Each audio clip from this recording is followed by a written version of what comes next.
careful of the wires there, please. All right, if everyone's ready, please rise for the jurors.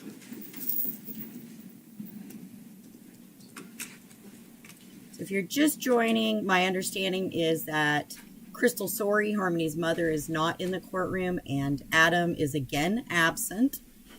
They're continuing the cross-examination of Kayla Montgomery, who is Adam's estranged wife. And then after that, the state will get to redirect and ask her questions about her testimony during the cross-examination on Friday. And then the defense will get to do the same again, but the scope gets narrower and narrower. They can't rehash everything all over again. They can only ask questions about, say, the cross-examination, things like that. And I do want to thank you for being here. If you're watching on replay later, I appreciate you as well.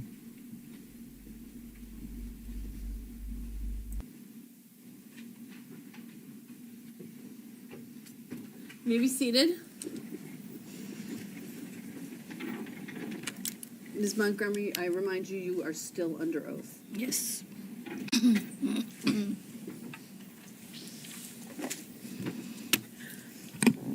I believe when we left off on Friday morning, by the way, when on Friday we were talking about getting ready to sit down and talk to police after you were arrested on 2 charges of perjury. Yes. And you told the police that you wanted to talk to them, but it took a while before you actually talked to them because they had to contact your attorney and write up the letter that set out the terms of what would happen to you based on what you said. Yes. And essentially those terms were that what you said couldn't be used against you, but would be used as a gauge for whether or not they wanted to enter into an agreement with you, right? Yes. And so if you said something that hurt you, they wouldn't be able to say Kayla admitted to this and charge you with a crime, right? Right. But at the same time, if they found evidence independently to support what you said and that you committed a new crime, they could charge you. I don't remember. Okay, that's fine. And so this agreement did not include those conditions that you had written while you were in your jail cell thinking of cooperating, right? Yes. Because they had not come to you with any sort of cooperation agreement. Right. Okay. Now, you knew in going to talk to them that they wanted information about Harmony being missing, right?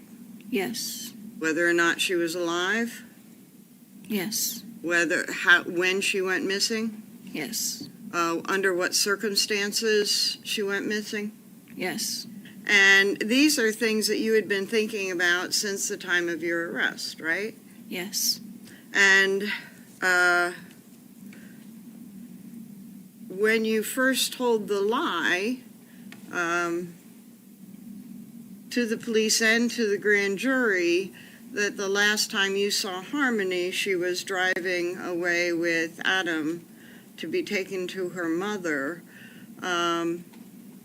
follow-up showed that not to be true, and you knew it, right? Yes. And one of the ways that you knew it, other than what you had lived through, but you knew they had found it not to be true, was that you had seen and heard Crystal Sorey talking on the news about her missing child, right? I didn't see that right when they were questioning me. Okay. It had been going on for a little bit, though, right? Yes. And also, while you were in your jail cell, you got what's called discovery, right? Yes. And that is police reports and searches and the results of all that stuff that is sent to you as a part of you being charged for a crime, right? Yes. And that discovery included the investigation into Harmony being missing. Yes. And it included the charge of the reports and stuff on the charge of second-degree assault against Adam. Yes. And so you knew what people had said to the police and stuff about that second-degree assault charge. Yes. And you also knew that the charge was for Adam striking Harmony in the face. Yes. And you knew that there was a claim of black eyes from that, right? Yes. And when you told the police your story of what happened to Harmony, the allegation that you had was striking her in the face, right? Yes. And you included a story of black eyes. Yes. All right, so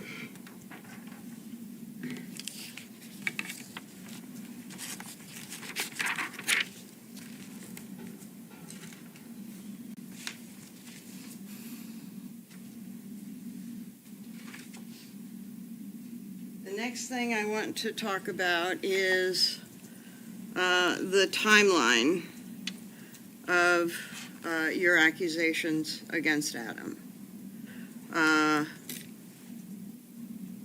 So on June 3rd, you met with the police for a pretty long time, right? Yes. And it was, the meeting that you had was audio and video recorded. Yes. And your lawyer was present. Yes. And the police were generally the ones asking questions. Yes. But there was somebody from the Attorney General's office who was also present. Yes. And then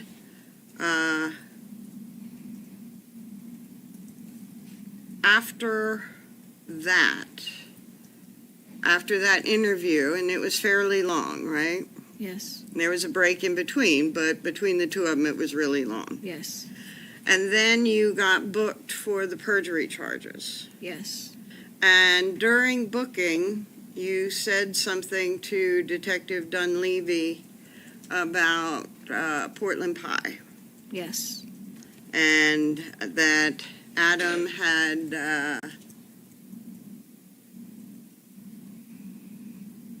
taken the body to Portland pie from the freezer and then returned it to Union Street later. Yes.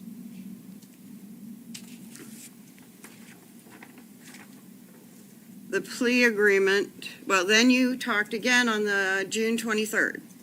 Yes. And on June 23rd, that was also audio and video recorded. Yes. And about the same amount of people were there, Yes. and generally the same people. Yes. And after that, you did reach your deal, right? Yes.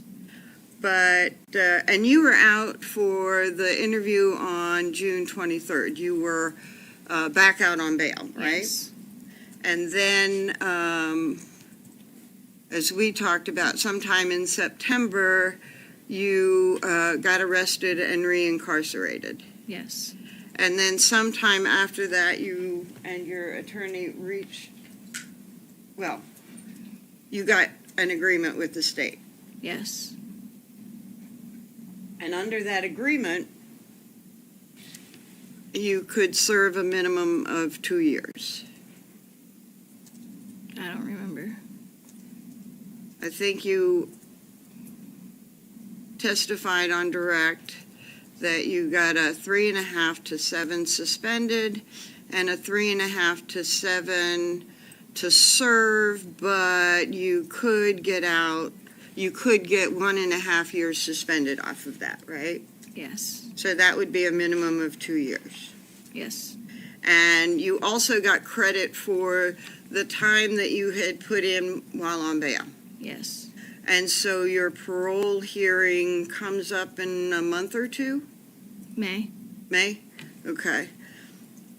Now, after you reached the agreement, you pled to that agreement in November of Yes. 2022. Yes. And then in March of 2023, you had another meeting with the same group of people? Yes. And where was that meeting? At the Attorney General's office in Concord. And you were housed in the New Hampshire State Prison for Women at that time, right? Yes. And you were transported from the prison to the Attorney General's office to talk to him. Yes. And that interview was also recorded and video recorded. Yes. And generally, the police were asking the questions, Yes. and the prosecutor from the state might ask a few. Yes. But he was there for the whole thing, watching. Yes.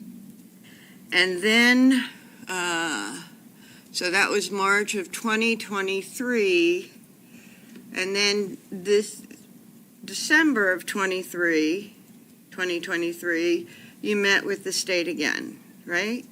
Yes. And was that the same sort of thing where you were transported from the prison to the Attorney General's office? No. Where was that meeting? At the Women's State Prison. Okay.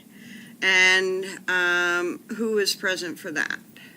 Myself and Chris and my lawyer and Amy. And Amy's somebody who works with the Attorney General's office? Yes, she's an advocate. Okay. And there you were not recorded, right? No. And that meeting was also a long meeting? Yes. Reviewing things that you had said before? Yes. Reviewing what your testimony would be at trial? Yes. Questioning some things that you had to say? Yes. And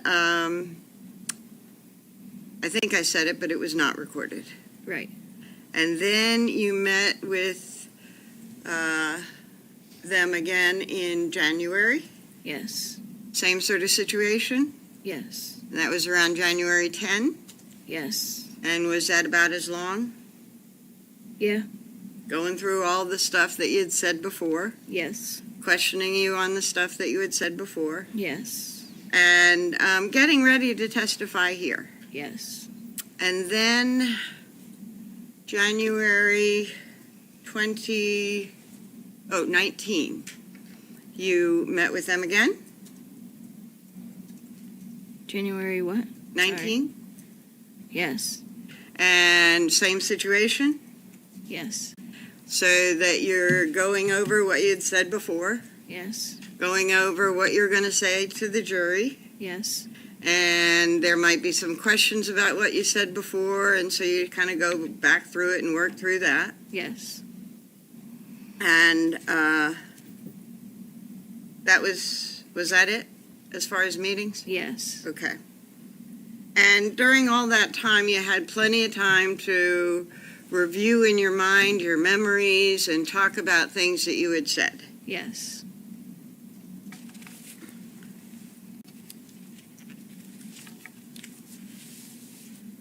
So we're going to talk about some of the things that you've said to the jury and before the jury trial, okay? Yes.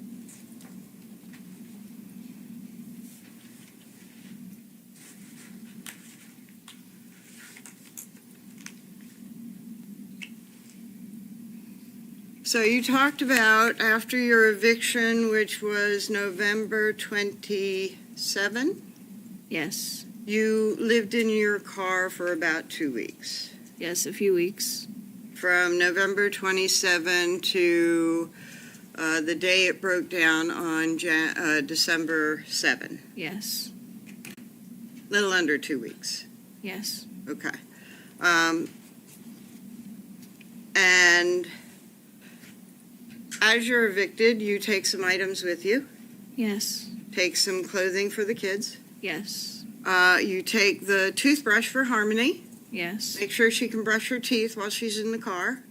Yes. We all had toothbrushes. Huh? We all had toothbrushes. Okay, so Declan and Seamus also were brushing their teeth? Well, they had baby toothbrushes. Okay. She had a And toothbrush, so you made but sure she had that to go you to the packed bathroom in those her things that the pants. kids need for their hygiene. Yes. And some clothes for each of them, Yes. in addition to what they were wearing. Yes. And then you probably got some extra bibs and stuff for when you're feeding Declan, Yes. and diapers, Yes. and food, Yes. okay, and extra underpants for Harmony, I don't remember. okay. You had outerwear for the kids, Yes. coats and shoes, Yes. and socks. Yes.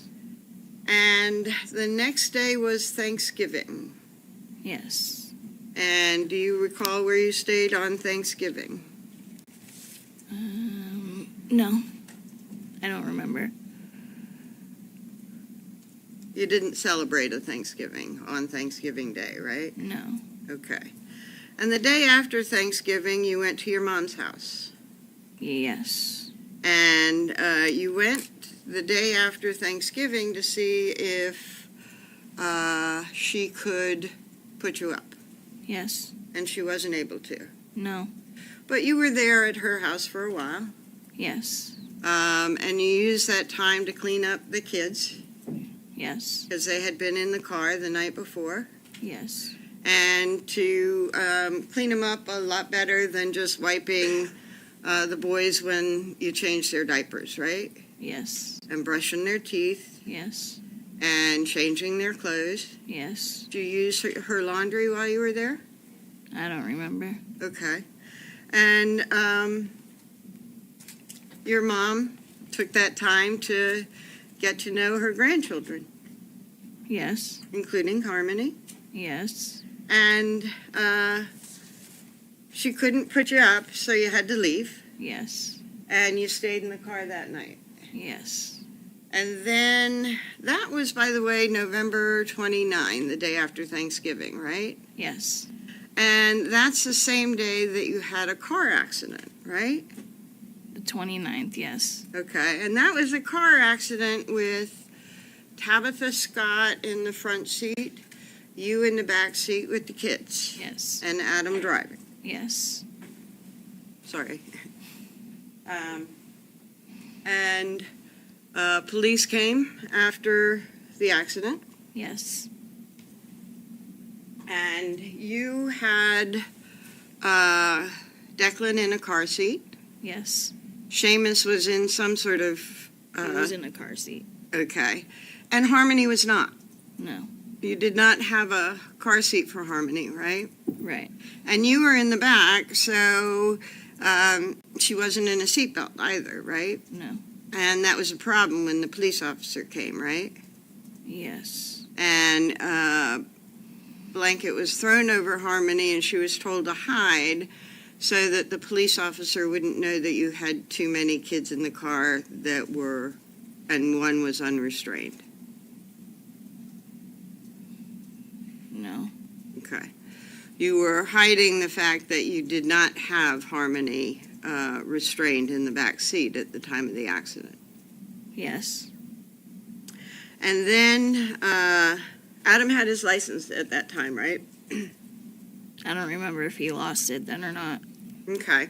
Well, he was able to drive away from there after the police officer talked to you all, right? Yes. So he probably had his license, right? Probably, yes. Okay. And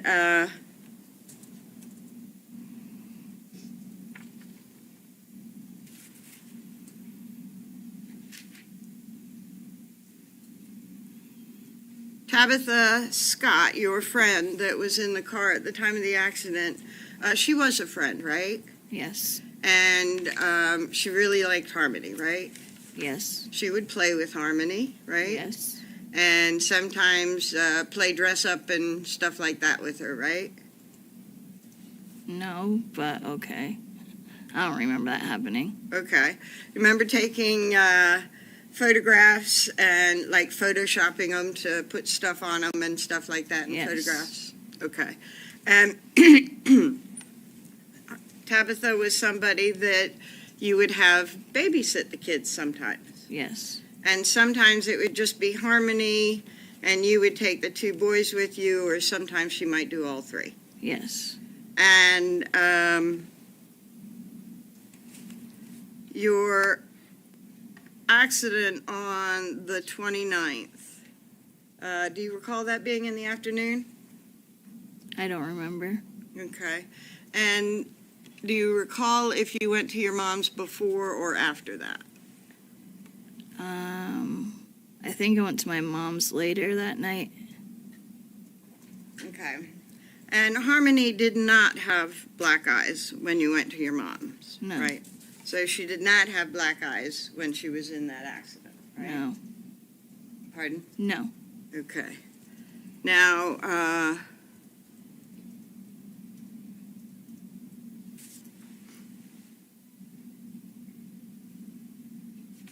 December 1st. Well, that was an accident on the 29th, and you made up a lie about November 30th. What did you actually do on November 30th? I don't remember. Okay. She's How not about remembering December a lot 1? this Do you know what morning. you did that day? No. Do you know where you stayed? In the car? Do you know where the car was? No. Was it at Colonial Village? I remember that's where we would normally park and sleep in the car. Okay.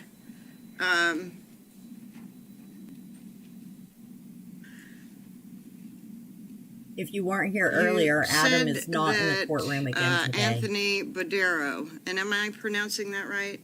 Bodero? Yes. Okay. That he would come down to the car while you were in the parking lot. Yes. And I think that you said that he would give you drugs. Yes. And that he would see Harmony during that less than 2 week period that you were in the car.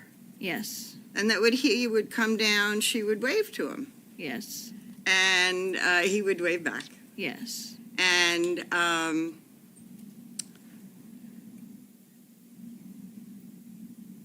Harmony was not under cover when she would wave to Anthony Berdera. No. And she was not hidden from public view or Anthony Berdera's view when he would come down in the morning. No. And I think that you said that he might come, maybe not every day, but pretty frequently. Yes. And he also brought you some Thanksgiving leftovers. Yes. And when he did that, he saw Harmony. Yes. Now, there was another accident on December 2nd. Do you remember that? No. Do you remember that you had another accident outside of the clinic after the accident on November 29? Yes. And that was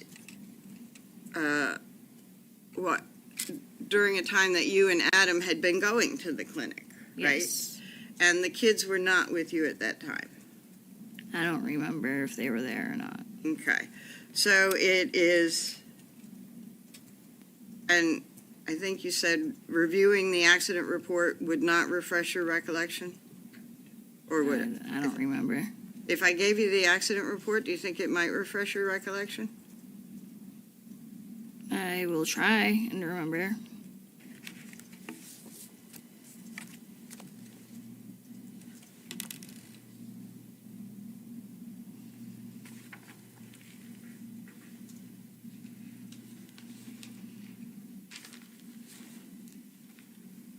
I've got a 4-page document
clean them up or anything like that?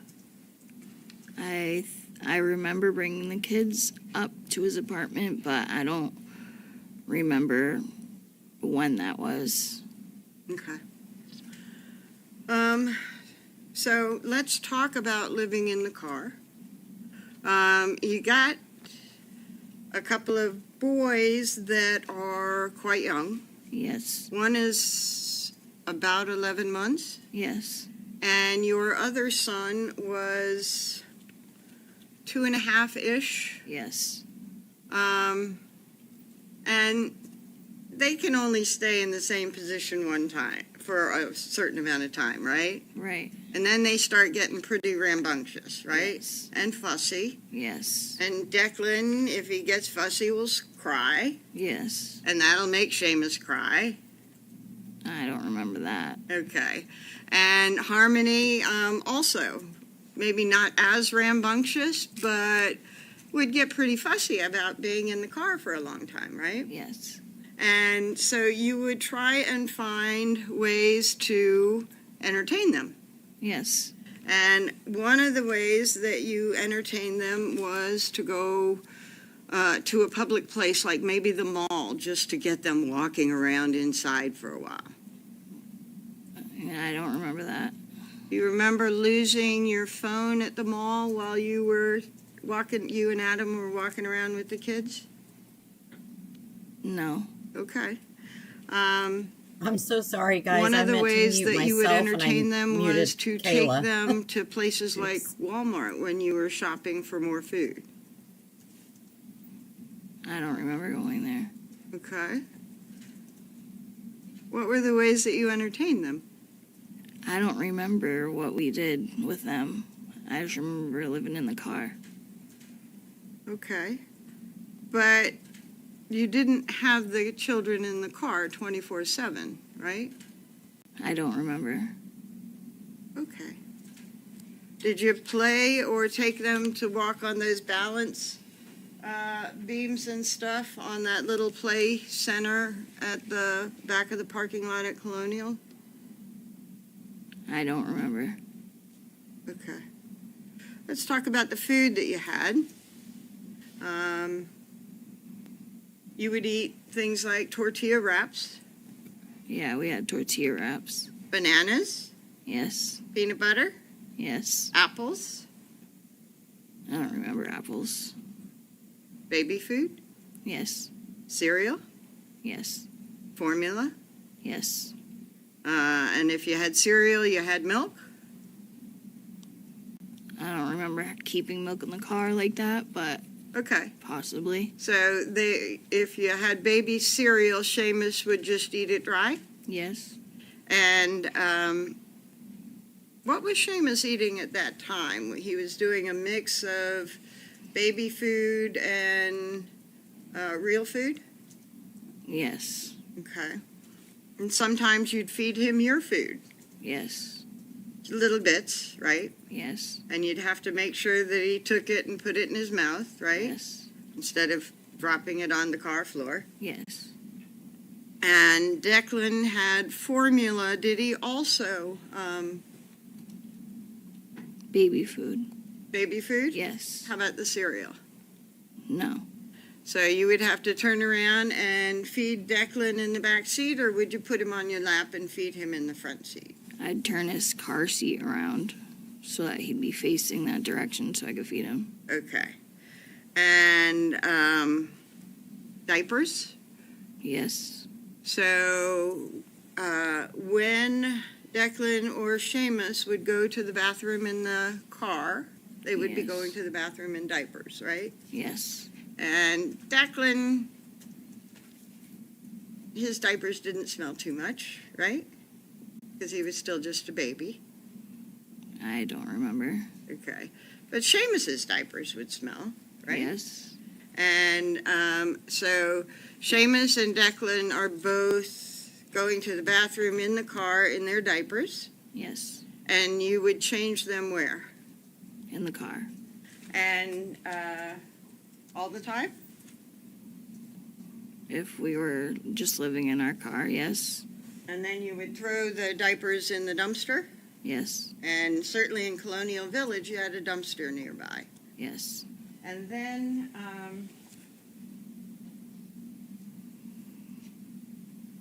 you would try to clean them up more than just the wipes when you change their diapers, right? Yes. And that would be in public restrooms. I don't remember going to public restrooms. Where would you clean them more than just wipes? I don't remember. But you remember that you would. I remember cleaning them with wipes. I don't remember bringing them to any, like, restroom or stuff like that. I don't remember that. My guess is she Okay. barely did. So you talked about going to your mother's on the 29th of November. Is that the last time that they got a thorough cleaning? I don't remember. Okay. Well, you wouldn't do that to your kids, right? I wouldn't, but if I was stuck in the situation I was stuck in, then yeah. Okay.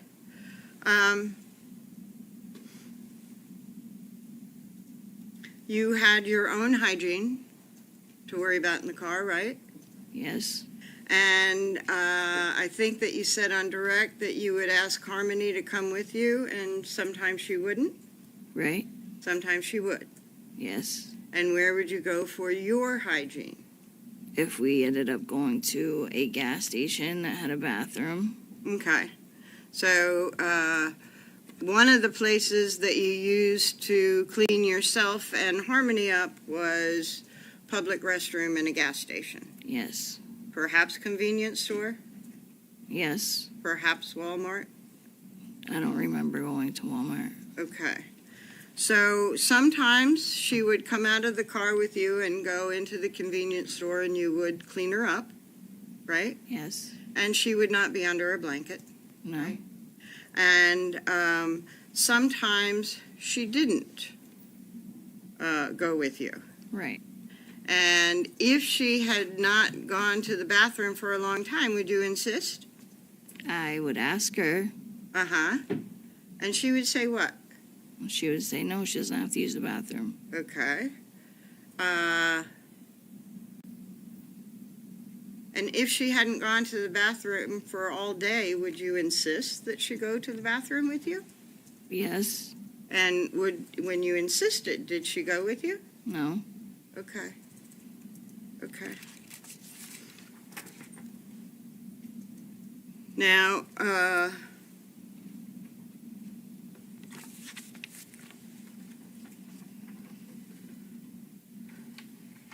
you talked about sometimes Harmony would go to the bathroom in the car. Yes. Was she wearing underwear during that whole time? Yes.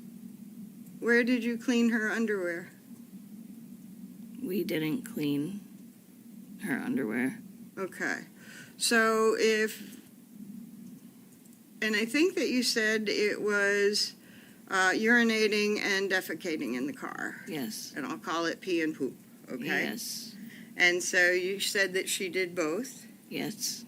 And then, so suppose she peed in the car. What would you do to clean it up? We would change her clothes. Okay. What else? That's it. Would you clean the car? Wipe the seat. Yeah. Okay. And would you clean the underwear that she was wearing? No, they'd get put in a bag. Okay. So you had like maybe 7 or 8 or 9 pair of underwear for her to wear? I don't remember. Okay. And you said we would clean her up. That would be you and Adam? Yes. And when she... How many sets of clothes did she have? I don't remember. Probably just a couple, right? Yeah. Sustained. Okay. Do you know if you had more than a couple? I don't remember. Okay. But if she urinated in her pants, you would have to not only change her underpants, but also her leggings, right? Yes. And Do you know if you had a bunch of leggings as well as a bunch of underpants to replace them? I don't remember. Okay. And then when she pooped,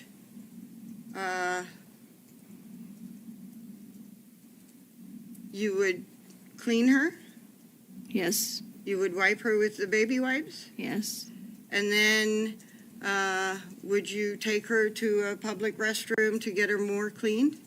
No. Objection, Your Honor. Asked and answered. Overruled. Pardon? I don't remember. I'm sorry. It's okay. No, I don't remember. Okay. So, and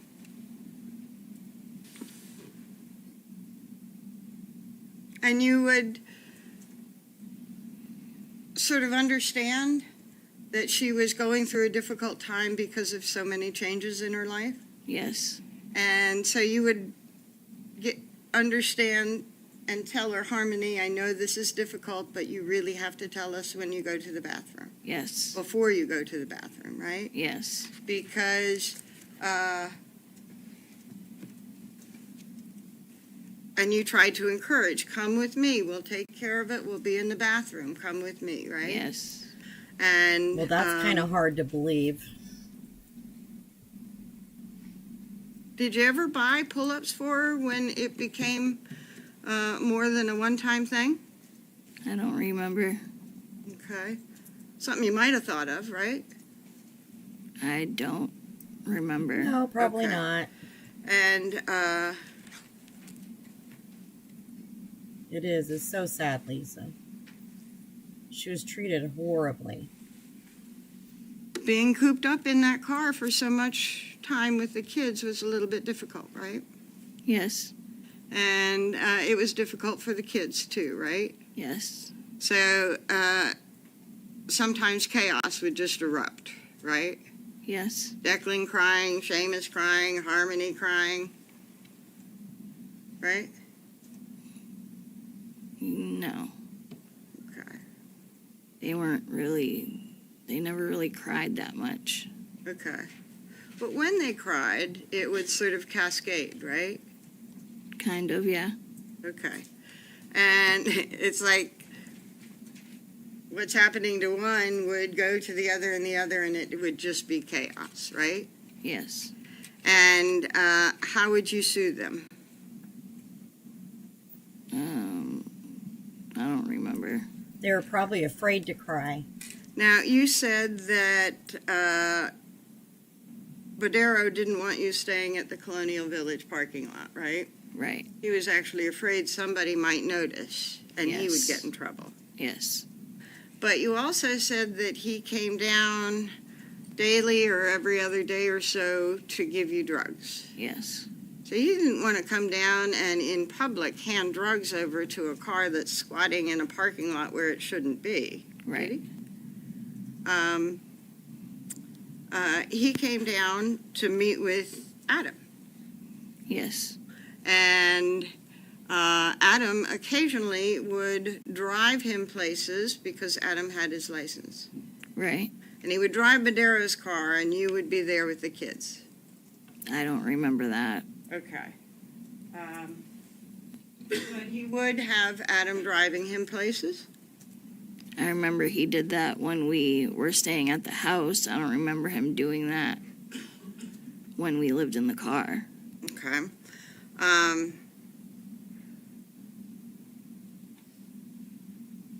Well, Badero wasn't...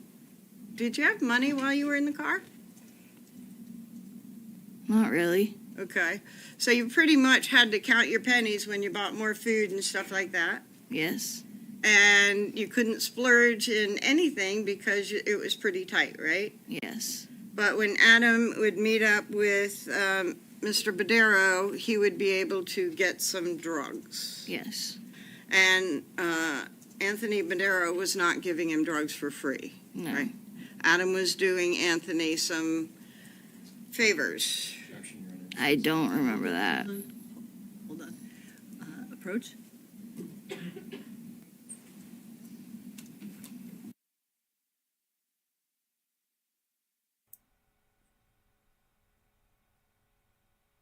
The state didn't like that question for some reason. What kind of favors was Adam doing?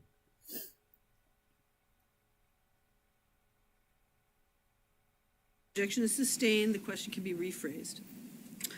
So when Adam and Anthony got together,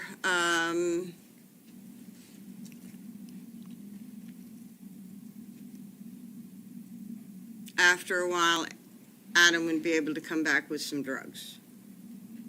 Not when we were living in the car. Anthony Badero was not giving out drugs for free, right? Your Honor, asked and answered.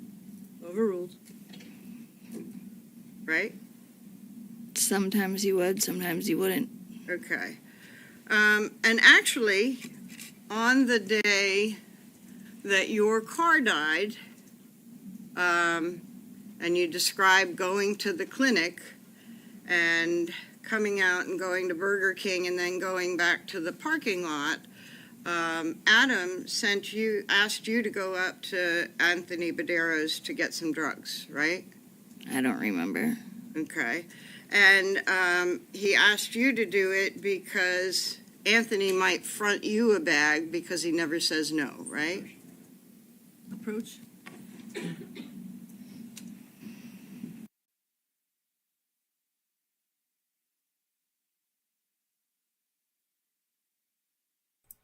Trying to understand where she's going with this part.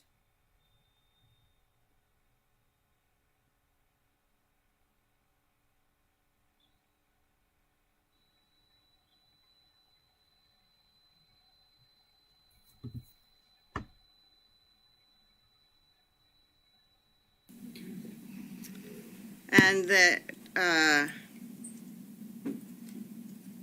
he asked you to go to Badero's to get drugs that day because Badero would front you. Your Honor, seems maximum. Overruled. It's cross-examination. You may proceed. Would front you a bag because he never says no to you, right? That's not true. Which part? That he never says no to me. Okay. But on that day, that's why Adam asked you to go up to Badero's to get some drugs. I don't remember that day. Okay. Overruled. I'm going to show you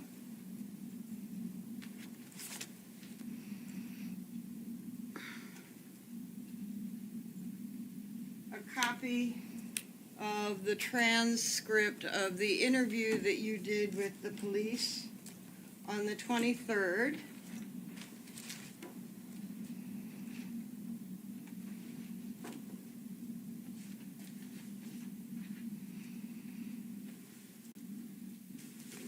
And it's marked Defendant's Exhibit 2, D2 for ID. So I had said this earlier, but I had actually muted myself at the very beginning. I'll get it figured out soon.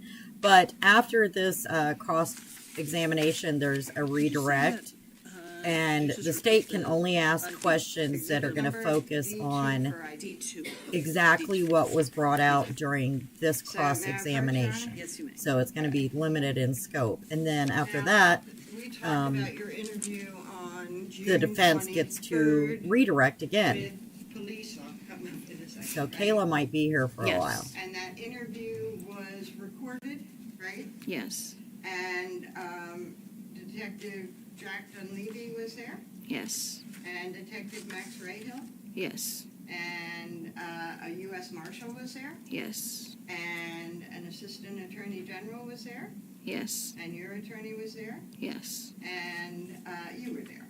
Yes. And that was June 23rd. I'm going to show you a copy of this transcript and point out some stuff so you'll know that's what I'm talking about, okay? Let's see the date Yes. and the people that were present. Yes. And so I'm going to point you to page, and like with anything that I give you, I'm going to point to an area that I'm interested in, but you can read before and after to sort of orient yourself, Okay. I'm going to point you to page, to that area there and ask you to take a look.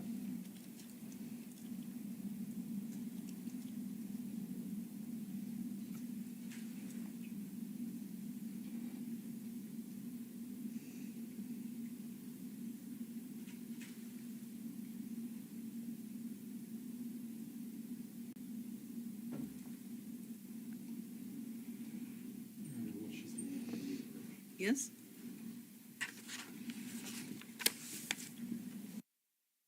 So the nice thing about starting late, I started an hour late. Court actually started 30 minutes late, so that works out great. And then we'll get to just skip right through their little break.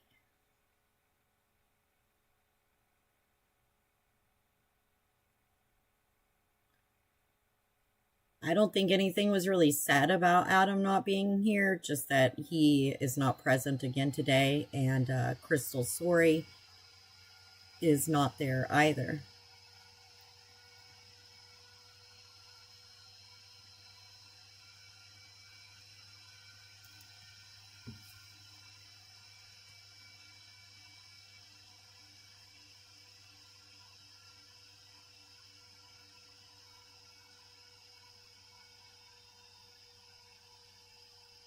So I did read the local news station there.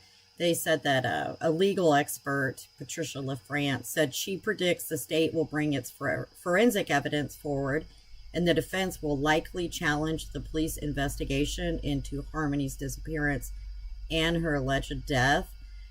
She anticipates there's going to be a lot of police officers testifying about their investigation and what happened when they found out.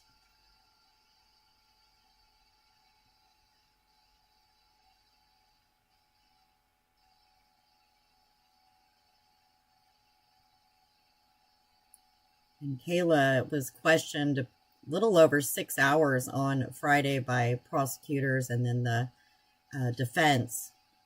And they had to call court early because she got a severe migraine or something. I remember saying that, but I still don't remember that happen. I don't know. I don't remember that day. I don't remember that happening that specific day. I'm going to unpack that a little bit, okay? And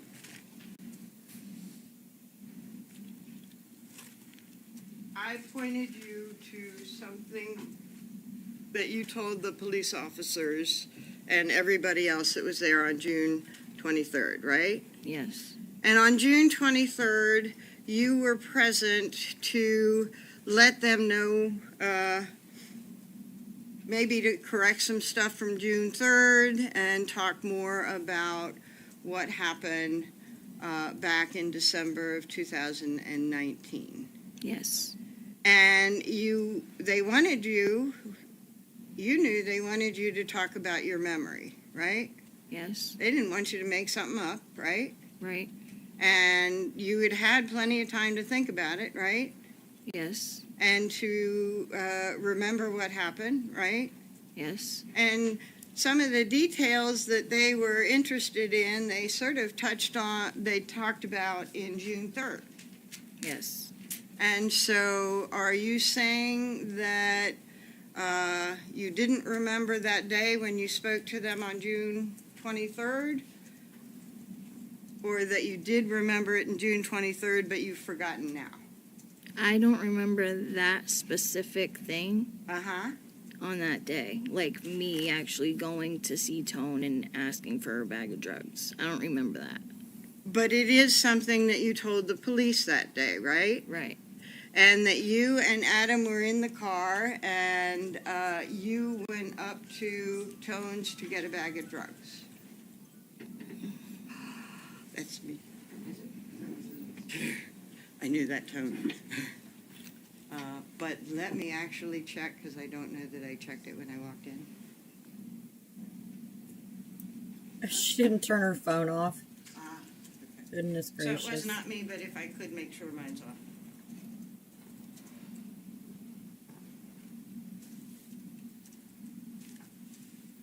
I wonder if Kayla's mom is there. Every once in a while, it looks like she kind of looks out into the courtroom and kind of grins at somebody.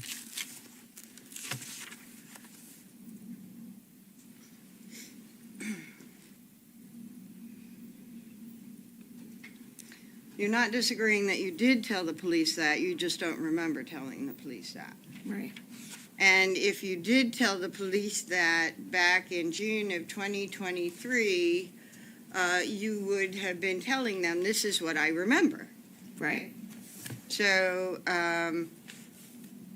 you don't remember it today, but you told them that you went up to get, Approach. Oh, asked and answered. Overruled. Go ahead. drugs from your friend Tone Badero. I don't remember that specific thing happening that day because I've done it a lot of times. Okay, but you're not disagreeing that you told him that that's what you did that day. Right. Okay. And Tone sometimes will give you drugs for free, Right. but that's not what he normally does. Right. Okay. I'm having a really hard time trying to figure out where the defense is going with this. And She's throughout been stuck on it for like the 15 time minutes. that you were in the car, Adam would do things to find ways to get money to buy drugs from Mr. Badero. Yes. And one of the ways that he did that was to do things for Mr. Badero. Not while we were living in the car. Okay.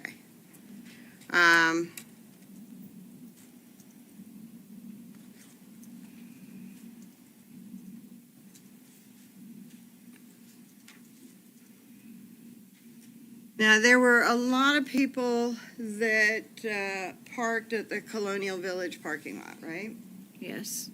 And it might not have a whole lot of people during the day, but in the morning before work and in the afternoon after work, it was pretty full. Yes. And you did not want to be noticed in the parking lot Right. because somebody might tell on you and you'd have to leave. Right. And you wanted to be there close to Mr. Badero's apartment. Yes.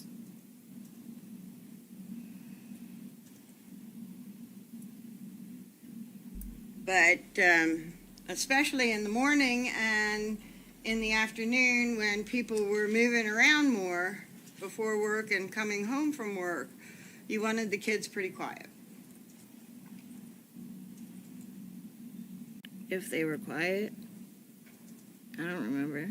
Well, you didn't want your children screaming in the car, right? Right. You wouldn't want that cascade of chaos where Declan might cry and then everybody starts crying. That's not a normal thing that would happen. And you wouldn't want it to happen, right? Right. You would want them, especially during that time period, to be pretty quiet so nobody notices. I don't remember that. Those poor kids were just cooped up in this back seat of this car. Almost every morning, you went to the clinic in the morning. Yes. Maybe you missed one, but certainly not. It was a regular daily thing, right? Right. You would get up and you would leave the parking lot, go to the clinic, get your dosage, and then go off somewhere else. Right. Might go to Burger King, Yes. might go to a gas station, So that answers my Yes. question from might Friday. go to some other place and use the facilities and restroom. I don't remember. They were that. still actively using while Okay, also if you went to a getting gas the station, you would methadone. use the facilities, right? Right, but you never mind. Okay. There were other places that you went besides a gas station and Burger King, right? Right. Okay. And if facilities were available to use, you would take the opportunity to take the kids out and clean them up. Yes. Okay. And if Harmony had messed her clothes, would you hand wash the clothes? Objection, Your Honor. Asked and answered. Overruled. No. Okay. We'd change her clothes. Okay. But if she peed in her pants, her clothes would still smell like urine. Right. And if she did it a lot, you had a limited amount of clothes, right? Right. And if she pooped her pants,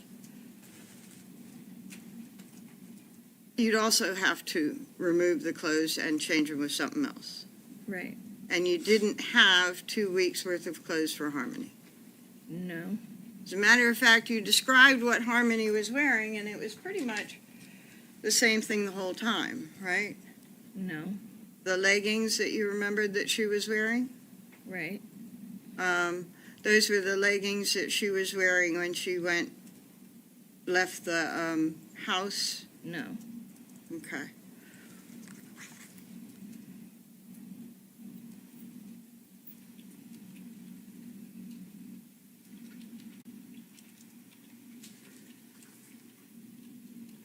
And I was talking about money, that Adam would find ways to get some money. You were not working, right? Right. And you were not pulling in any money, right? Right. You were watching the kids. We were staying in our car. And you were watching the kids, right? She was watching the kids for what Yeah. that's worth. And you were not working. No. And you talked on direct when you were being questioned by the state, and you said that you had confessed to your crime of theft at Dunkin' Donuts, right? Yes. And you said that you had taken responsibility for that crime, right? Yes. Well, you actually got caught in that theft, right? Yes. And you were given an option of writing a confession and reaching a restitution agreement, or the police would be called. Yes. And so accepting responsibility was taking the lesser way out of the problem so that you wouldn't get a theft charge. Right. And you reached an agreement to get out of criminal charges. Right. Okay. You were held responsible for that charge, for Yes. that crime, right? Yes. Just in a different way.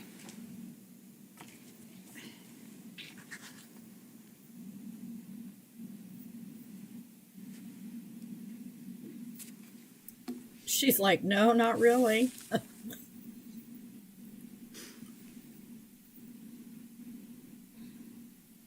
By the way, when you used drugs in the car, you wouldn't use them all. You would sort of spread out the usage as much as you could.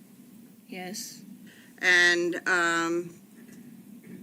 so you may not get that as good of a feeling as you would get if you had more money and a better situation, right? No. Okay. Doing the drugs sort of eased life's worries? Not really. Okay. Yeah, because life's worries still intruded even while you were using the drugs, right? Yes. And especially if the kids were fussy and everything, you couldn't just sit back and relax with the drugs. You still had to pay attention to the kids. Right. And if they were crying, you still had to soothe the kids. Yes. And if they needed changing, or Seamus,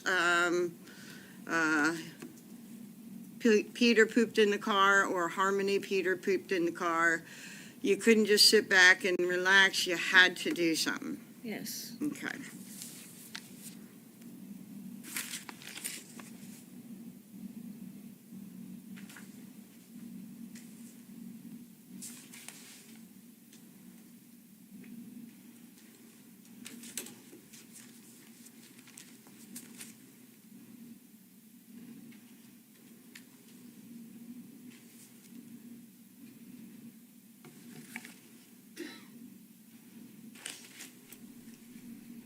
So she said that Adam started punching Harmony because she had wet her pants while he was in the methadone clinic. We talked about those several statements that you gave to She the was just police keeping the and dirty stuff the, all in a bag in the car anyway. prosecutor from the Attorney General's office about the death of Harmony. Yes. And those stories changed a bit over time. Yes. And when you first told the story, you said that Harmony was peeing and pooping in the car, and Adam punched her 10 to 15 times in the parking lot of the Colonial. Yes. And that it was like at 2 or 3 in the morning. Yes. And when the officer asked, you mean in the overnight hours, you said yes, it was in the overnight hours that this happened. Yes. Because something did happen at 2 or 3 in the morning on the day that Harmony died. Yes. And that was that Adam got in the car and Harmony did not wake up. No, that's not what happened. Okay. What happened at 2 or 3 in the morning on that day? Harmony had an accident and Adam kept punching her in the head. Okay. At 2 or 3 in the morning. Yeah, it was still like, it was the middle of the night. And so, in the middle of the night at 2 or 3 in the morning, you're saying that Adam punched her 10 to 15 times. Yes. And Harmony was crying, Yes. screaming. Yes. Declan would start screaming. I don't remember what Declan and Seamus were doing. Well, that cascade effect that when one of them is crying and there's chaos in the car, all of them were crying, right? Not really. Okay. And then what did you do? What did I do? Yeah. I tried telling him to stop, but he doesn't listen. Okay. What did you do about the mess? I didn't do anything about the mess. Did you clean the car? No. Did you clean Harmony? No. Was it a pee or a poop? I don't remember. Smells are considerably different, right? Right. Both But of the 'em- car already stunk. It stunk from all the kids living in the car, eating in the car, peeing and pooping in the car, and food being left around the car, right? Yes. And body odor. Goodness, I bet Yes. it did. And so if Harmony peed in her seat at 2 or 3 o'clock in the morning, are you saying that you left her sitting in a puddle of pee? Yes. And if she pooped at 2 or 3 o'clock in the morning, you're saying you left her sitting in her own defecation? Yes. Why? Because I was scared of Adam. Did he tell you don't clean her up? No, but when I told him to stop, he gave me the crazy eyes that he has, and I just didn't want to do anything because I was scared of him. Okay. And then things calmed down and everybody went to sleep? No? Everybody stayed up? I don't remember if everybody stayed up, but I know I didn't go back to bed. Okay. So you were up till 2 or 3 in the morning until you woke up, until it was time to go to the clinic. Yes.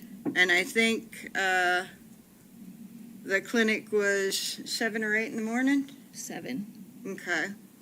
So you sat in the car and did nothing until 7 in the morning, Right. and you don't remember kids crying and screaming? No.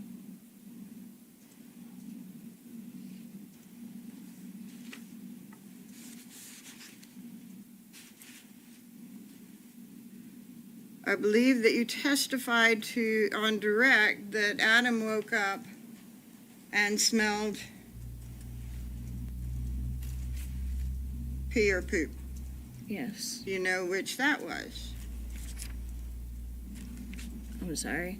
Urination or defecation, do you recall? No. Okay. And he got mad at her for peeing or pooping in the car. Yes. Was it a fresh pee or poop? I don't know. Okay. So you don't know if she peed or pooped in the car from 2 or 3 in the morning? No. Okay. And one of the things I think that you described, Adam saying at one of the things was, why don't you let us know? Yes. Like he's surprised at Harmony that she's smelling in the morning.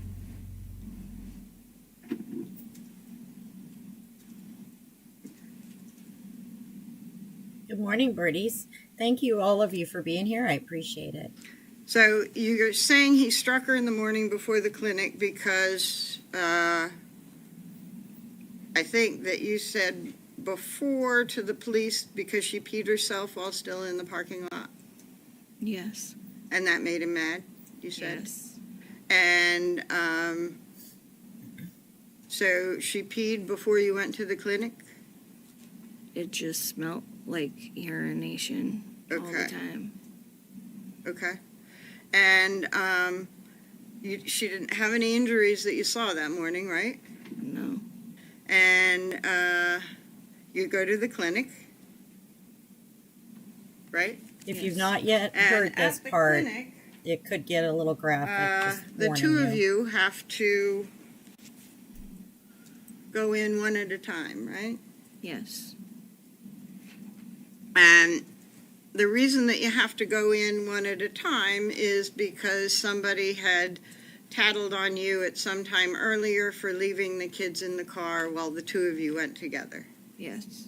And so you were parked in the clinic right out front, Yes. and other people are also getting their dosage. Yes. And at least at some point, people were paying attention about, well, I'll take that back. So you're right out front of the clinic. I think you, looking at that paperwork, saw that you went in first, Yes. and then Adam went in. Yes. And did you take that time to clean the car? No. Why? Because I didn't. Okay. I think you testified that when Adam got in the car, you said, "I'm hungry, and I'm sure the kids are hungry." Yes. And it was you that wanted to go to Burger King for food. Yes. And did you want to go to Burger King because you were hungry? Yes. Did you want to go to Burger King because you wanted to clean the car? No. Why not? I didn't. Okay. Just you were hungry and you thought maybe the kids were hungry too. Yes. Okay. And Adam drove to Burger King to get you food and food for the kids. Yes. And Adam was not interested in food, right? That's not true. Why not? Because he was hungry too. Okay. Do you remember telling the prosecutor that Adam, I'm sorry, on March 16 of 2023, do you recall telling the prosecutor that Adam was not interested in food? No. All right, I'm going to take a different exhibit.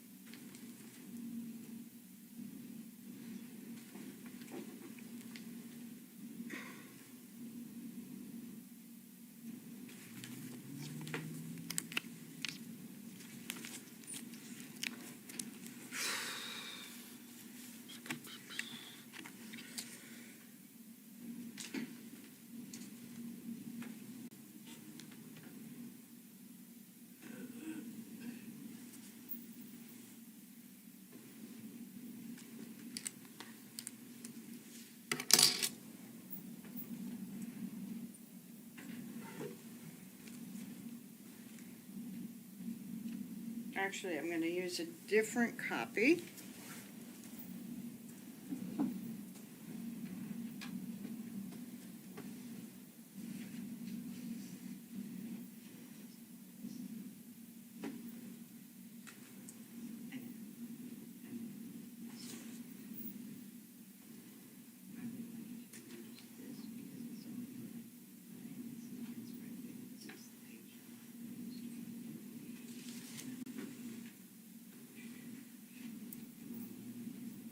So I don't know if they're going to go back over what exactly happened when they left the methadone clinic. If you haven't heard those details, you can go back and look at Friday's testimony from Kayla. But they're pretty horrific. I'm a little confused though, because she said that he started punching her at 2 a.m., but I thought on Friday she said it was when he came out of the methadone clinic, unless it was happened more than once.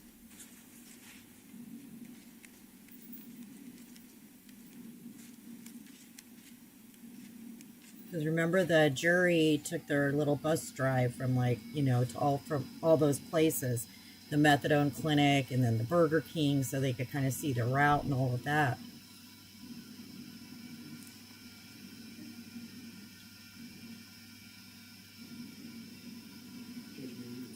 Yes?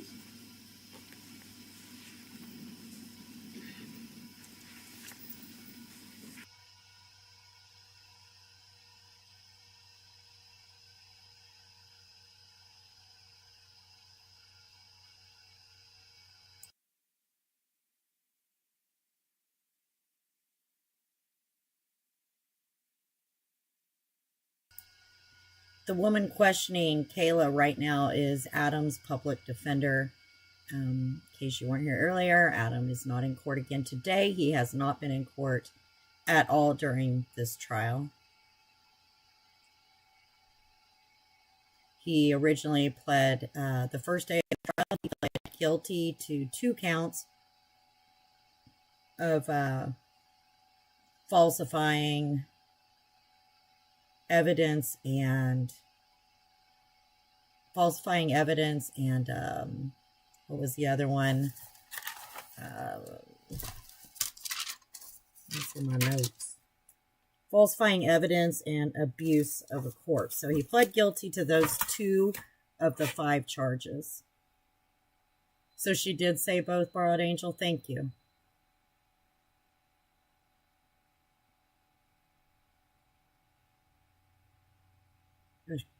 Gosh, that makes it even worse. I thought it was just the one time.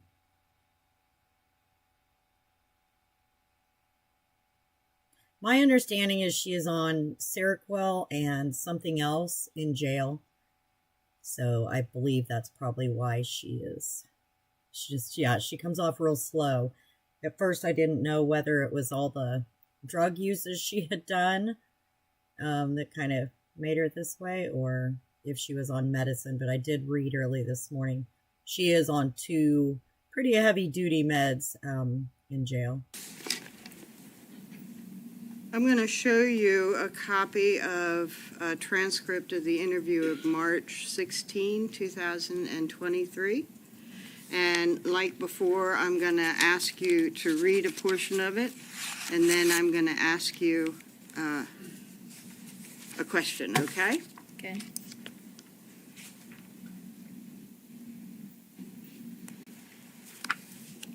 So here it is. Not quite as pretty. I'm going to be asking you about this, but you could read before or after. Okay. Okay? We know when you're ready.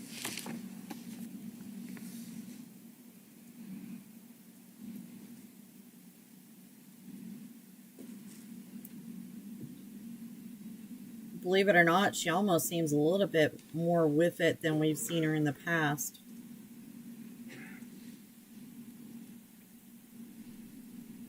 Friday, they stopped court a few hours early because Kayla,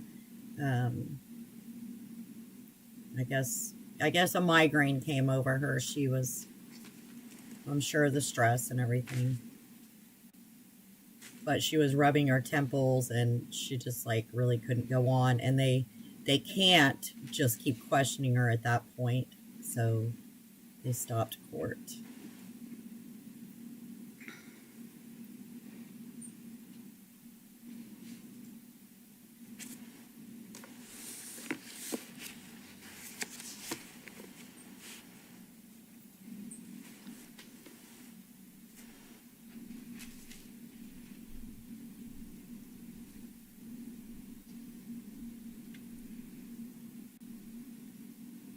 Interestingly enough, I was looking back before, or maybe it was during Adam's weapons trial. Neighbors of theirs Yeah. actually said Adam was good with the kids, but he was controlling with Kayla.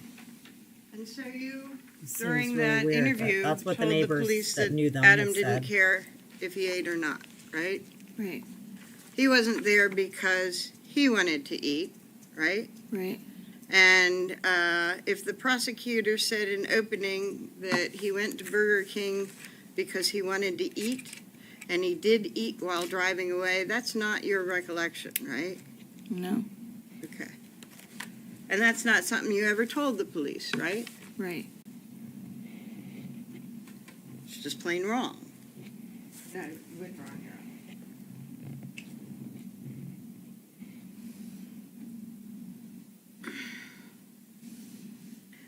And one of your claims is that on the way to Burger King, and I think that you said that he gets in the car at the clinic and smells Urine. urine and says, Harmony, why do you keep doing that? Why don't you tell us when you have to go? Yes. And he got angry outside the clinic Yes. and he struck her in the head Yes. in front of the clinic, In the car. Yes. in the car, right? Yes. Where people are going in and out of the clinic. Yes. And with her two And other where kids in at the one back point seat. somebody had noticed that you left your kids alone in the car and told on you, right? Yes. Okay. You said that he was also yelling at her. Yes. And you told the jury that she was making weird noises on the way to Burger King. Yes. Okay. And you said that there were 3 different events on the way to Burger King, 3 different times that he was maybe at a stoplight or something and would strike her again, Yes. and yelling at her, Yes. and striking her 3 to 4 times each event, Yes. and Harmony's crying, Yes. and Declan's crying, Yes. and Seamus is crying. No. Why not? Not just because somebody's crying doesn't mean the other one cries. Interesting that she remembers Adam that little yelling in the detail. car Yeah. not cause Seamus to cry, No. and Adam striking Seamus's sister right next to him didn't cause Seamus to cry, No. He didn't. and know what was Harmony going crying in pain didn't cause Seamus to cry. on. No. Okay. Okay. You said the final time that Adam hit Harmony in the head, he said he felt something. Yes. That, and I think you claim that Adam said, I think I heard her this time. I did something. Yes. And was that in a scared voice? Yes. Okay, so Adam thought perhaps he went overboard? Yes. And this was pulling into the parking lot at Burger King? Yes. And so, being scared, he drives up to the drive-in window. Yes. He orders the food that you want. Yes. He pays cash. I don't remember. Okay? They went to the clinic before Burger King. And then at all the stoplights along the way, Kayla alleges that Adam was turning around and punching Harmony. Adam was the driver of the car. Kayla was in the front passenger seat. And Harmony was sitting behind Kayla. And then the When other you two spoke to kids were in the police back as back well. in June of 2022, you recalled that he paid in cash. Objection, Your Honor. Basis?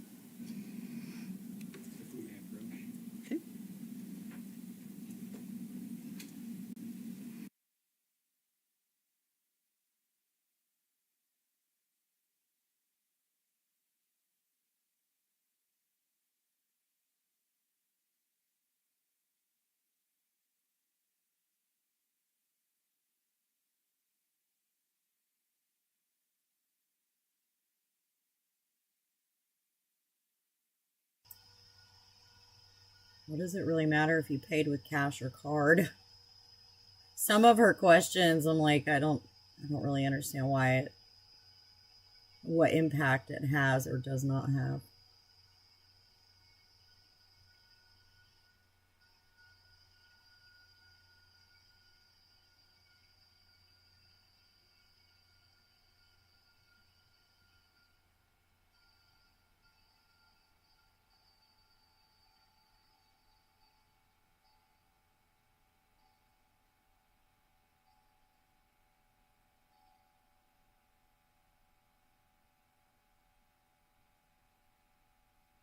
If you've been watching this, really to me it feels like the only time Kayla's really gotten emotional is when she talks about Adam, like she's still in love with him, kind of thing. When she talks about Harmony, she's not very emotional at all. It's been a couple years. Give her the benefit of the doubt. Maybe she's already gone through the trauma and the crying and all that, but it's kind of hard to believe.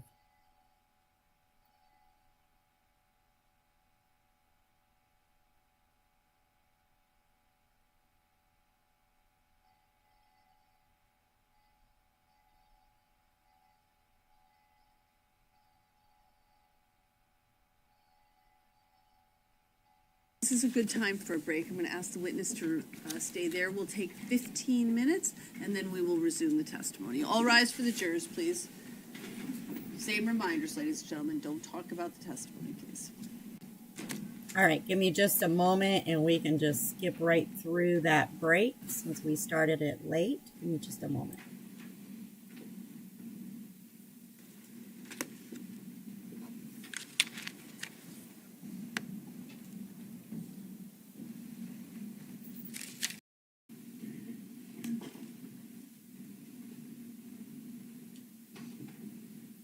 The drive-through, right? Yes.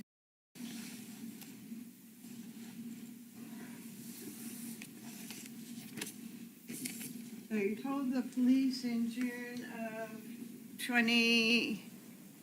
23rd of 2022 that you thought you paid cash. Yes. And that would make sense because Adam was doing little things to try and collect cash, right? Yes. And you certainly had no money in the bank on your card, right? No. Right. So after this panic that you say that Adam feels, goes up to the drive-through, right? Yes. And the jury was at the Burger King, and you sort of make a roundabout way into the drive-through, right? Yes. And it's wide open there, right? Yes. And people are coming in and out of Burger King, right? Yes. And you stop at one place to make the order, Yes. and you ordered croissants and hash browns, Yes. and this was for you and the kids. Yes. And then you pull around, turn, and go to where you actually have communication with a live person. Yes. And the first thing that you do before you get your food or anything like that is turn over, but Adam is doing it because he's in the driver's seat, right? Right. Turning over the cash. Yes. Might have been card, but probably not, right? Right. You know, do you have a specific recollection now of whether it was cash? No. Okay. So assuming cash, but card would be the same, you turn it over to the clerk, right? Yes. And then the clerk does what the clerk does with money, Yes. and then opens the window again and maybe counts out the change. Yes. And Adam would be there with his hand out and change being counted out into his hand, right? Yes. And then maybe that change is handed to you so that he can then reach in again for the food. Yes. And when the food comes in, he probably takes the bag and gives it to you. Yes. And you said that just before that, the Adam was scared because he had been striking Harmony and something different happened. Yes. And while he's striking Harmony, the children are screaming. Yes. Going in through the Burger King parking lot. Yes. Going through the Burger King order spot. Yes. And going through the Burger King drive-thru. Yes. And you did not do anything, as you said, with Harmony. Right. Right. She was just laying there in the back. Yes. And right there as he drives up to the clerk at the Burger King parking lot. Yes. Okay.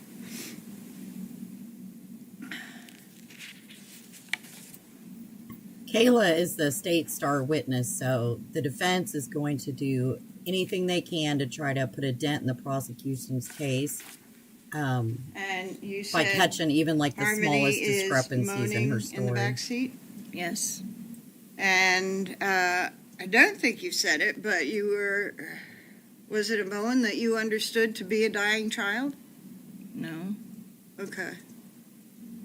What was the moan? I don't know. She was making a noise. Okay. And you didn't check on her, right? No. Didn't throw a cover on her?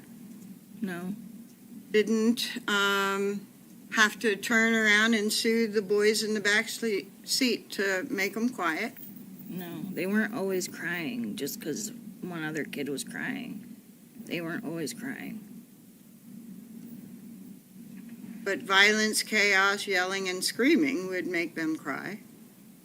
They never really cried that much. Okay.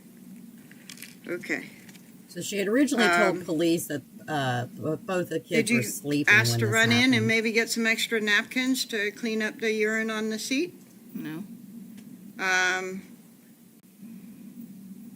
With that smell lingering so bad, did you think maybe to ask if Harmony could go in and clean up? No.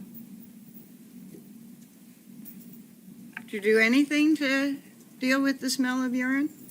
No, because Adam said she could just lay in it. Okay. All right. And he was upset with the smell? Yes. Okay. All right. And I think actually you say that the kids may not have been crying. I think that, did you tell the police that you thought the kids were sleeping?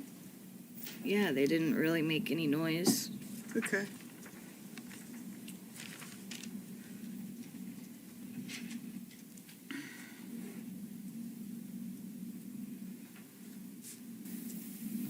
You say that the kids may not have been crying.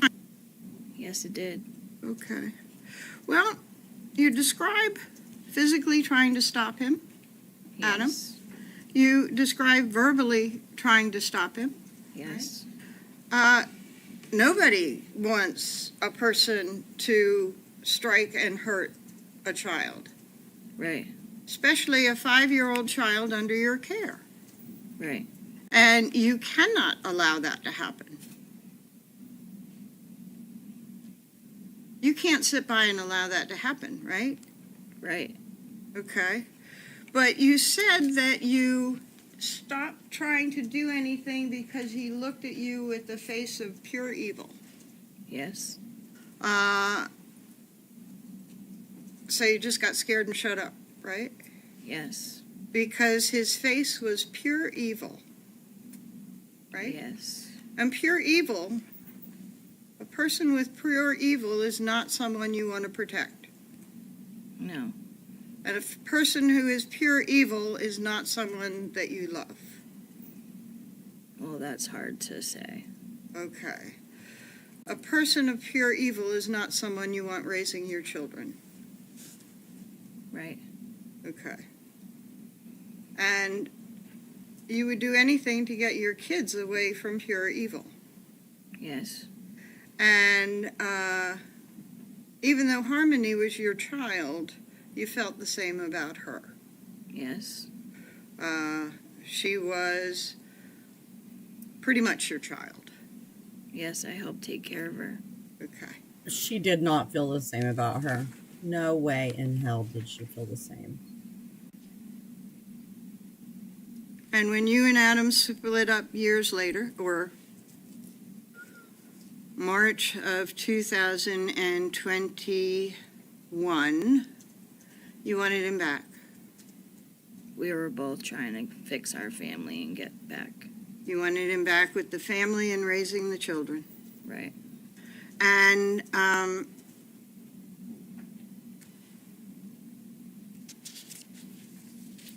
After he had already done all this, she wanted him back. She wanted him to When, help raise her own children. It's craziness. you were sitting in your cell thinking about this and reliving it, and you wrote that note about your thoughts about what you wanted. You indicated that the children needed Adam as well as you, right? Right. And that's not the face of pure evil. Right? No. Okay. So,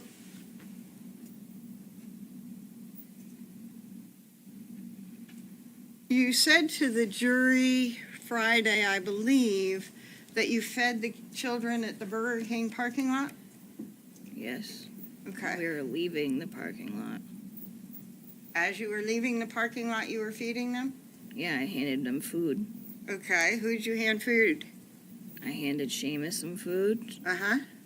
I handed Declan some food. Uh-huh. And I reached behind my seat and was giving Harmony the food, but I just put it down, thinking that she was going to be grabbing it. Okay. So, do you remember telling the police that you fed the children at the Colonial parking lot? No, Okay. Did you feed the children at the Colonial parking lot? I don't know. Okay.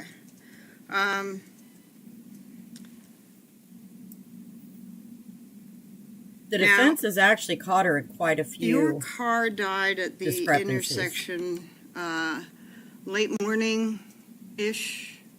Does that sound right? Yes, And you were at the clinic at 7-ish? yes, Okay, so you were in the Colonial parking lot for a while, right? yes, All right. And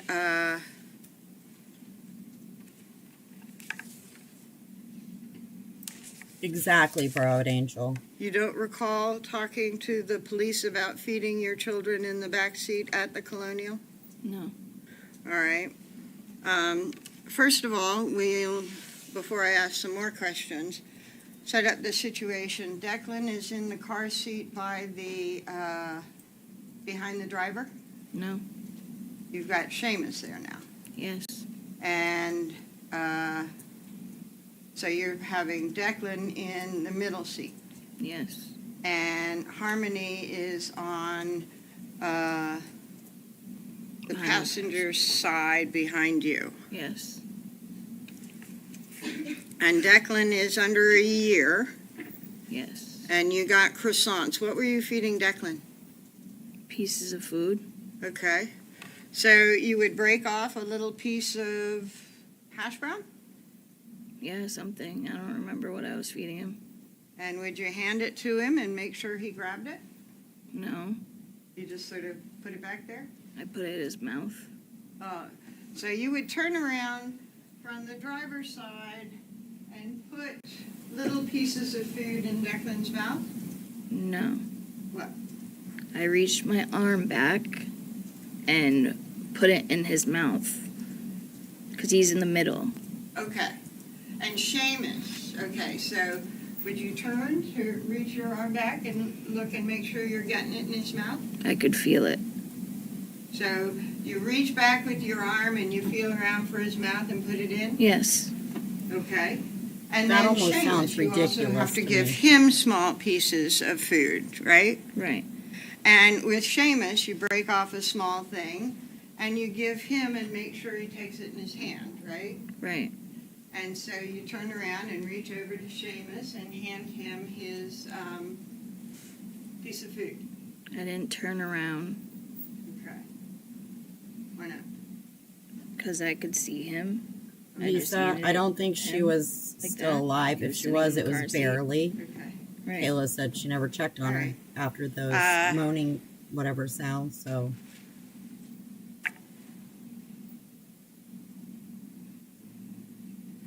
Do you Just- remember Just tossed some describing to food the back to her, police? but didn't look at her, check Oh, on her, oh, nothing. and also you said that you took some and you handed it back to Harmony?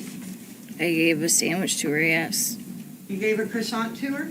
Yes. So you bought the croissant for Harmony or for you? There was 3 of them. Okay. There was one for her, and then there was one for Adam, and one for me. And the one that I had, I broke apart and gave to the kids. Okay. And, so what'd you do? Put the whole sandwich back there for Harmony? Yes. Did you check and see if she was eating it? No, Why not? because I didn't. Okay. She's lying. Okay. I think she's lying. And Harmony's position while you're doing that, I think she's leaning against her brother beside her, Yes. and then sometimes she's leaning up against the door, I think. Yes. And you don't check on her, No. don't check and see if she's eating, No. but you make sure that you've put the food in Declan's mouth. Yeah, because they're younger. She talks So about you it weren't like she was concerned just about tossing Harmony at food to that point? dogs or something. That's not what I'm saying. Okay. You feed them directly because they were younger. You don't feed Harmony directly because, or make sure that she's eating. Why? Because she can open the package and eat it. Did you hear her open the package? No, I don't know. I don't remember. Okay.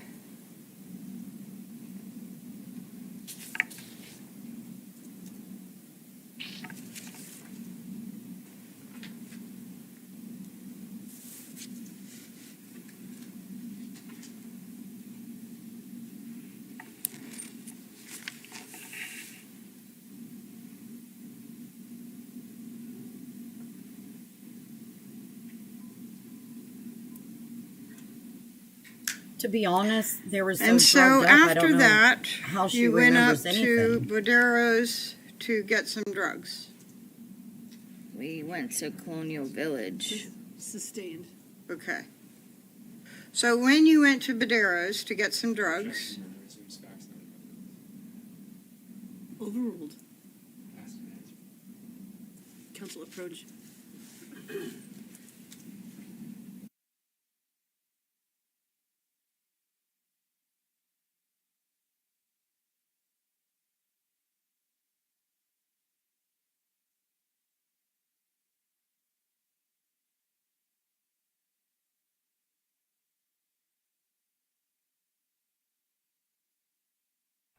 They really don't want to talk about that subject for some reason. So the defense has already kind of caught her up a little bit here. When she asked Kayla what the other 2 children were doing while Adam was hitting on Harmony, she said that one of her sons was screaming, but she originally told the police that the children were asleep at the time. And she also told prosecutors that she fed the children as they left the Burger King parking lot.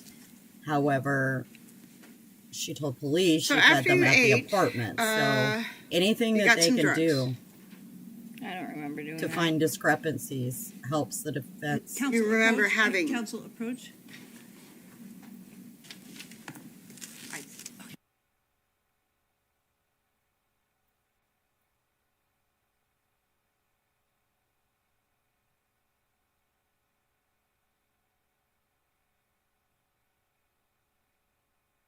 And so, yeah, last week she testified that Adam hit Harmony when he returned to the family's car from the methadone clinic and noticed Harmony had a bathroom accident. And that's what I had heard too. That's why earlier I brought it up.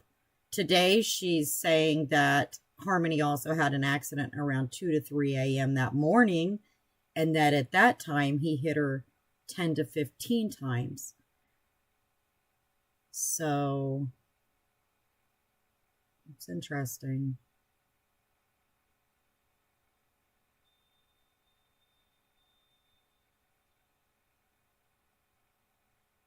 Rephrase the question. And after you ate, you and Adam did some drugs, Yes. and you did not ask Bodero to call 911. No. You did not ask your friend Bodero to come out to the car to maybe help you while you checked on Harmony. No.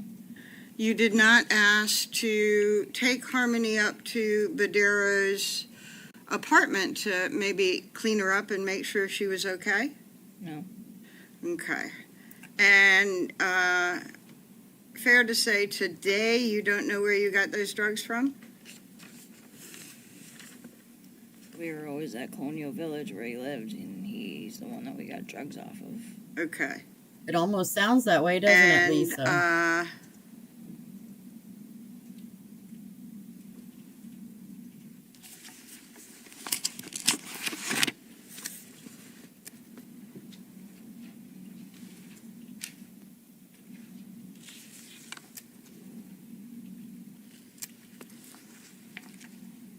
So if you remember from the opening statements, the defense is that it was actually Kayla you that do did this. recall Adam was only actually protecting feeding her.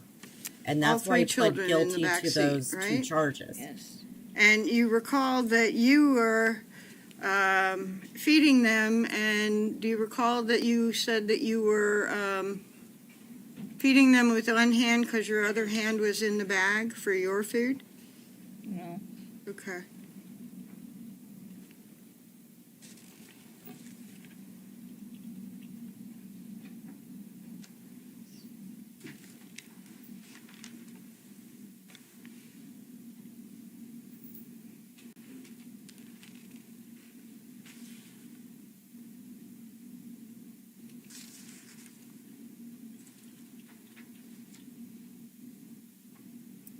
All they have to do is create doubt in So one of let's the talk jurors. about why so. you left the Colonial.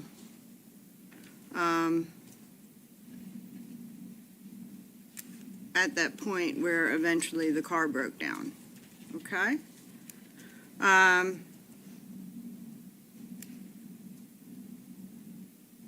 Did you have concerns about Harmony in the car at the time that you left? No. Did you look at Harmony at all in the car before you left? No. And you said that he, Adam, struck her God knows how many times, Yes.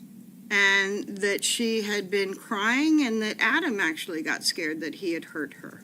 Yes. And you never checked. No. And you described on direct when you were talking to the state that whenever you all were out in public, Harmony would be covered up so no one would see. Right. That wasn't quite true, right?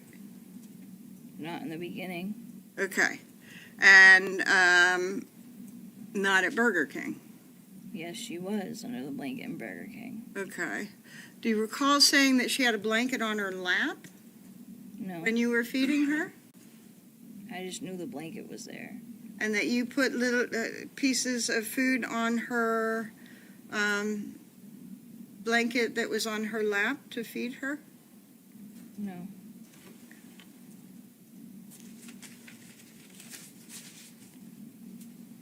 I don't remember putting pieces of food on her lap. Sort of toss back a sandwich? Yeah. Okay. And you had no concerns about Harmony? No. She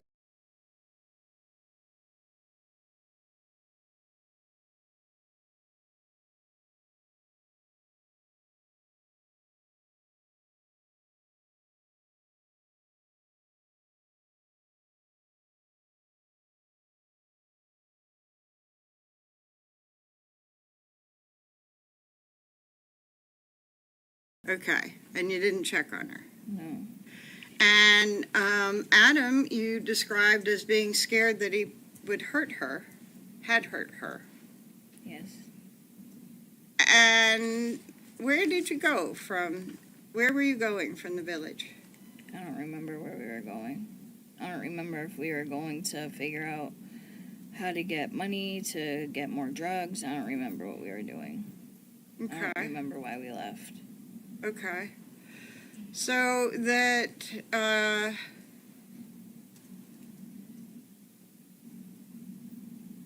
if this were true, then Adam would be driving around with a critically injured child in the back seat in public. Right. And it would have been a pretty important place to have to go for him to take that sort of risk of driving around with a critically injured child in the back seat. He didn't care. Okay. And you did or did not? I felt like I had no say. Okay. Anytime I said something, I'd get yelled at. Okay. And then,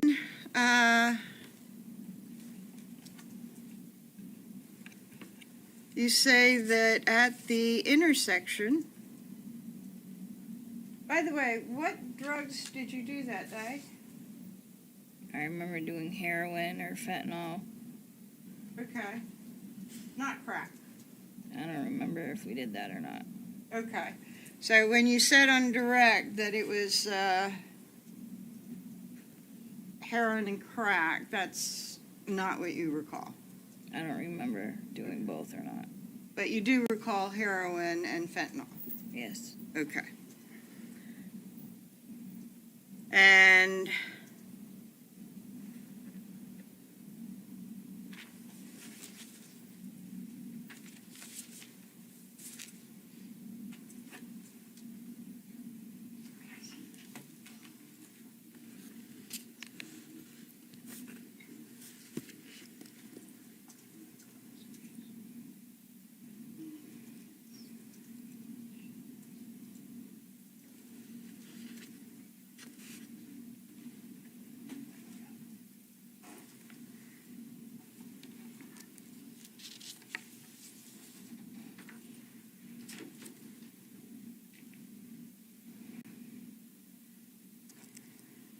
so we discussed timing with the Colonial at 7 and then the breakdown late morning, right? Yes. So you were at the Colonial for a few hours. We were at the clinic at 7. And then Burger King and then the Colonial. Yes. And so you were at the Colonial parking lot for a few hours or a couple of hours before you left for wherever it was you were going. I don't think we were there that long. Do you recall the tow truck driver, do you recall going back to the intersection and the tow truck driver was there? You're talking about after the car broke down? Uh-huh. Yes, I remember when we got brought back. Okay. And that was like after 12:30 or so, right? Yeah, something like that. And how long did it take you to walk to Mr. Vadero's from the car? I don't know, it felt like a long walk. I don't remember how long. Okay. Okay.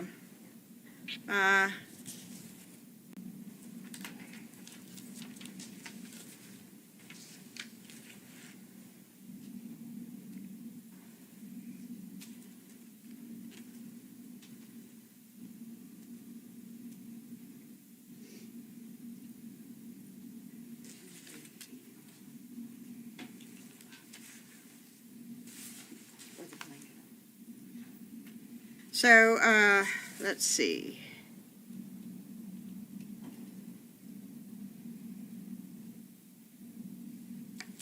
In that time that you were in the Colonial parking area on the 6th prior to the car breaking down, Harmony was in the car, but she was dead, right? No. Basis? Assumes facts and evidence. May we approach? Yes.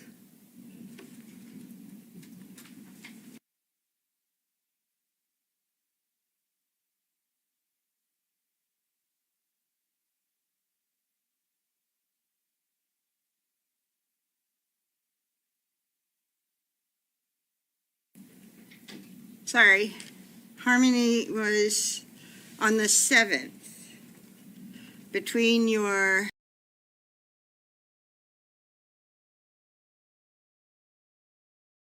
to Burger King, to the parking lot, to using drugs, to late morning driving away. Yes. Harmony was dead in the car, right? Not throughout that whole time. Pardon? Not throughout the whole time. She was actually in the trunk of the car, right? What?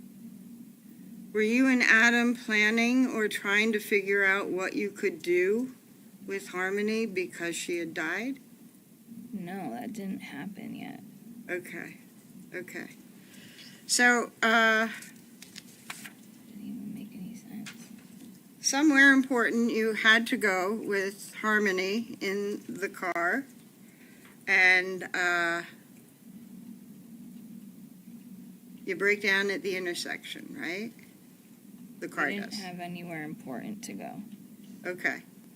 So, at the intersection, there's Webster and Elm Street, right? Yes. Elm Street is a big road, 4-lane. Yes. 4-lane in the sense that it has turning lanes, right? Yes. And Webster is smaller, 2-lane. Well, it was still 2 lanes where we were. Yeah. Yeah. And then it changes. And so you were on Webster getting ready to get onto Elm Street.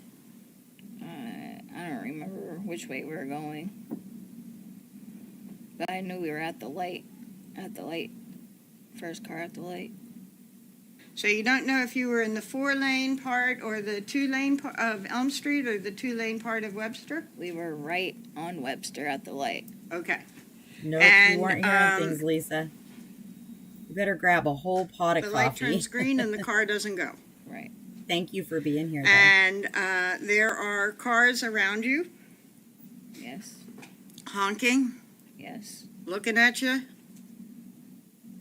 No, they were just figuring out why the car was there. We had to keep telling them to drive around. Okay. So you and Adam are sort of waving them around? Yes. Or you're waving them around? I was waving them around to go around the car. Okay. And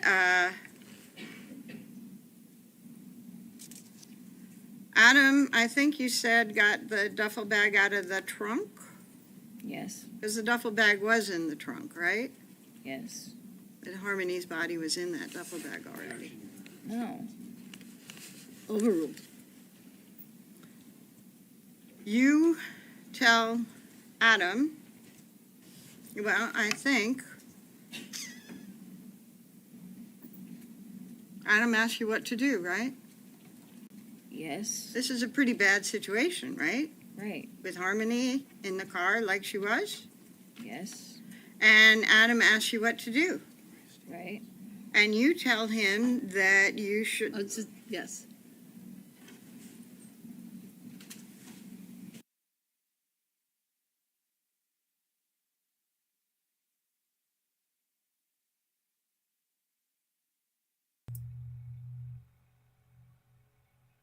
Kayla seems to be getting a little bit irritated. I think she knows that she's been tripped up. What are you guys thinking?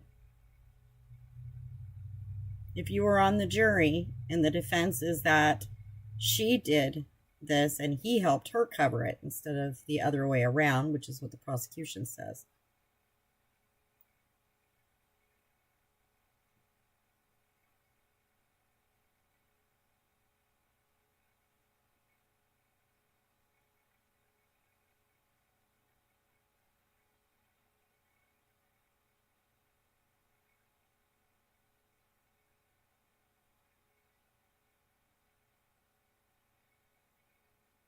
I'm pretty certain in her original testimony she said that they placed her in the tote bag that was in the trunk.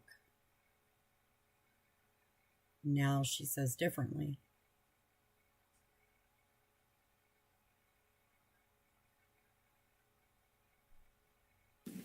So you tell Adam that. Sustained. Well, approach if you want to approach.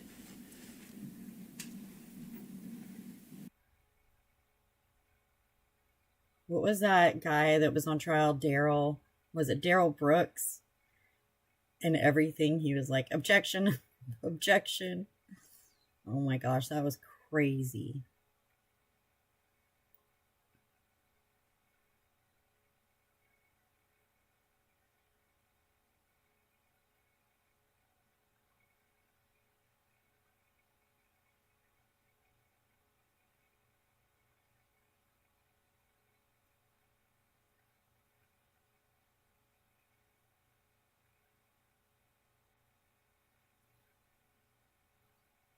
No, she said it out loud. She said that didn't even make any sense.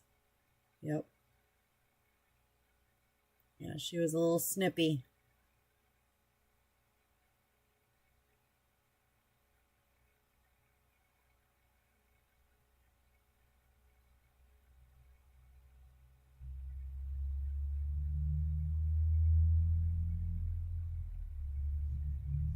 The prosecution's trying really hard to avoid some questions here.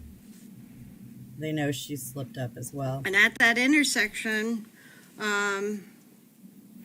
you'll pack up and go to Badero's, right? Right. And that was your idea. No. It wasn't? No. I'm going to refer you to, I'm going to approach first, Your Honor.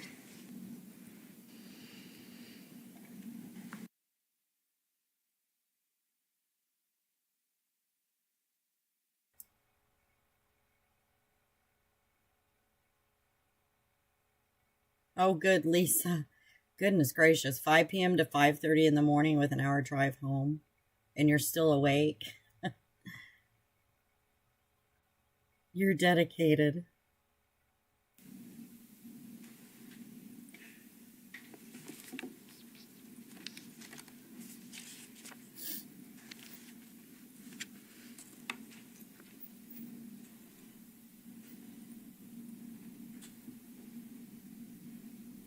She looks really annoyed.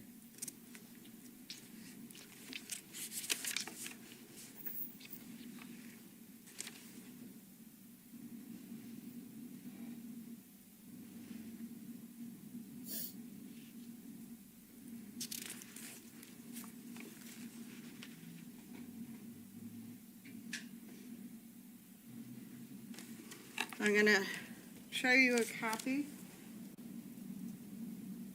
of the transcript of your June 3rd interview. Yeah, let's remind her again what she said before. I'm going to move this clip a bit because it might be hidden. Remember, she got out of a very And lengthy ask you again sentence to review a portion of it, and I'm going to ask you a question. to say all this, And basically. that is the area. Page 50. If she's caught lying, she'll still, then she'll be held accountable for her other charges.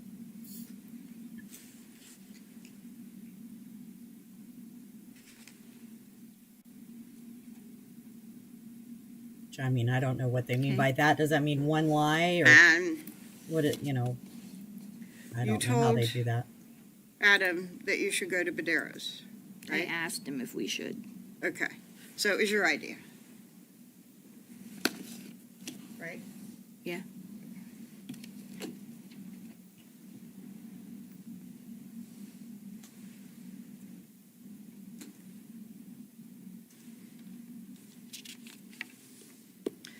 And you gathered, Adam grabbed a duffel bag from the trunk. Yes. You got your purse and stuff from the trunk. No, my purse was not in the trunk. Okay, so you got your purse and you got some stuff from the trunk.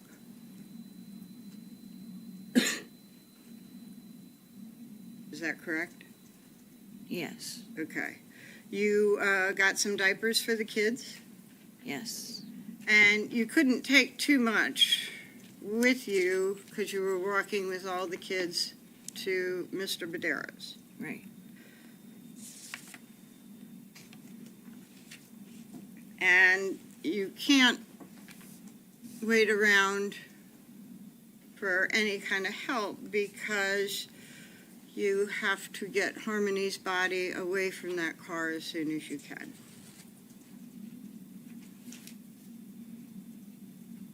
Yeah. Okay. Now, I want to talk to you about discovering that Harmony was dead. I think on direct you said that Adam opened the door and said something like, baby girl, wake up, or wake up, baby girl. Yes. And she wasn't moving. Right. And that's when he popped open the trunk, you said. The trunk wouldn't open. It did eventually, though, right? We moved the car seat out of the car so that he could move the seat to get into the trunk. Okay. And Adam checked her breathing. He was just trying to wake her and she wouldn't wake up. Okay. Do you remember Adam saying that Adam put his hand over her heart? No. And so that didn't happen? You don't have a recollection of Adam putting his hand over her heart? No, I don't. Okay. But you did tell the police that in June of 23rd that he put his hand over her heart to check her. He was checking her, but she wasn't waking up. Okay, so he did put his hand over her heart to check her. He tried waking her up. I don't remember the hand on the heart. Okay.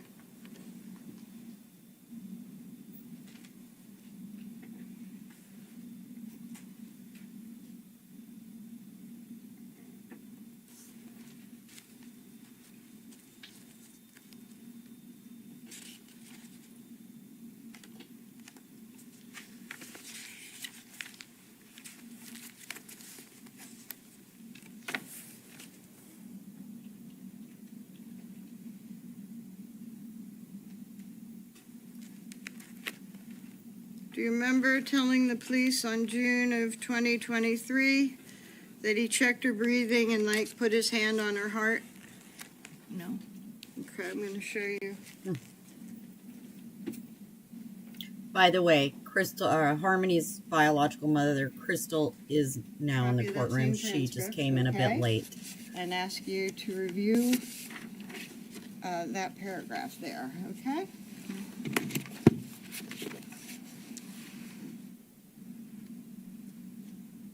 So Adam's not here, but her mom is.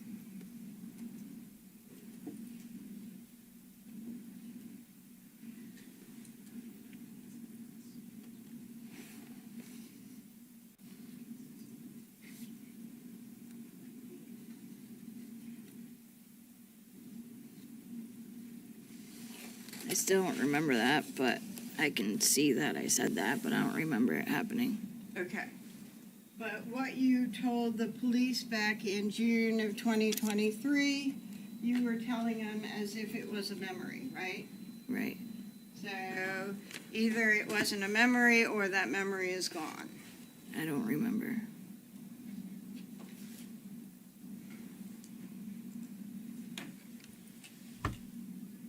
And you also checked Harmony, and she wasn't breathing.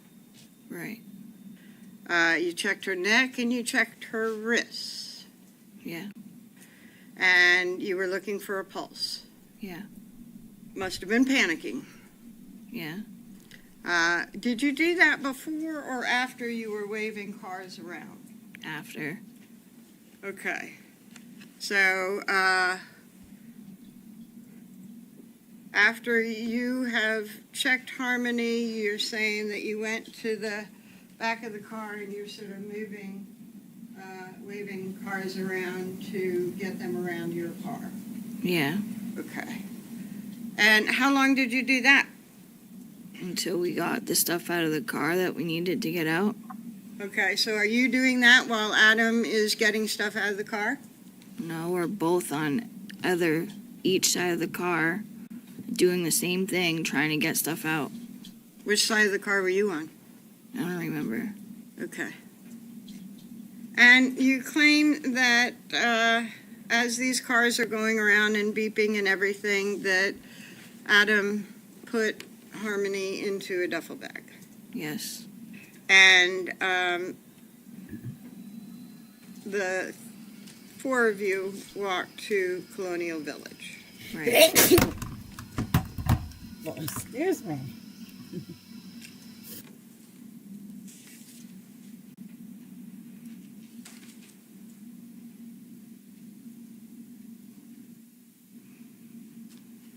Now, on direct, you said that you never saw Harmony bleed. Yeah, I didn't. Okay. Did you ever see blood on her? Not that I remember. Okay. And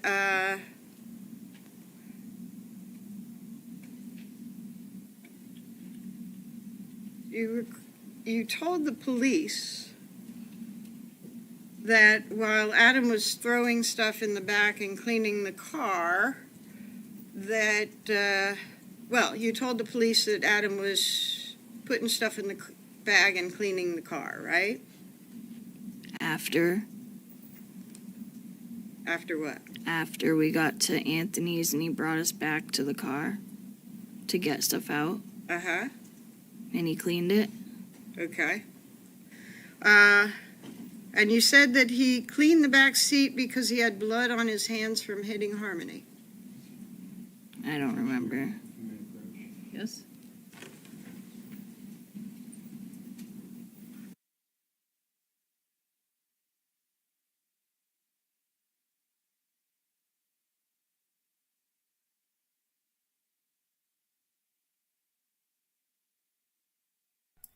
I agree, Ruby Doo. I think they both deserve to be in prison for the rest of their lives. She is just as guilty, in my opinion, as Adam.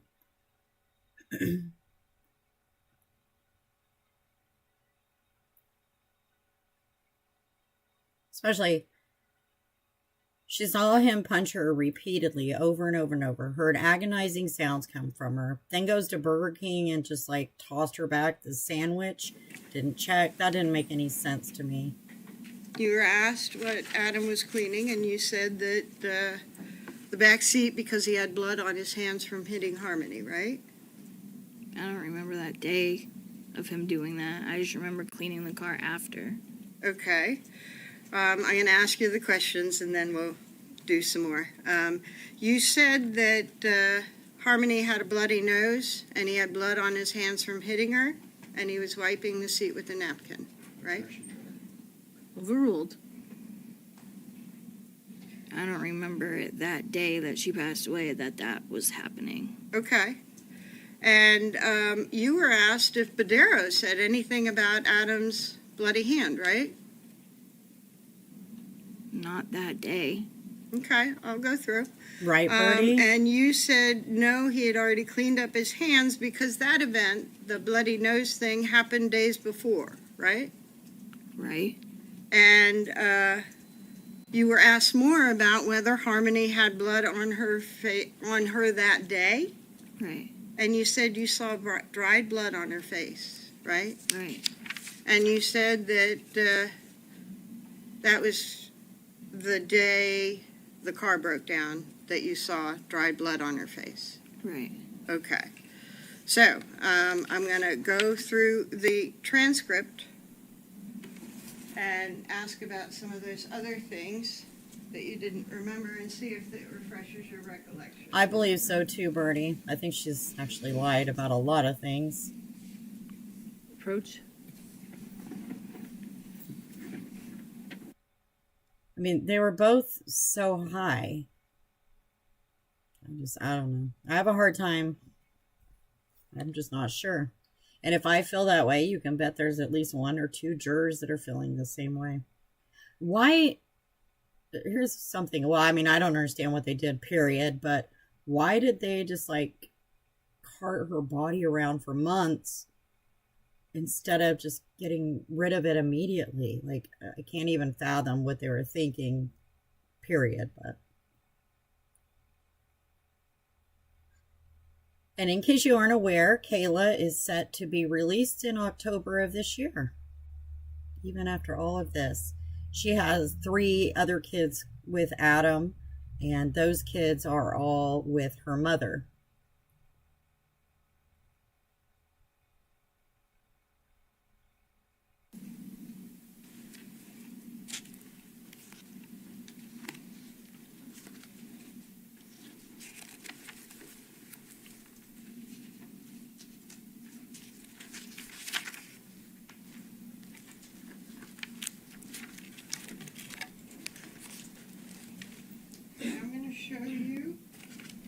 again, it's that transcript from June 23rd, and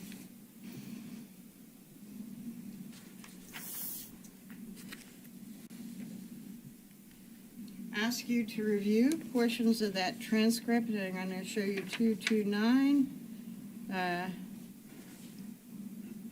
down to all of 229 and 230. Reading some of the comments on X, it seems like quite a few people actually feel like the attorney is doing the testifying for Adam through, her questions. Do you guys feel that way?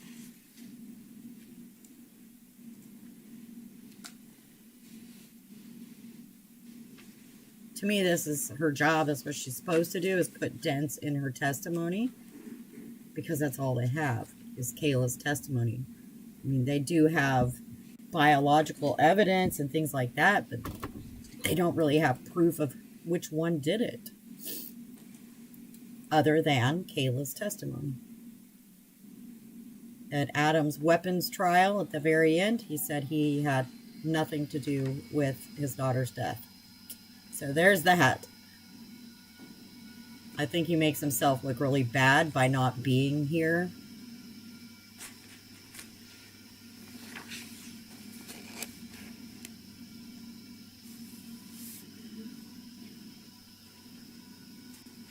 I absolutely 100% agree, Bertie.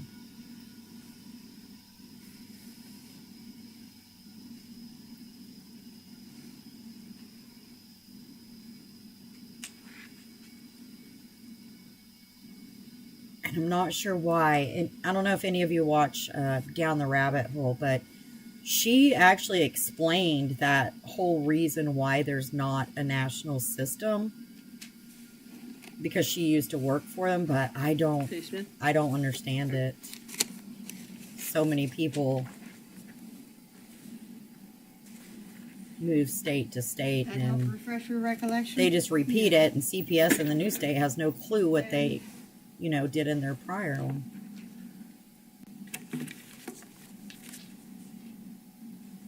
So, Everybody in this case failed harmony. you did though. tell the police that Harmony had a bloody nose and had blood on it. He had blood on his hands and was wiping the seat with a napkin. Yeah, but that happened days before. That happened before she died. Sure. But the wiping was on when the tow truck driver was there? Yeah, when we went back to the car, Okay, I remember cleaning. okay. And it was for the blood that was on the car? I don't remember what it was for. Adam just wanted to clean it. Okay. But you recalled that you did see blood, you said, on Harmony's face, Yeah. right? And it was that day, right? Yes. And where you saw Adam cleaning was around the area that Harmony was sitting, right? Right. And you said that Adam had blood on his face that day? I mean, on his fist that day? Yeah, on his hand. And that Harmony had blood on her face? Dried blood, yeah. Right.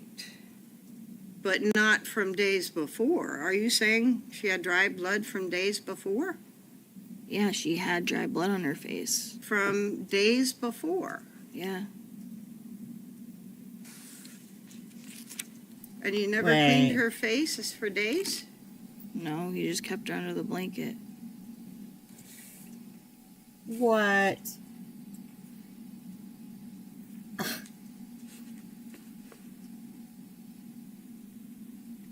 See, Lisa, that's what I think too. I mean, I've seen the mom in her interviews. I don't know. I wouldn't want my kids with her. It's just my opinion. Now, you said Friday, that you and Adam had talked about what to do together. Is that right? Do you remember that? Yes. And that you sort of came together with the plan to say that Adam had taken Harmony to her mother's? That's what Adam told me to say, yes. Okay.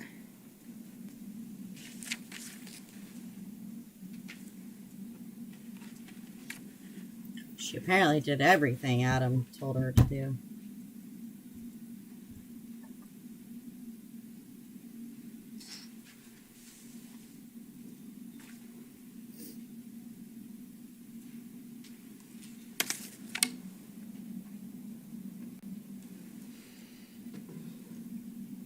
I am going to switch over now to when you go to fit. Okay? Which time? With Adam, Declan, and Seamus, Okay, and the body of Harmony. okay, And so, Adam no longer had a car after December 7th, right? right, And he no longer had the freedom to drive wherever he wanted to, right? right, And when he drove, there would be somebody else in the car, right? He would be driving someone else's car, right? And sometimes he drove Badero's car, right? that was way before. Okay. And you still didn't have any money, right? Right, And from 2 days in Badero's car, you go to your mother's. right, And I think you actually go to an aunt's or something, and from there, your mother comes over and gets you off. yes, And you could only stay for a very limited time. yes, She might get in trouble with her landlord. yes, And so you were trying to get into the shelter. yes, And you worked and applied and everything like that for the shelter. yes, Would you walk over there to do that? yes, we did. Okay. So you, Adam, and the kids would walk over to the shelter to apply for shelter there. We walked to city welfare. Okay. And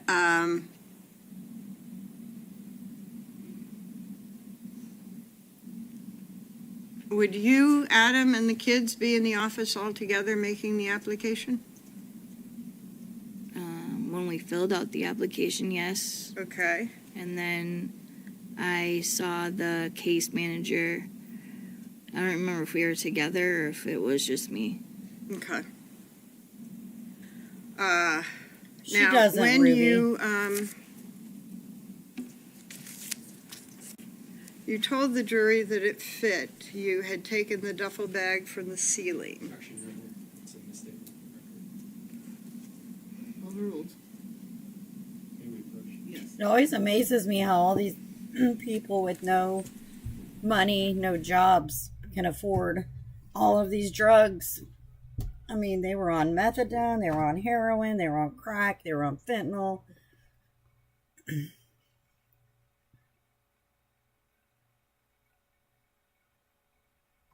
It's kind of amazing she remembers anything, honestly.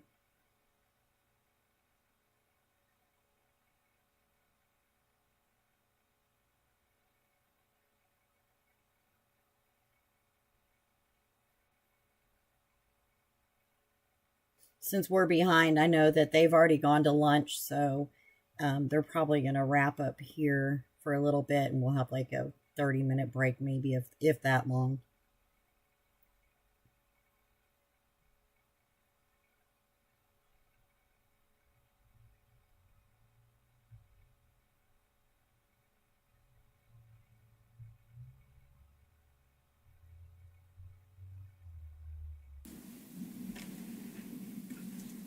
I didn't realize I had said it.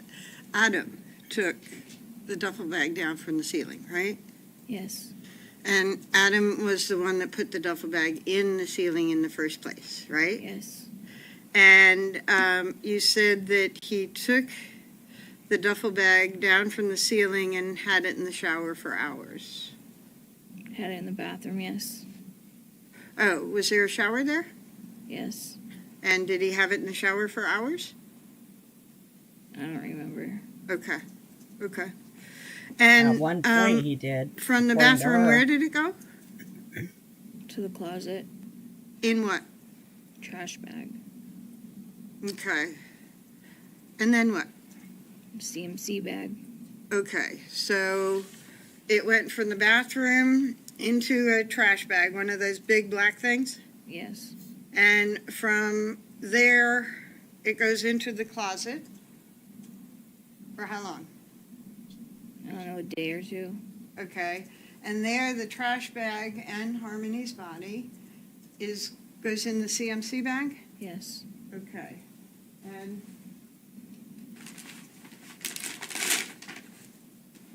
I think you identified Exhibit 85 as pretty much a duplicate of the bag that you got from CMC, right? Yes. And this is a bag that's given when you give birth at CMC, right? Yes. And it's for diapers and Wow. carrying things around for your children, right? Yes, diaper bag. Pardon? Diaper bag. Okay. And from the CMC bag with the trash bag and Harmony's body, Yes. where does it go? To Portland Pie. Okay. And then where?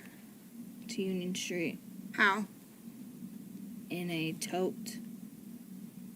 Okay. From where to where did it go to Union Street? Where did it get in the tote? From the shelter. So how did the CMC bag get back to the shelter? It came back from Adam's work. To the Okay. shelter. Who brought it back?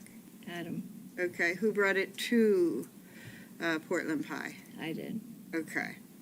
So She pushed it in a baby stroller with her other two kids in are you tow. saying that it's in the CMC, there's a body in a trash bag in the CMC bag in the tote Not in the tote at the time. when you go to Union? When we go to Union, yes. Okay. And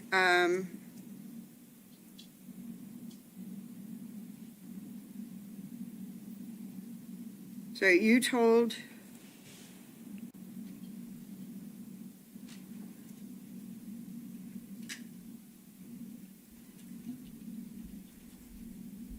Her facial expressions.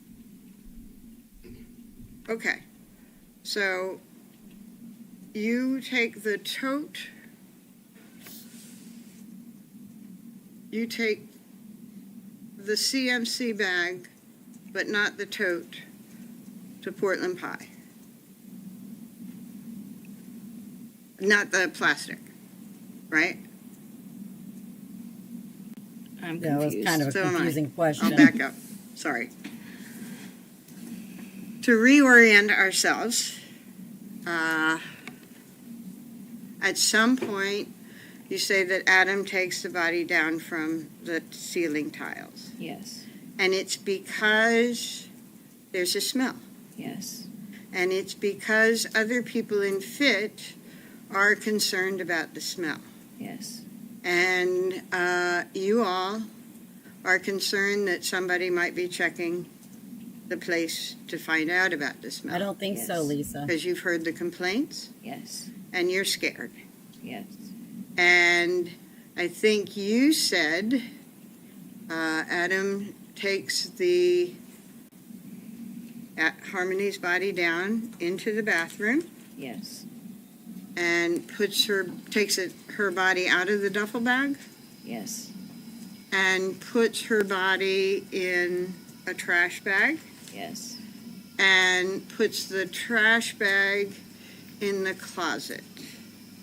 In the CMC bag in the closet. Okay. So from the bathroom, is her body put in the CMC bag? In the trash bag, the trash bag's in the CMC bag. And that all happens in the bathroom. Yes. And then,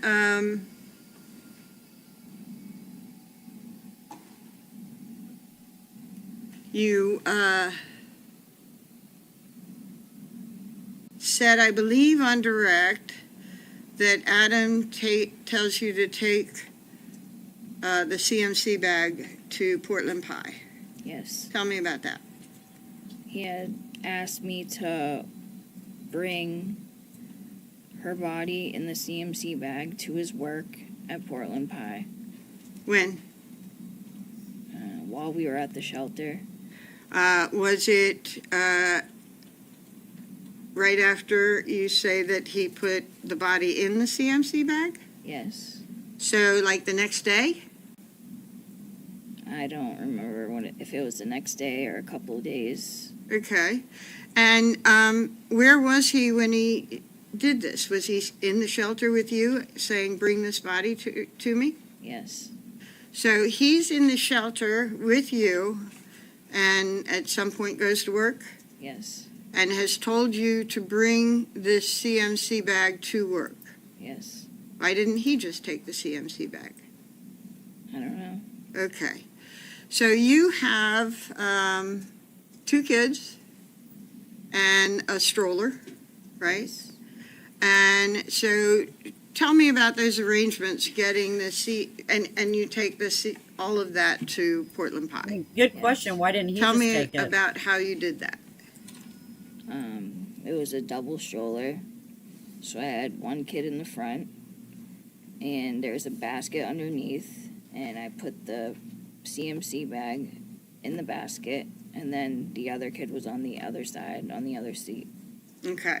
So you take the CMC bag out of the closet and put it on the stroller? Yes. And is that inside fit or outside fit that you loaded on the stroller? Inside. And then you get your kids arranged Yes. as well inside. Yes. And then you walk down the street, and I think you said it took about 15 minutes or so. Yes. And you are walking with your children and the body of Harmony in a CMC bag to Portland Pie. Yes. And why? Why was it going there? Did you He know? asked me to do it. Okay. You didn't say anything, ask him why or anything? He said he was doing it so that the smell wouldn't be at the shelter. Okay. Did you tell him he should take it with him? No, he called me when he was at work and told me to bring it. Okay.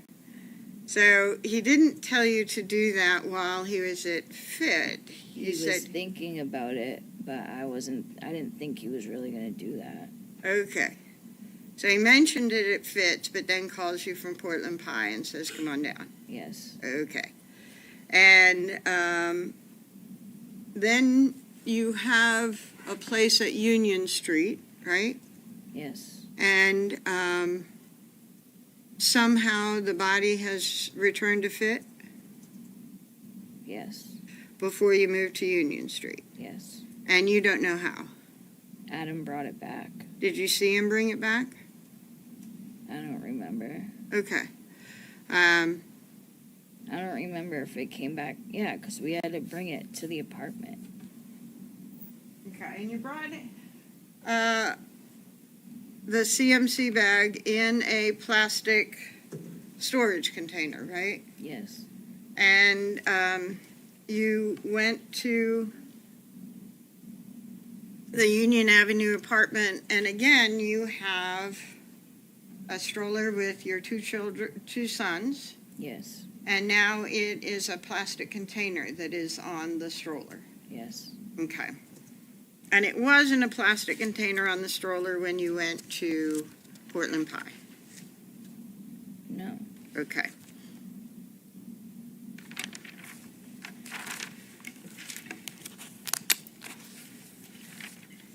According to the reporters that And were when in you the got courtroom. to Portland Pie, Harmony's mother is in there You- weeping through this part of the And testimony. Adam put the body in a refrigerator? So sad. It was his job, Okay. so he did. That was his job. It was His to job handle. was at Portland Pie. Okay. So he took the CMC bag inside, and he said he put it in the freezer. I'm sorry. I meant to be asking about Union Street, and I know that I misstate sometimes. So at Union Street, you're on a second floor, Yes, and you sign the lease and everything like that, and Adam brings the body upstairs, yes, and the CMC bag is put in the refrigerator. it's in the tote. Okay. When we were walking to the Union Street, the bag was in the tote. He brought the tote upstairs and put it in the closet. Okay. And from the closet, it went to the refrigerator? Yes. Okay.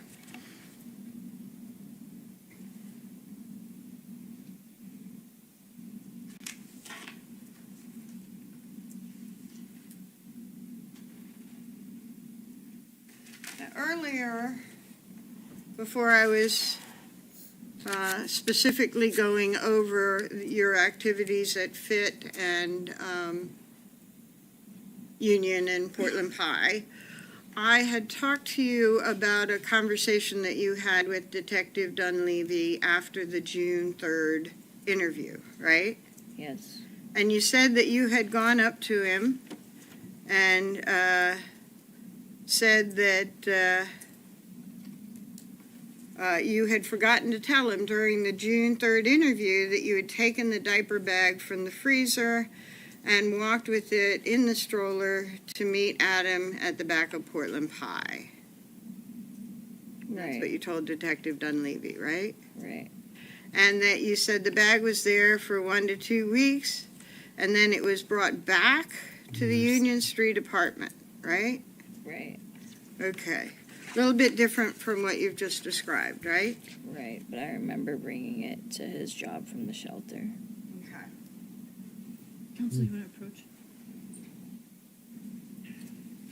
So the defense attorney's thrown quite a few curveball questions at Kayla, and I believe what they're trying to do is to get her to admit that Harmony was already deceased before the time As I said, that- I look for what we consider to be natural breaking points. This that sounds like one of them. Kayla So we are claims gonna that Adam killed her.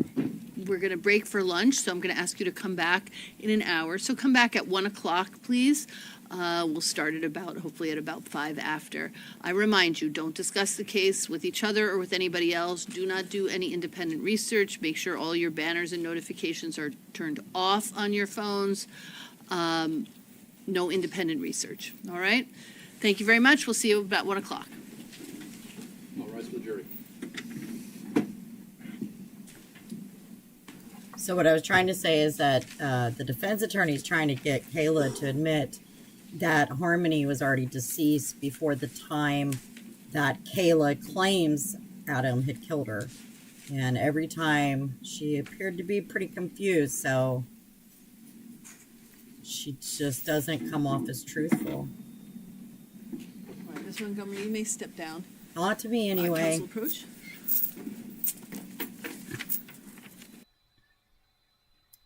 All right, so they are still at lunch.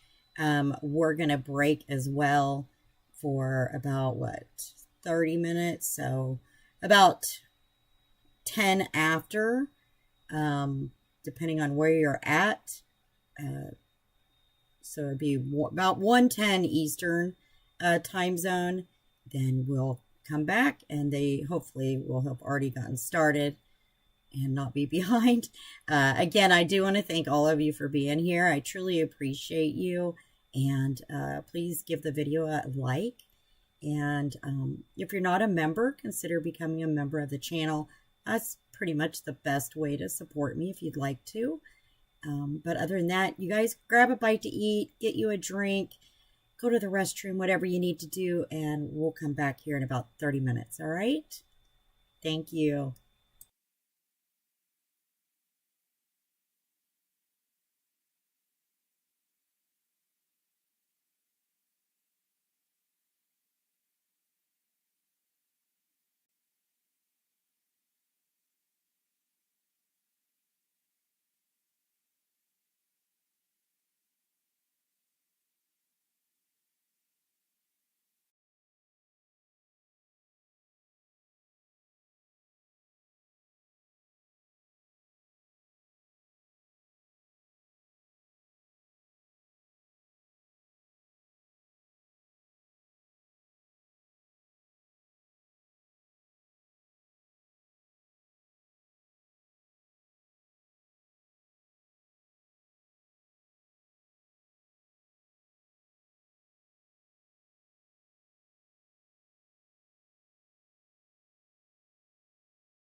All right, welcome back. They just finished their lunch.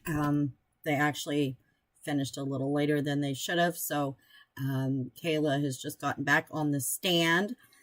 I think it's important that we remind ourselves that we probably don't like Kayla very much, but she's necessary because of the plea deal was necessary so that we can get, what hopefully will be a verdict for Adam that he'll be guilty. All right, so let's get going. Let me start this back again real quick. I'm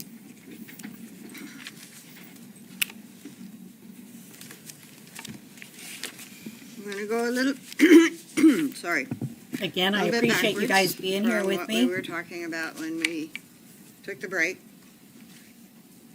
And talk about the order of the children in the car in the back seat. Declan, I think you said, had a car seat. Yes. Seamus had a car seat. Yes. And Harmony would wear a seatbelt. Yes. And I think that you said earlier today, Declan was in the middle, Seamus was on the driver's side, and Harmony was in the passenger side. Yes. In May 16 of, well, actually, in June of 2023, you described Harmony in the back seat after Burger King, leaning on Seamus's seat. Yeah, she was always leaning on one of the car seats. Okay, and you said it was Seamus's. Okay, so I must have it mixed up. I don't remember. I always thought Declan was in the middle. Okay. If you told them on the 23rd that it was, June 23rd, that it was a Seamus, it could have been. Yeah. Okay. And then,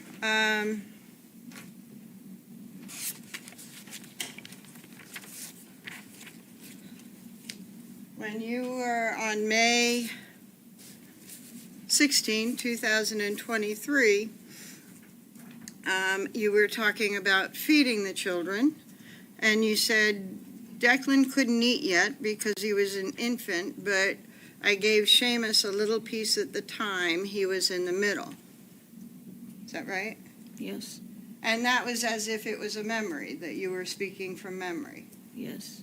And do you recall, because you talked about feeding Declan and putting the pieces in his mouth, do you recall if you did that? I remember feeding one of them, both of them, I don't know. Okay. And you talked about putting a sandwich on Harmony's lap, but not looking at her, right? Right. But you saw that she had a blanket on her lap, right? Yeah, she always had a blanket on her. And it was on her lap, you described it, right? Yes. Not over her, it was on her lap. Right. And that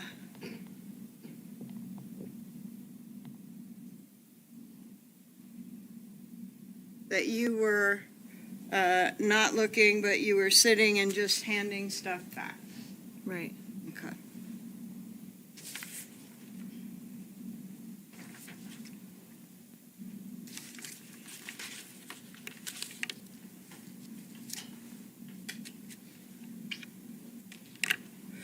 So, a couple of things on Union Avenue and what you described at Union Avenue.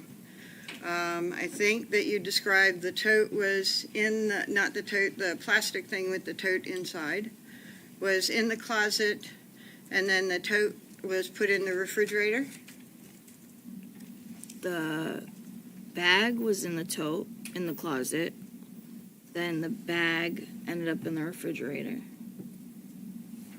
CMC bag. Yes. Yeah. And it was in the refrigerator for a bit until it was taken out to go into the bathtub. Yes. And after it was in the bathtub, it went in the freezer. Yes. Okay.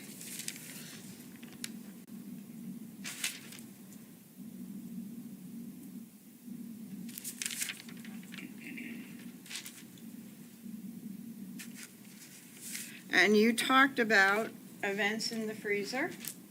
I mean, in the shower. And described for the jury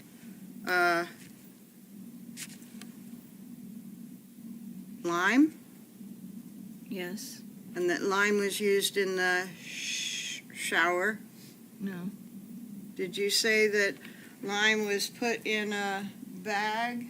Yes. So that was on the floor of the bathroom, is that what you're Yes. saying? And why lime? Adam got the lime. I don't know where it came from. Okay. Did y'all research lime and what it might do? I did not. Okay.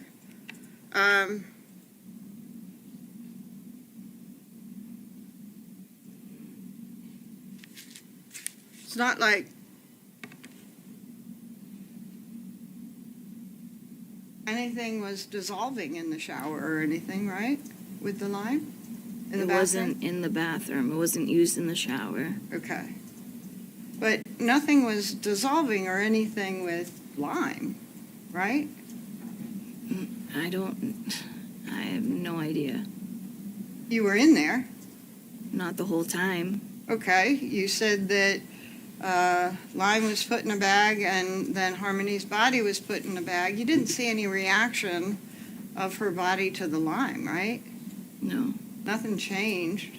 I didn't see her body getting put in the bag with the lime. Adam said that he was going to be putting her body in the lime, in the bag that has the lime in it. Okay. Okay.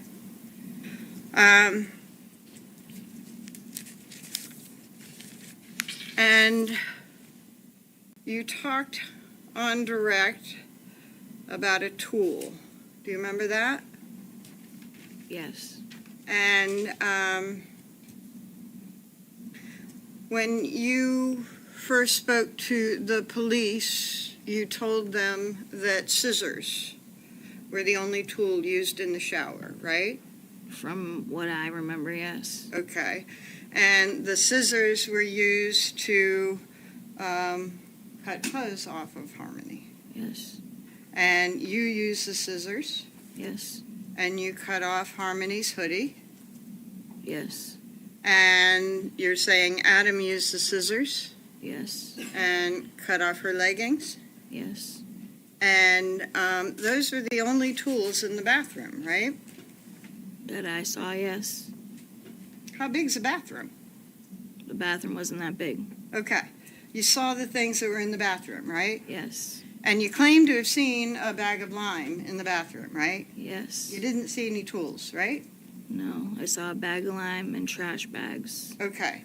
And there weren't any tools sitting outside the bathroom, right? No. Okay. And you didn't hear any power saws? No, because it was really loud. What was really loud? Our neighbor next door was a drunk and very loud, always blasting his music. Okay. And you think that the music could have overcome power tools if they were used? I believe so, yeah. It was That's very another loud lie. all the time. Friday, she said Okay. she could hear the shower And running, but that the neighbor had music when you playing first loud. talked to the police, you actually denied that you helped Adam in the bathroom, right? Right. And you denied that you had anything to do with what he did in the bathroom. Right. You said that Adam didn't want you in the bathroom. Right. And then when you had to admit that you were in the bathroom,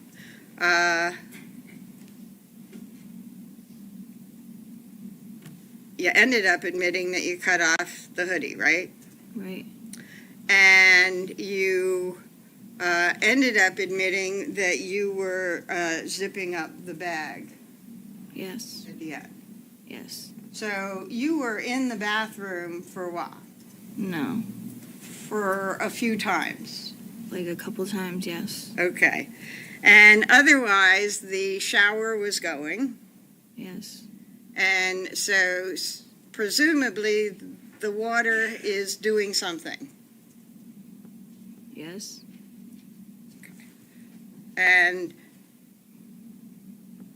a bag of lime on the floor in the bathroom would generally not be touched by a shower that's in the tub, right?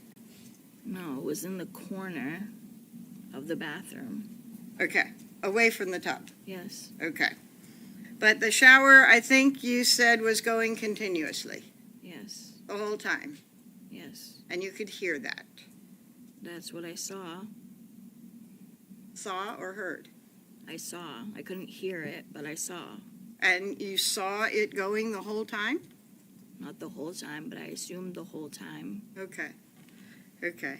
because he told me what he was doing. Okay. And you and Adam were working together to take the clothes off of Harmony Yes. and put her in the bag. I didn't put her in the bag. You zipped up the bag.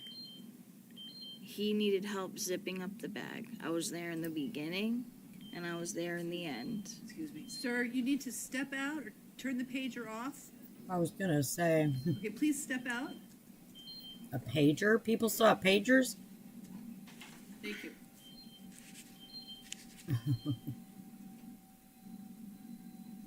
You would re-ask your question, Attorney Smith. Yeah. So Friday, she said she could hear the shower. By the way, even though, oh no, she's gonna roll her eyes. Even though she said the neighbor's music was playing super loud, so she could hear the shower, but she So what couldn't you're hear a saying saw now or is- anything. You didn't know if the shower was going the whole time. No. Okay. Now, you didn't know if Adam used any tools in the shower because you weren't there the whole time, Right? but you never saw any. No. And the police specifically asked you about tools Yes. and specific types of tools, right? Yes. And you told them that the only tool that Adam had was a box, a big box under the counter in the kitchen. Yeah. And that when he pulled out that box one time when he was losing it, he broke the counter. Yes. And it was a pretty big box, right? Yes. And you did not see any other power tools in the apartment, No. before or since? I'm sorry? Before that day or after that day? No. Okay. And they actually showed you pictures of power tools Yes. to ask you about those power tools. Yes. And did they show you a picture of a big table saw? Yes. And that was or was not similar to what you had seen in the apartment? It was similar to it. Okay.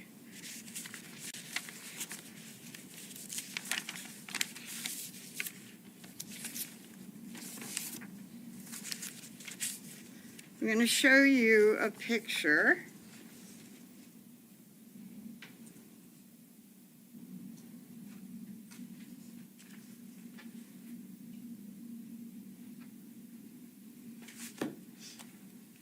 Do you recognize this picture? Yes. And is that what you're saying? Well, how do you recognize this picture? It's a table saw. Uh-huh. And was that the type of tool that you had seen in the apartment? Yeah, there was a table saw in the box. Okay. And I'm gonna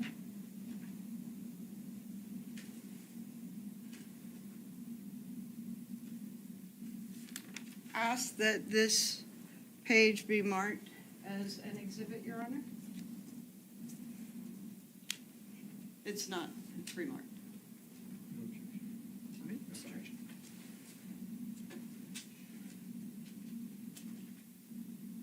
Attorney Smith, for identification or full? Full. Any objection? No, Your Honor. All right, it can be marked as a full exhibit. This page.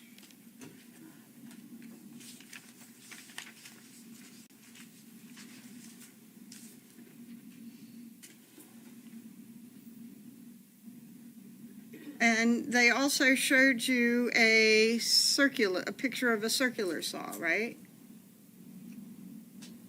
I don't know the difference. Okay, I'm going to show you another picture.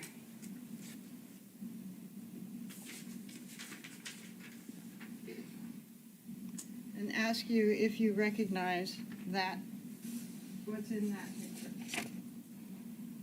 Yeah, that's what it looked. Pardon? It looked more like what it was than that one. Okay. Yeah. Okay. And you actually told the detective that it looked like the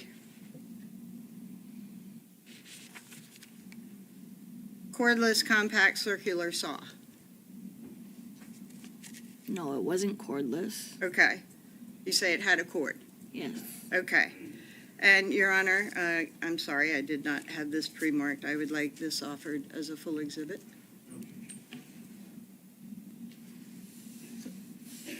To be entered as a full exhibit. Thank you. And this is, thank you.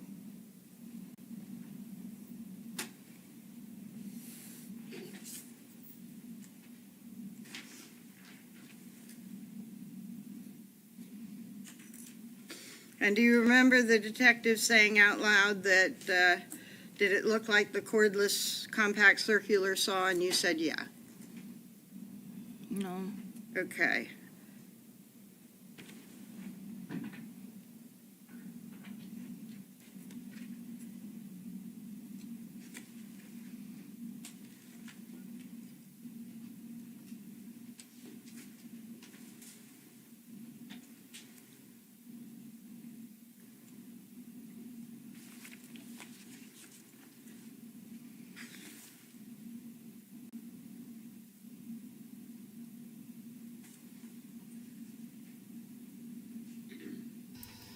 That saw is just such a horrific thought. Got a copy of Defendant's Exhibit E for ID.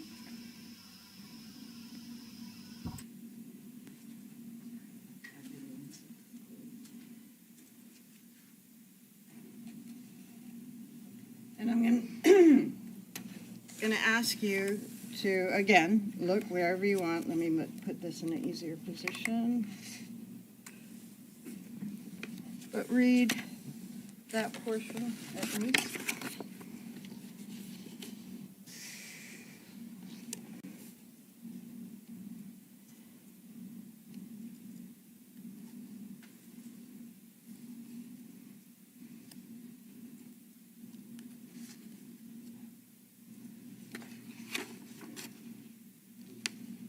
Yeah, it wasn't cordless.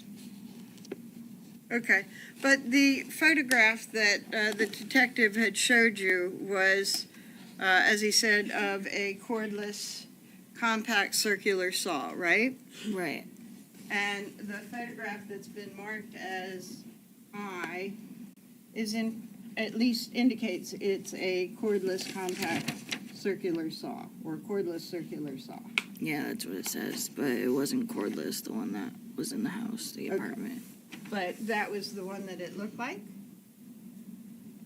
Yeah. Okay. She says that so nonchalantly. Yeah, that's a saw. But it wasn't cordless. If you're just joining, the defense is questioning about the family's time at the Union Street apartment, primarily the day that Adam allegedly reduced Harmony's body. And then Detective Dunleavy showed you another photograph and asked if that perhaps looked like the tool under the sink? That one? No, a different one. I don't know. Do you recall him showing you a picture of a miter saw? I don't even know what that is. Okay. We'll get there. Okay. So, earlier in direct, you were given a picture of a power tool, right? Yeah. And you had signed that photograph, right? Right. Or, I'm sorry, initialed it, right? Yeah. Do you know when you initialed it? No. Pardon? No. Was it recent or a long time ago? I know I did some recent and I did some a long time ago, so I don't remember. You signed some photographs recently and signed some a long time ago? Yeah. Okay. I'm going to show you And I keep saying sign, and I'm misstating, you initialed, right? Yeah. Okay. I'm gonna show you what's been marked as State's Exhibit. I know that many think this is all 63. redundant, but she's poking holes in her testimony. Listed in as full. That was recent. This you Yes. signed recently, Yes. in one of those prep sessions, Yes. and, back in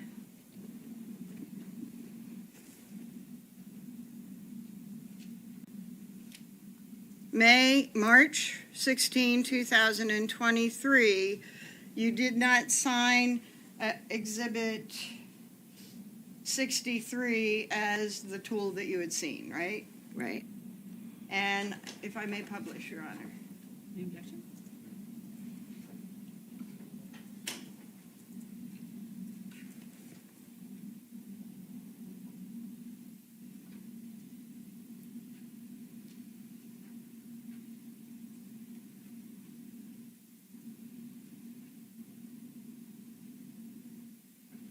And the name of the type of saw on that photograph that you recently signed was M18 Fuel 18-volt lithium-ion brushless, cordless, size grinder with paddle switch, tool only.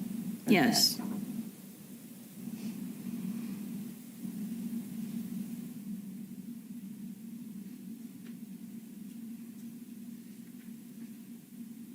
But back in March of 2023, when you were shown photographs, you identified the one that looked most like the tool as the cordless circular saw, right? I'll show you Defendant's Exhibit I. I don't get what you're trying to say. This cordless circular saw photograph was the one that you identified most like the tool that was under the counter. Yes. Okay. If I may, Your Honor? Yep.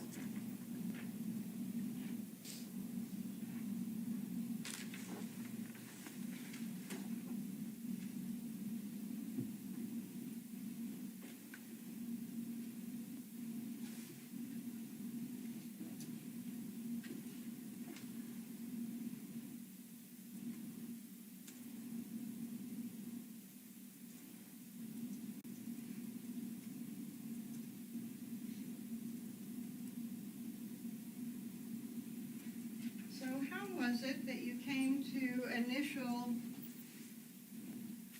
a grinder with paddle photograph? What happened? What was the exchange where you initialed it?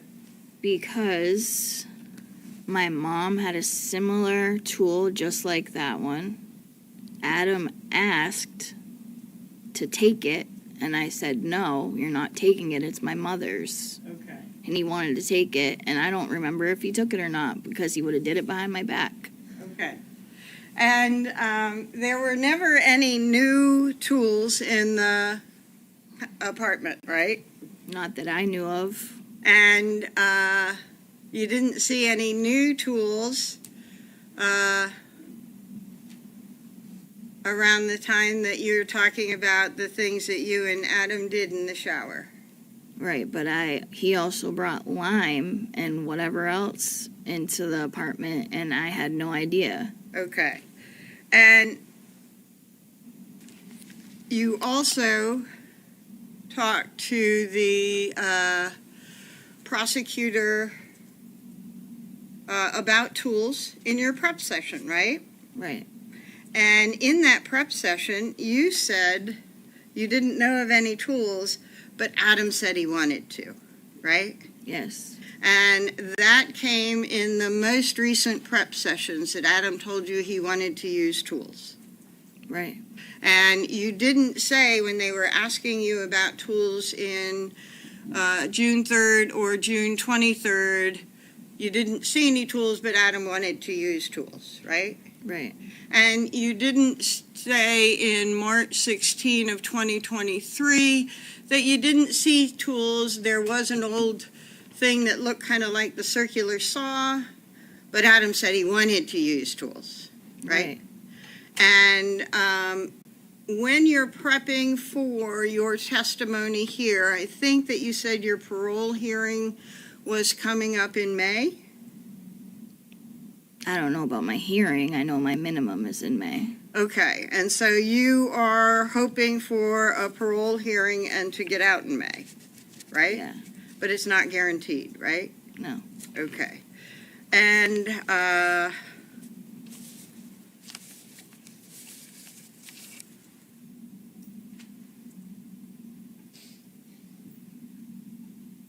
on that time where the state had you initial that fuel grinder, did they show you the picture and say, have you ever seen this? Yes. And you said, oh, my mom has one. I said, yes, my mom had one. I saw that she had one of those. Okay. And when they showed you this picture, that you thought it might be important to the case, right? Because Adam asked to take it, and I Okay. told him not to.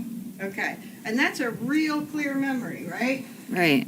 And it's something that you never mentioned in June or March 22, 23, right? Because it didn't get brought up. I wasn't thinking about that. Well, they were asking about tools, weren't they? Yeah, but I wasn't thinking about tools that my mom had. I wasn't remembering that Adam wanted to take that. Okay. Okay. And what was that tool? Did you remember what it was? A handsaw. Okay. That's what I call it anyway. Okay. And what were the circumstances that you saw it at your mom's place? Because my mother works with wood. She has her own refurbishing Uh-huh. company, and she does her own woodwork. Okay. And she just got it. It was brand new in the box. Okay. I just So like how if she it was says, brand "Okay, new and okay." purchased, it was brand new in December of 2021. Yes. Okay.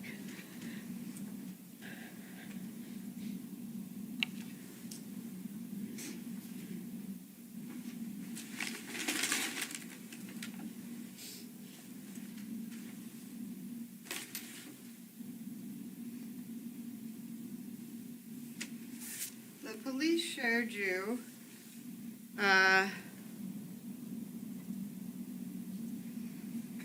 photograph of the CMC bag when you were doing the interview in June of 2023, right? Yes. And you identified that as the same type of bag, the same as the one that you got from Catholic Medical Center when you had your child. Yes. And you actually thought that it was your bag. Right. You thought they had found the bag. Yeah. And you had thought that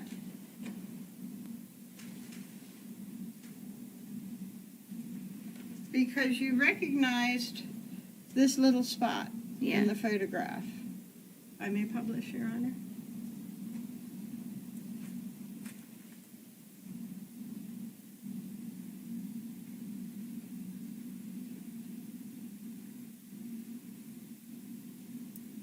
Hi, Peacock. I haven't seen you in a while.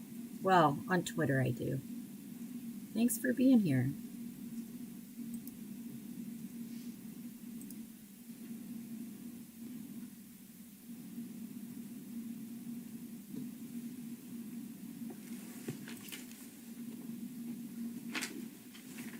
So let me talk about what you've described as the treatment of that CMC bag.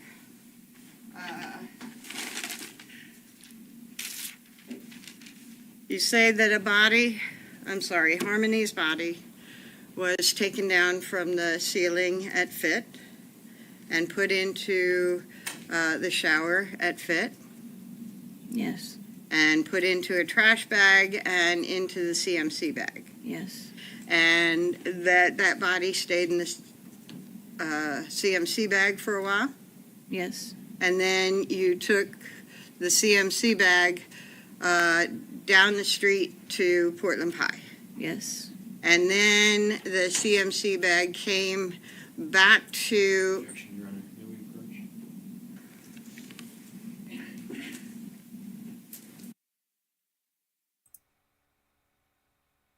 Oh no, YouTube's been having issues. I don't get a lot of notifications either. Sometimes unsubscribing and subscribing again help, but I don't know why. I also don't know why the comments are automatically showing up now when they weren't even working earlier. So hopefully nobody gets too annoyed by them until I can fix it.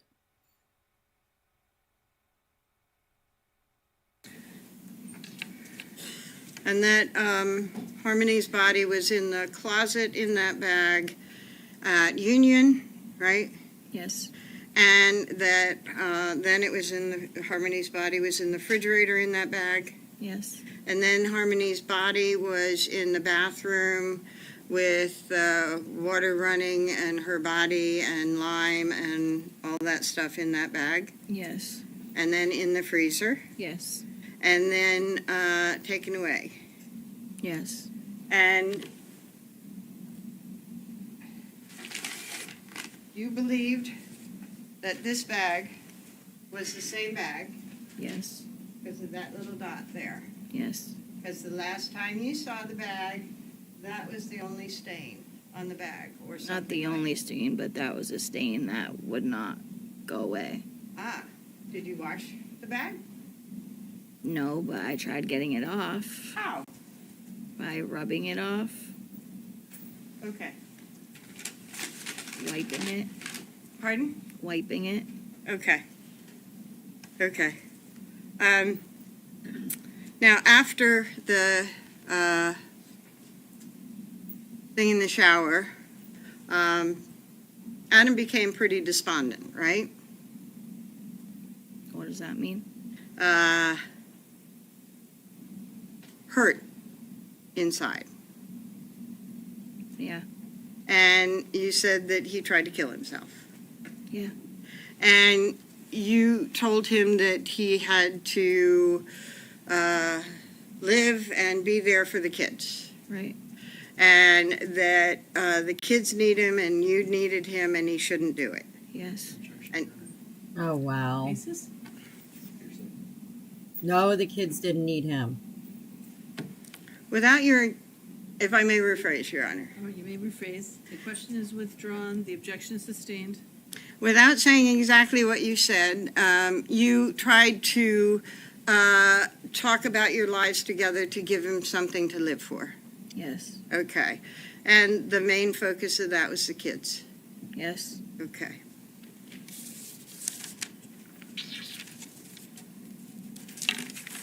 After all that, she still wanted him around. She never feared he would hurt her kids. The completely changing the subject. How does that even I make want to sense? take you back to the summer of 2019, and you testified about Kevin and Adam having an argument and you overhearing it. Yes. And the argument was about Kevin Montgomery's failure to pay bills that he had promised to pay, right? Part of it, yeah. Okay. You all were kind of left in the lurch because those bills weren't paid, right? Yes. If I may have a moment, Your Honor?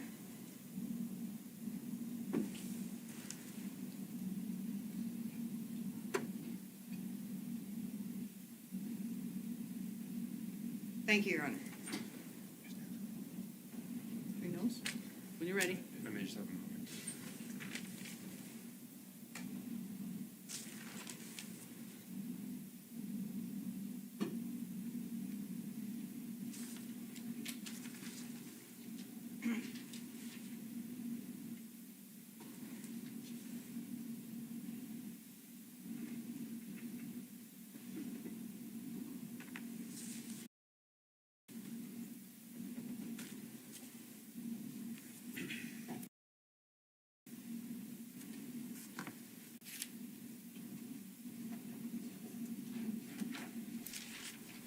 Sounds like the defense is wrapping up here. Jules, I Maybe. need you to have a microphone there, so I don't know if you. Thank you.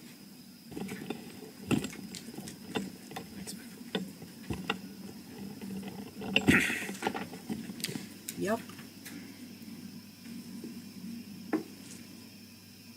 Whenever you're ready. Thank you. So, Kayla, you just said that part of that argument was about failure to pay bills. Can you tell the jurors what the other part of that argument was about?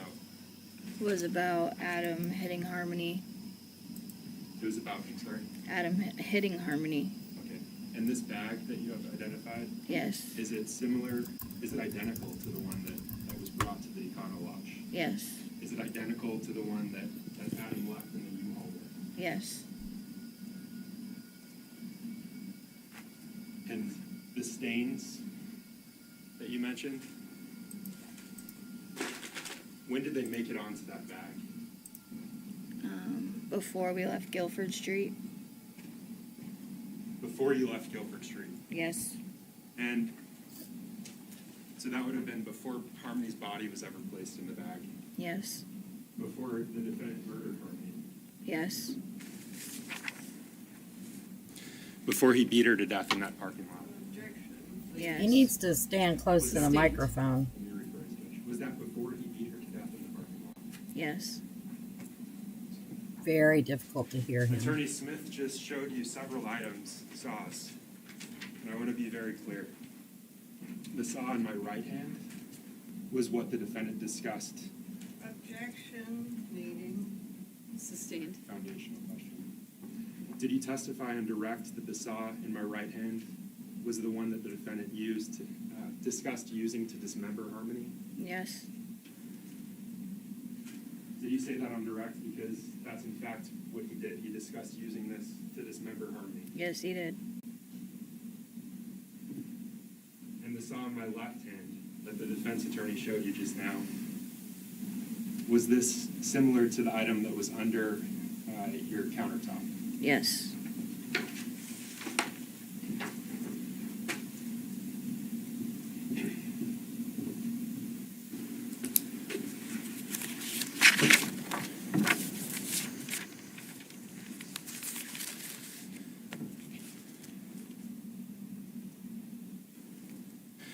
Attorney Smith asked you, she asked you about if that's when the defendant was losing it.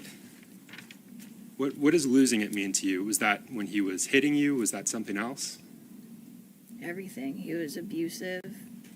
He, in all ways, physical, emotional, and mentally.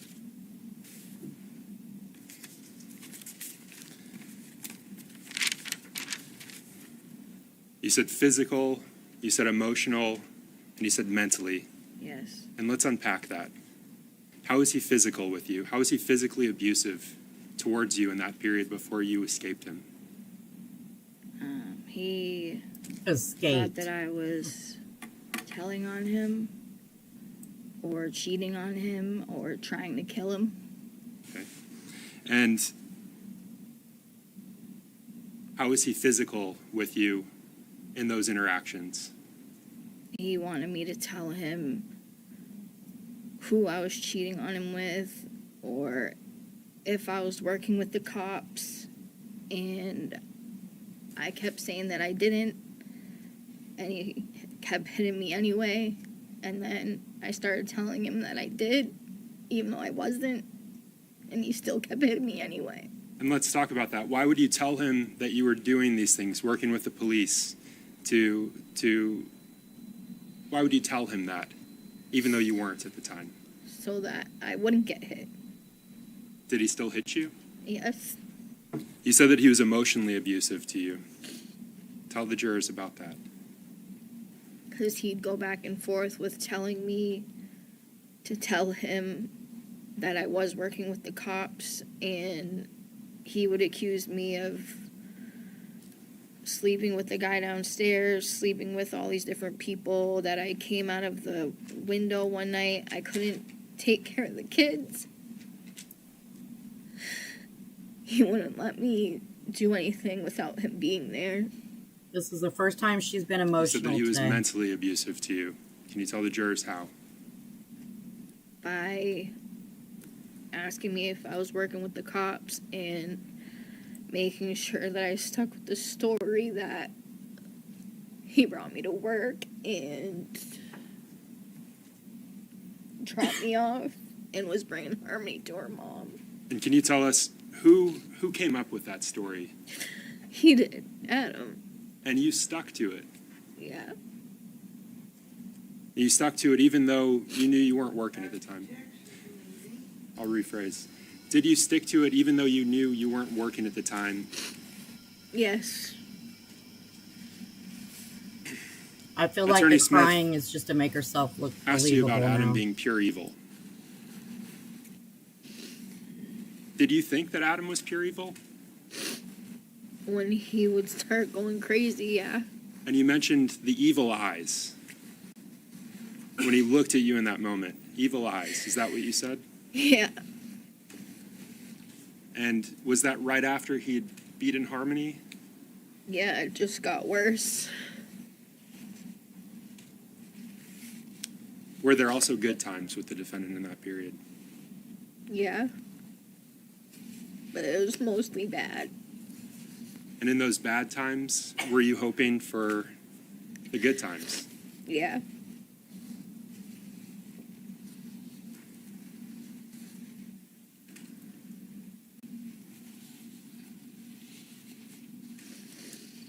Kayla, do you still love the defendant? That's what I I think. still care about him. Because he's the father of my children. He was my best friend.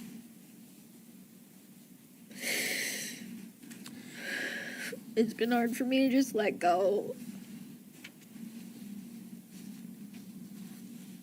Kayla, I want to switch gears with you just a bit. You mentioned that after the defendant had beaten Harmony to death, after your car died at that intersection, after the defendant realized that Harmony was dead, that he got a duffel bag out of the trunk. And Attorney Smith asked you about him getting that duffel bag out of the trunk. And you said that the trunk would not open. Yeah. And he had to go in through the back seats. Yeah. Can you tell the jurors why the trunk wouldn't open? When the car died, nothing was electronic was working. The windows wouldn't go down. The car just stopped working.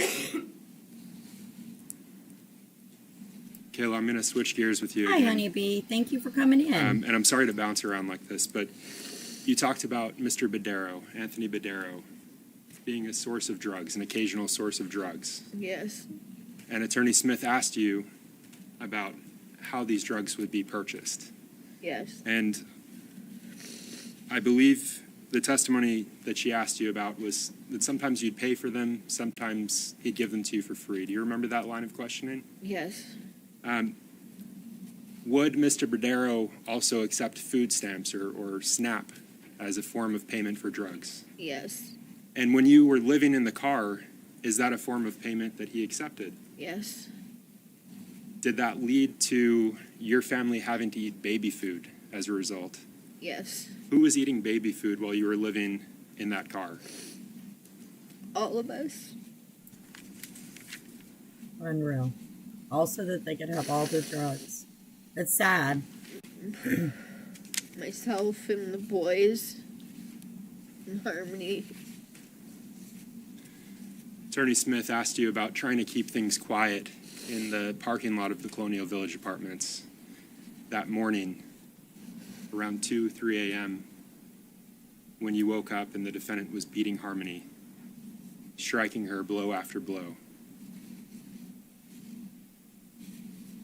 And you talked about the children not screaming. Is that because at the same time he was telling them to shut the fuck up? I think that was your testimony on direct. Yes. Who was he telling to shut the fuck up? Harmony. And was that before, during, or after he was brutally beating her? Before and after. Attorney Smith asked you several questions about Harmony, the changes that were happening to her. And she said that it was difficult for Harmony because of all the changes. And you agreed with that, but I want to ask you about that. Was it difficult for Harmony because of all the changes that she was going through? Objection, I just filed a rule. Why don't you finish the question and then I'll rule on the objection. So, Kayla, was it difficult for Harmony because of all the changes she was going through, or because she was terrified of the defendant? Sustained. You may rephrase the question.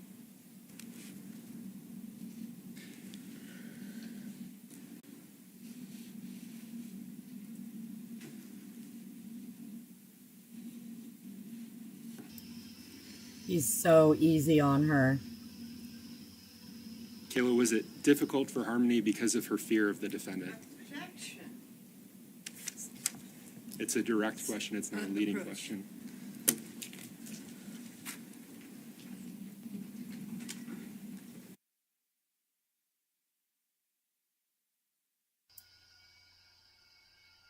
I think she said last week that, and he did in fact beat her.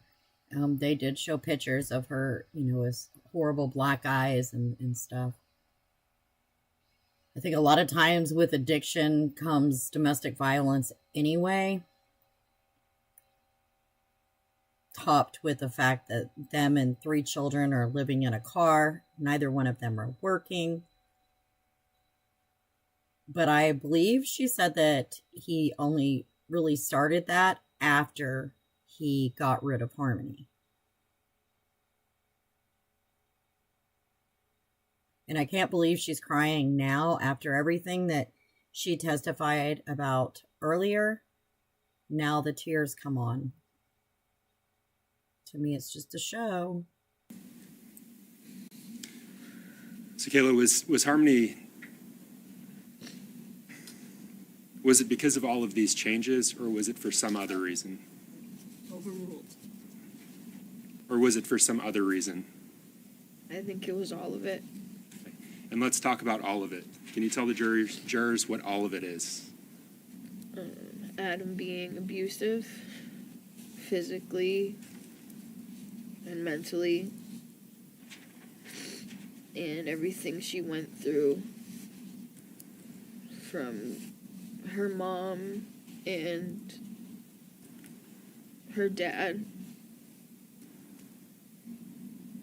And Kayla, when you say Adam being abusive, you're talking about the accidents that you would have. Yes.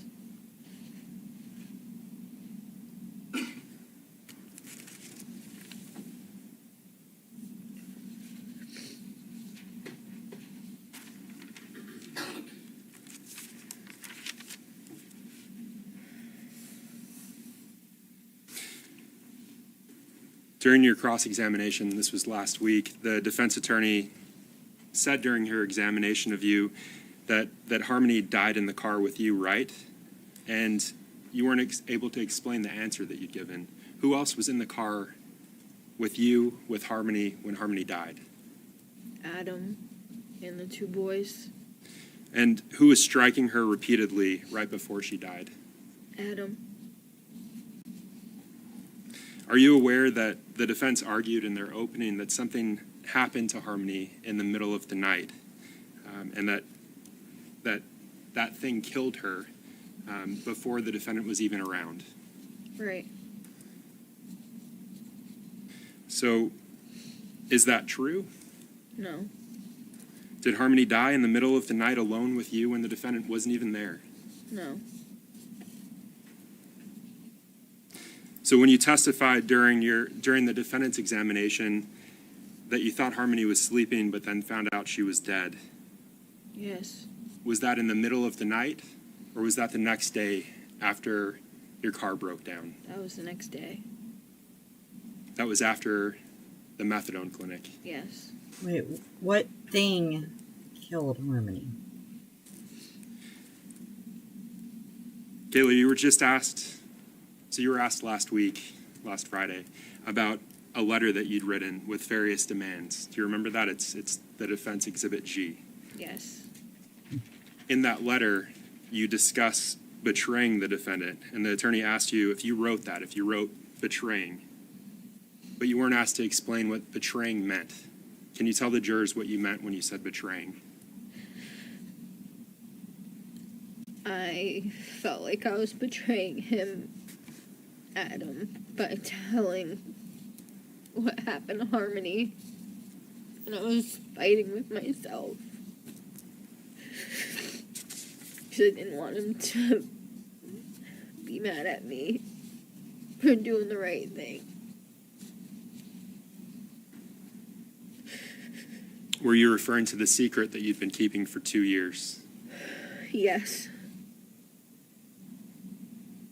Were you referring to telling the truth about him beating Harmony to death? I'll strike that question, Judge. Last week, you were asked to describe a conversation that you had with the defendant where he agreed to take the fall for Harmony's death, but you weren't asked to explain what that meant. What did you mean when you said take the fall, or when he said take the fall? That he wants me with the children. And no matter what happens, he's the one at fault. Was he taking the fall for something that you did? No. Did you beat Harmony to death? No. Was he taking the fall for what he had done? Yes.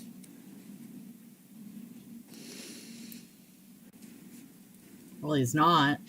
He says that you did it, Kayla. You said that in the spring of 2020, the defendant was acting strange. He was accusing you of telling on him for what he'd done to Harmony. What did you mean when you said he was acting strange?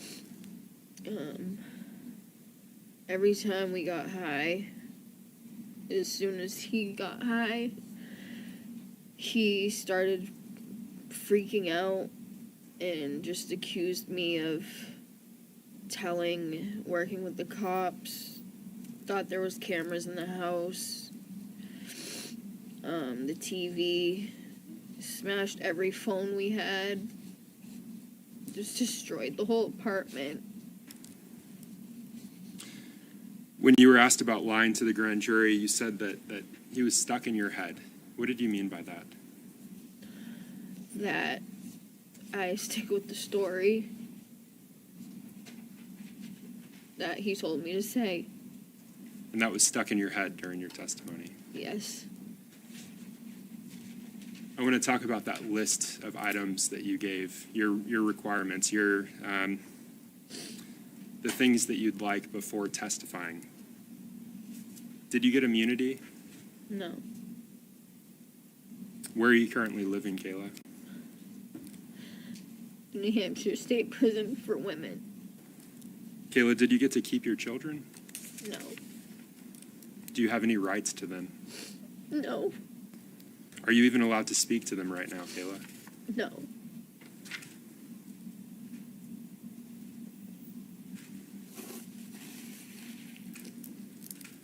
You said that after the defendant repeatedly struck Harmony, after he put the blanket over her, after she moaned, after the strange crying, moaning stopped, after he did drugs, and after the car died, you thought that Harmony was asleep under that blanket. Yes. Why did you think that she may be sleeping after Adam repeatedly struck her? Because she usually just goes to sleep after.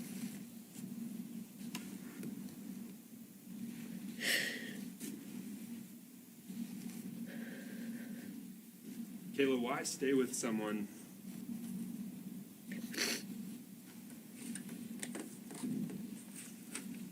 Why stay with someone that does this to you? Because I was scared. And I still cared about him. Why defend a person that does this to you? Because I was scared what would happen. I didn't want anybody getting in trouble.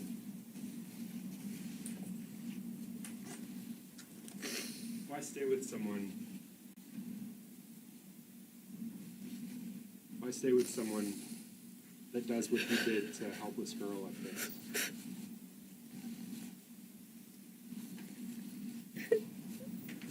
Because for some reason I still cared about him. Why defend someone that beat her to death?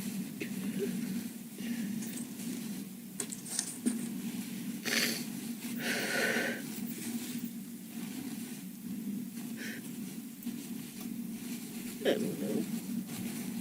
I was Well- scared. If he was really abusive to her, then that's pretty typical. Sadly, very typical. Attorney Smith asked you about a proffer agreement, your agreement to provide information about what the defendant had done, what had happened to Harmony. Do you remember that line of questioning? Yes. And she asked you about how none of those statements could be used against you. And I think you Yes. agreed with that. Yes. So I'm going to ask you,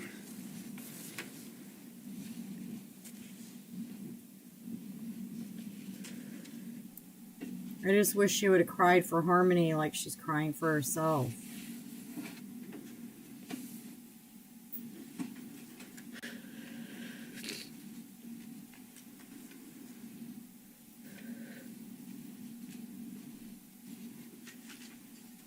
Kayla, I'm showing you what's been marked as State's Exhibit 102 for identification, and I'm just going to ask that you review that document and look up when you're ready.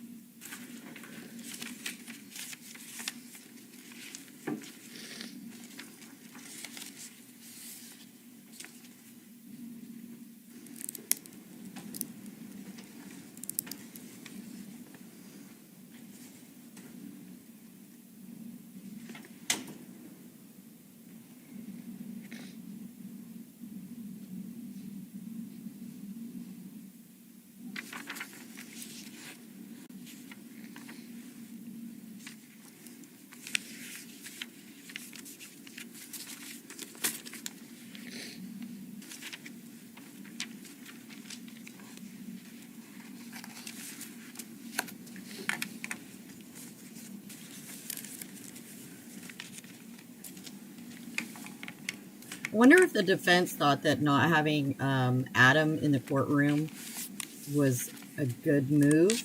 Possibly, he's kind of a big dude. He's got that teardrop on his eye.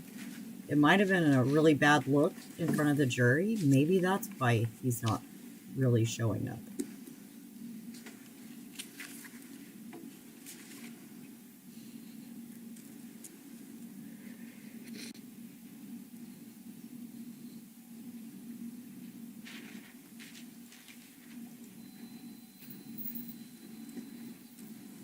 On the flip side, I think it's a bad look that he isn't even there to defend himself against this. I don't know.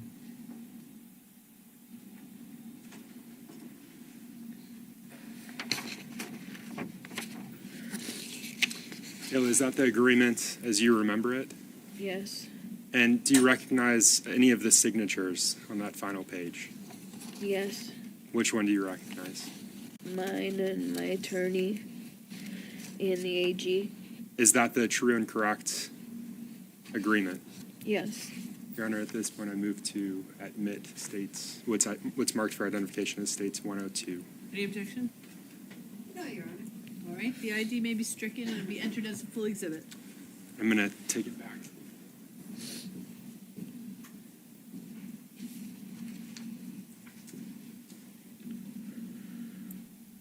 I think it is too. I just wonder if it's not part of their strategy. And I think somebody in the chat mentioned Kayla, that does earlier that too. agreement discuss how your statements can be used against you? Yes. Tell the jurors how your statements can be used against you. If I lie.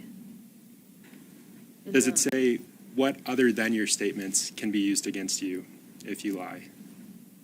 I could get charged with anything.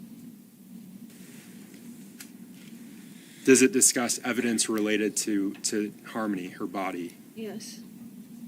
Can that information also be used against you? Yes. Now, is that the information that you went to that meeting with? Yes.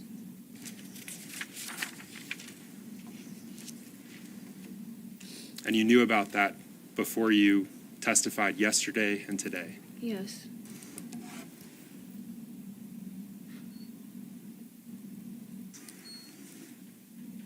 Kayla, do you remember being, do you remember being asked by the defense attorney last Friday about deciding to take an agreement with the prosecution? Yes. Do you remember Attorney Smith asking you the following questions, and you providing the following answer? She said, but you knew they had you solid on the perjury charges, right? Yes. And you said right to that. You were never getting around that one. Attorney Smith asked you. You were never getting around that one. Right. And so you decided this would probably be, Overruled. and so you decided this would probably be the best you could do to get as few consequences as you can, as possible, for your actions as possible, right? Do you remember being asked those questions? Yes. Because people facing criminal charges make strategic decisions to admit to some lesser offenses to try to limit their legal exposure or get as few consequences for their legal actions as possible, right? Right. Now, the defense asked you about that legal strategy, so you'd think that they would be aware of it, right? Yes.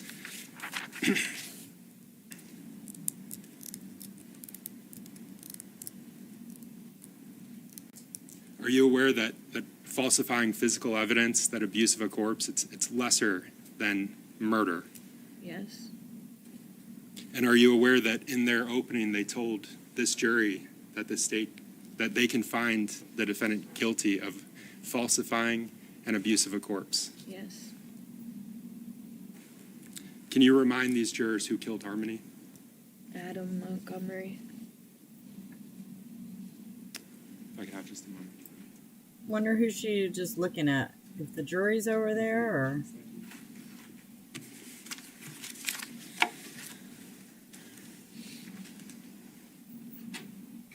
I don't know. By not crying at all during the cross, and then getting like this now, I don't think it's a good look for her. Yes. How were you aware? I'm sorry. How were you aware of what was said at openings? I was told by my lawyer. Your lawyer told you what was said at opening. I believe so. I don't know. I'm not like here right now. Can Pardon? you rephrase the question, please? Your Honor, may we approach?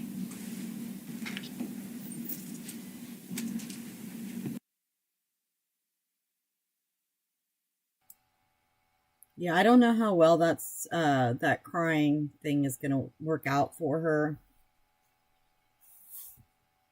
I think that many will just see right through it and think it's, her protecting herself still. It comes off to me very disingenuous.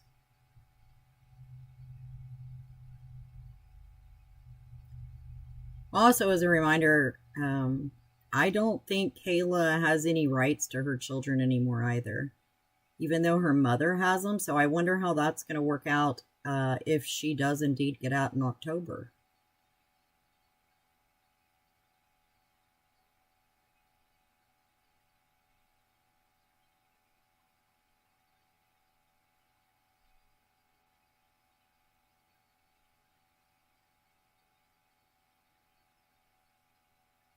That's absolutely true, honeybee. Absolutely 100% true. And then couple that with addiction. Yeah. Oh, yeah. And you said addiction too. Sorry, I missed that part. But yeah. And they've known each other since they were teenagers. So, I mean, I get it. But I don't get the fact that she went along with this, that she helped cover it all up, that she really played a big role. And that part I don't get. She had so many opportunities to say or do something. And I just feel like she deserved the same penalty as he got.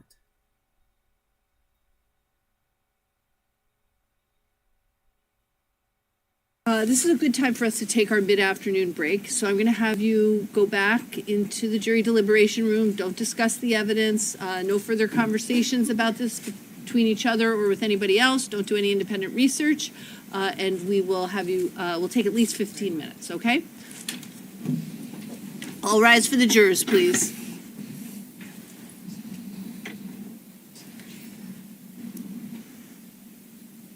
All right, let me check and see where they actually are on this break, because we might be just a little bit behind.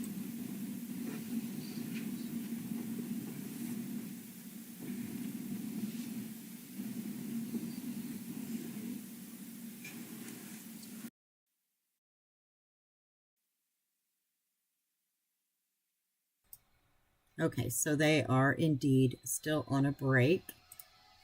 Real quick, I think we'll play this. Falsifying physical evidence in connection to the suspected murder of his daughter Harmony Montgomery, whose body has yet to be found. Harmony was reported missing in November 2021, nearly 2 years after investigators say she was killed. The details surrounding the crime are heinous. Prosecutors say Adam beat his daughter to death in a fit of rage after a bathroom accident in the car, then moved her body in different hiding places in an effort to conceal her remains. As both the prosecution and Adam's defense attorneys prepare for trial, in the latest courtroom filing, the defense now says they want several pieces of key evidence to be kept hidden from the jury. The attorneys representing Adam say prosecutors plan to present what could be damning evidence against their client. They say prosecutors plan to share disturbing details that include Adam allegedly purchasing 40 pounds of pelletized limestone, another 40-pound bag of limes, a power grinder, a metal-cutting diamond blade, a lithium-ion battery and charger, all for the purpose to conceal Harmony's body. But in court documents filed by the state, it further explains the grisly and chilling details prosecutors say will help support them in trial. In a 12-page response to the defense motion, prosecutors say Adam's estranged wife, Kayla Montgomery, informed officers he purchased lime because he believed that would assist in decomposing Harmony's body and prevent her body from being found.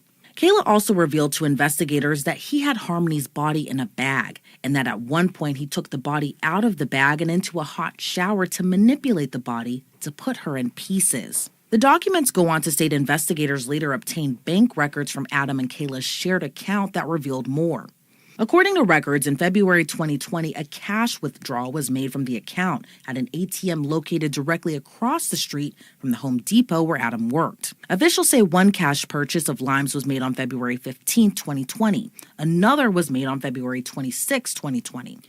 Just 1 day later, on February 27th, prosecutors say there was a work order made for Adam's apartment to snake the drain of the bathtub. And according to more court documents, officers learned Adam disposed of Harmony's corpse between March 3rd and March 4th of 2020. Just 5 days after the ATM withdrawals and cash purchases were made at Home Depot, and 3 months after investigators believe she was killed. Authorities say in March of 2023, Kayla was able to match the bag used to conceal Harmony's body to the purchases Adam allegedly made at Home Depot back in 2020. Fast forward to 2024, ahead of his upcoming murder trial, lawyers for Adam are firing back against his estranged wife, Kayla, saying she downplayed her role in disposing of Harmony's remains. His attorneys say Kayla actively assisted in the manipulation of Harmony's remains and knew full well a saw, blade, grinder, or battery were not used. The defense wants to block any mention of the 80 pounds of lime, a diamond blade, and the power grinder purchases from getting in front of the jury at the upcoming trial, where Kayla is expected to be a key witness. She testified previously as a state's witness in his 2023 weapons trial under a plea agreement. Where do you currently reside? The state prison for women. And how long have you lived there? Since November 2022. Why do you live in the women's prison? Perjury charges.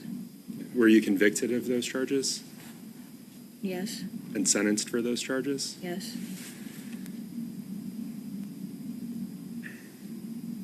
Were you also charged with receiving stolen property? Yes. And those charges were dismissed as part of a...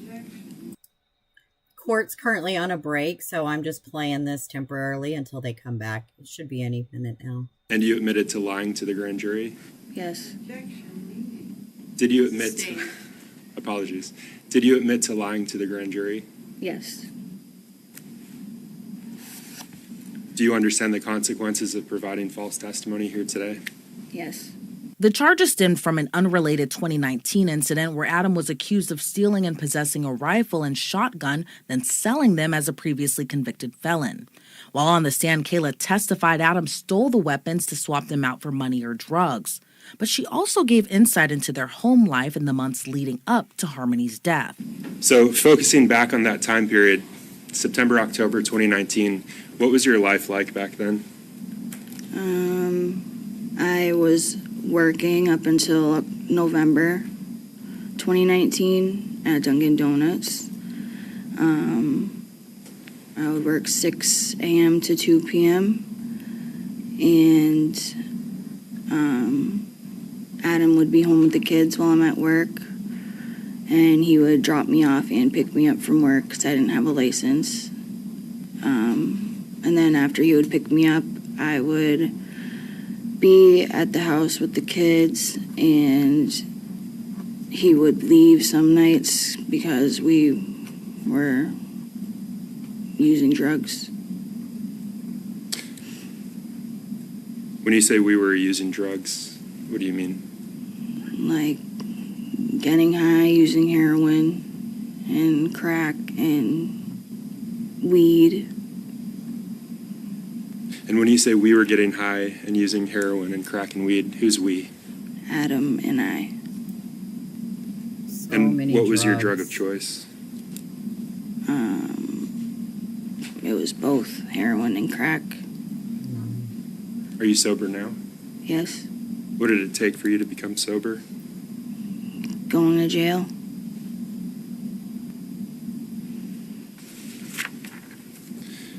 I asked you about your drug of choice back then. What was the defendant's? Heroin. What did the defendant do for work back then? He was home with the kids. And he'd leave at night, you said? Yeah, he would leave after I'd be home for a couple hours, and go for rides. Okay. Do you know, back then, how did you get your drugs? I had money from my job, and that's what I remember up until we got kicked out, evicted from the house. And you mentioned Harmony, Declan, and Seamus. How did you support them? We had food stamps, and my income, which was barely anything at the time. Adam was ultimately convicted in his weapons trial and sentenced to spend up to 6 decades behind bars. Before the judge handed down his sentence, Adam denied having anything to do with his 5-year-old daughter's death. So I understand that I was found guilty by a jury, and I'm not here to dispute that at all. The only consideration that I ask of you this morning is for you not to consider anything as it relates to the case regarding my daughter Harmony. I did not kill my daughter Harmony, and I look forward to my upcoming trial to refute those offensive claims. Probably won't believe me when I tell you that I didn't wake up one morning and choose to become an addict. I don't want to be an addict. And I will spend my time in prison utilizing it to the best of my ability to change things about myself. I could have had a meaningful life, and I blew that opportunity through drugs. But I loved my daughter unconditionally, and I did not kill her. So please don't consider anything that relates to those charges. Only consider the facts to this case. It was a different tune from Adam's 2021 police encounter where body cam footage shows officers questioning Adam about his daughter's whereabouts. The footage is captured on December 31st, 2021, the day Manchester police first announced a missing persons investigation for Harmony, who hadn't been seen alive since 2019. Adam was found sleeping in a car in a parking lot when authorities caught up with him. Ben's pulled asleep. We make contact right now. Show me your hands. You guys want to code at all, or you guys good? Keep your hands where I can see them. Step on out. Hey, keep your hands where I can see them. What's going on? What's your name, my man? What? Adam. Adam? You have anything on you? No. All right, come right over here. What's wrong? I'm just going to pat you down. Wow, he looked a lot different then. Hold on. What's the problem right now? All right. Who's this in the car with you? My girlfriend. How long have you been back in New Hampshire? I don't know, for like a day or two. A day or two. Where were you before you were here? With her name. Sorry? With her name. With her name? Why, what's wrong? Whereabouts? In Carmel. I'm sorry? Carmel, Maine? Carmel, Maine? Where is that? It's up north. It's up north? Yeah. sure you don't have anything on you? Yeah, I don't have nothing on Super me. crazy. I haven't seen you in a long, long time. Okay, what's going on? We got a couple detectives that are coming down to talk to you. Okay. For what? What's that? For what? Just like people are wondering where Harmony is. Yeah, I don't want to talk to him. Then that's something that you can discuss with them. Can I just get a cigarette, please? See what I mean? He's kind of a big dude. Not here to give anybody a hard time. I'm just trying to figure some stuff out. I will. You keep coming to talk to me. Why can't you guys tell? I don't want to talk to him. Oh, you can have that conversation with them.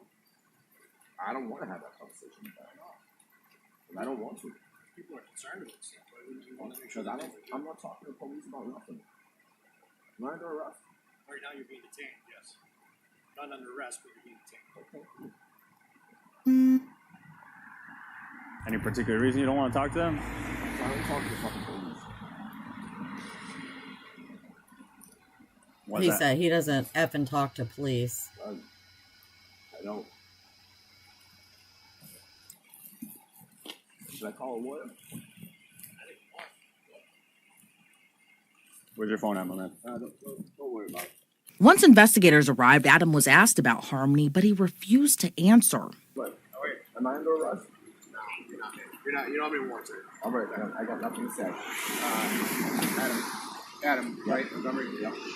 Do you remember me from the Elliott Hospital from a while back, man? Yeah, I got nothing to say. Right. So, hey, man, the only thing we're trying to figure out is where Harmony is, okay? Okay.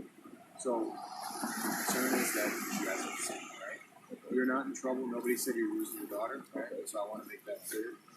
Just want to let you know that my body can monitor, just like everybody else is being on video recording. I mean, smart move not talking to them. That was very smart on his part. He's never confessed to any of this. I want to make sure that she's Right now, I have nothing to say to you guys. but that's not what I'm just asking Okay, where she is. I have nothing to say. So you don't care if your daughter's okay or not. I do. I listen. I have nothing to say. Is your daughter? If I'm under arrest, you guys can arrest me. I'm not saying you're not. Okay, I have nothing to say then. You just don't care how your daughter. I do. Obviously, I do. My kid. Yeah. About all my kids. Yeah, but other than that, I have nothing. I remember you talking to me about it at the Elliott because when you were up there, you don't remember me, John. I do remember. You do. Yeah. Okay. So I was there to help you out then. I know. I want to make sure you're doing okay. I know you do. I know you will. And I have a job to do. Like I said, you're not in any trouble. I'm telling you dead ass right now, you're not in any trouble. Okay. I care about how your kids are doing, okay? Okay. My job is to check on kids, all right? John, I appreciate that. I told you. I remember you from up there. I don't have nothing else to say. Later during Adam's police interview, he seemingly still played coy about any information regarding Harmony, and more so voiced his frustration about being picked up on assault charges rather than letting investigators know where his daughter is located.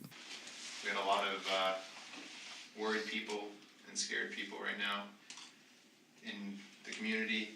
I know you're worried about the well-being of your daughter, and I kind of want to get ahead of this because I don't want you to be painted as a monster. Well, that's what you guys are already doing.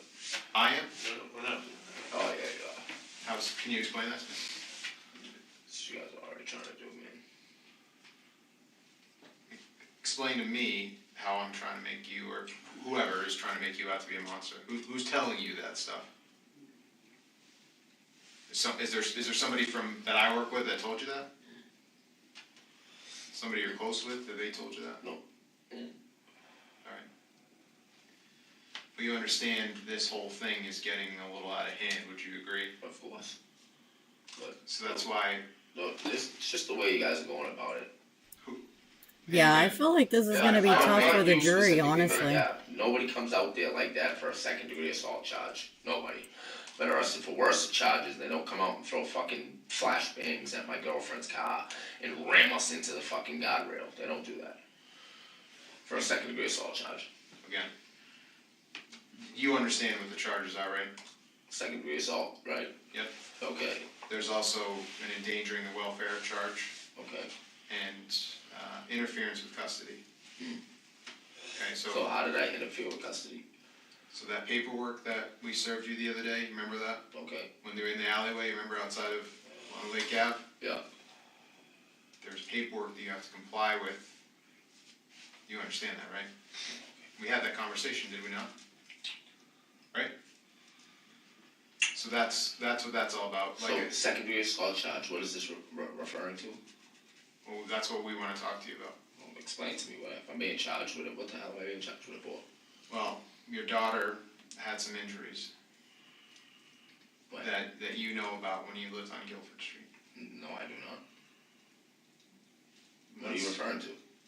Well, you were there, I wasn't, right? What are you referring to? I'm referring to her having some good marks. What are you referring to? Marks that were left on her by you. Absolutely not. I have nothing else to say. But you're sitting there telling me that, right off the rip, that there was something wrong with my daughter because of me. No, that's bullshit. Okay. So if your daughter had marks on her at some point when you lived over there, how would you explain those? How was she got those marks? Well, I would love to know when that marks were there because DCYF came to my house multiple times. Okay. And we know that they came there. Right. And closed the case. Okay. Do we know that DCYF is the flagship agency in the country? No, but if there was significant marks like you're referring to, I believe they would have flagged something at that point, and they would have said something. They wouldn't have came there and seen that the kids were well taken care of. All the kids loved being at the house with me. Investigators later revealed to Adam multiple people saw Harmony with a bruise on her face, which Adam chalked up to just being hearsay, but still refused to speak about Harmony. I can't sleep until I know that she's okay. And I know that you know where she is or what happened to her, but I can't do it without your help. And if you don't want to look like this f***ing animal, because I don't think you are. Not that I don't think you are, I know you aren't. But I can only do so much for you, man. I know. I'm begging you to help me. Because as much as you're hurting inside, I'm also hurting inside. And I don't know how you can sleep at night because I'm sure it's eating the shit out of you. Am I wrong? No, it's eating me in pies. I know I'm not seeing my wife, I'm not seeing my kids. You guys are just playing games. Like, this is just... Dude, but I'm not trying... We're not trying to play games. Can you make me a promise? Like, man to man?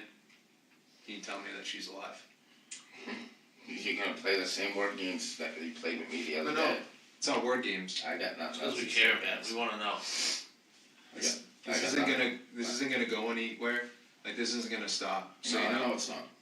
So So either get on the bus now or get run over. Well, I got nothing else to say. And here's what else we know surrounding Harmony's disappearance, now presumed murder. Harmony was born in June of 2014 while Adam was in prison. Her mother, Crystal Sorey, at the time was her sole caretaker. Between the time Harmony was born until January 2018, she was removed from her mother's care 3 times because of neglect and her mother's drug use. In July of 2018, Harmony's mother lost custody of her because of drug addiction, and she was placed in a foster home. By February 2019, Adam gets out of prison and was granted legal custody of Harmony by a family court judge. But a couple months later, everything changed. Around Easter of 2019, Harmony's mother says it was the last time she spoke with and saw her daughter. In July of that year, Child Protective Services reportedly received an anonymous call alleging abuse after the caller reported seeing Harmony with a black eye. Between July and October of 2019, Child Protective Services made several visits to the home Adam, Kayla, Harmony, and their other children lived in. They ultimately concluded the abuse was unfounded, but the family was at a risk for future child welfare concerns. Investigators believe Harmony was killed in early December. In January of 2020, Adam told a Child Protective Services worker Harmony was living with her mother in Massachusetts and had been since Thanksgiving of 2019. Then a whole year goes by, no sighting of Harmony. By November of 2021, Harmony's mother called police to report that she hadn't seen her since Easter of 2019. Police then questioned Adam on New Year's Eve of 2021. On January 4 of 2022, Adam was arrested and charged with second-degree assault, interference with custody, and endangering the welfare of a child. His estranged wife, Kayla, was arrested 2 days later for theft. Boy, Kayla looked rough there, didn't she? accused of lying during her grand jury testimony. She was released a few days later, then rearrested again in September, where her bail was revoked. By August, the state's attorney general announced the investigation is now a homicide investigation. And 2 months later, Adam was arrested and charged with second-degree murder. In November, his estranged wife, Kayla, pleaded guilty to perjury and in turn must fully cooperate in any future proceedings, including testifying in Adam's murder trial. And in another twist, his defense attorneys are seeking to sever the charges against Adam into separate trials, meaning one trial for the assault charges, another on the murder charge. A judge denied that motion in January. To this day, Harmony's body has still yet to be found, prompting investigators to establish a tip line to help authorities find her. Adam has remained behind bars since his January 2022 arrest and will remain there due to his firearms conviction. Jury selection for his next trial is slated to begin on February 6th. Reporting for Law and Crime, I'm Elizabeth Milner.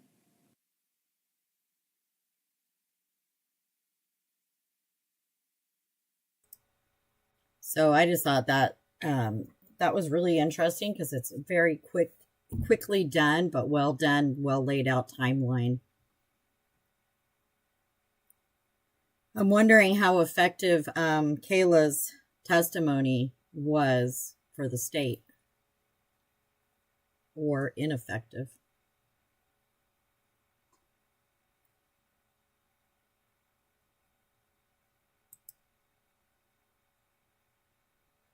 Is it just me, or are they taking an extra long break here?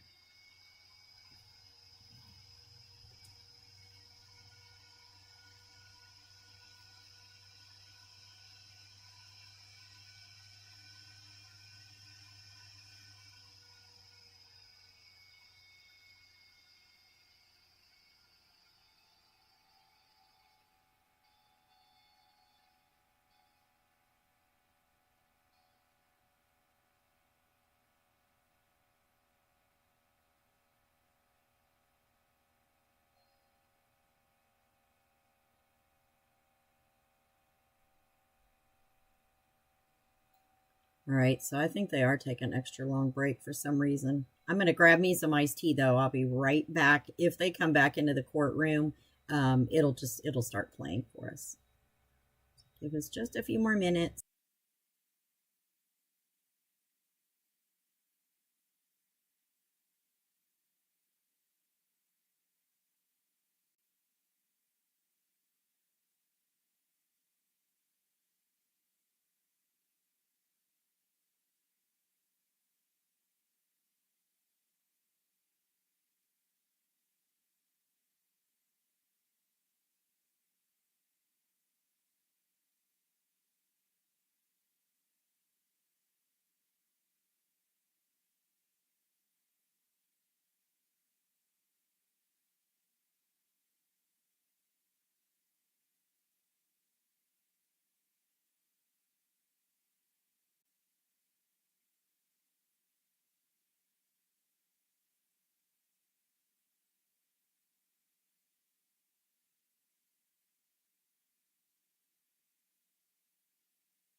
Okay, I'm back. Let me see if there's another.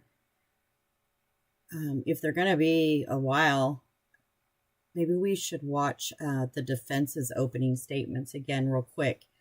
You can kind of get a feel for how well you think the defense did Friday and today and how Kayla did with it. So give me just a moment and let me go find that.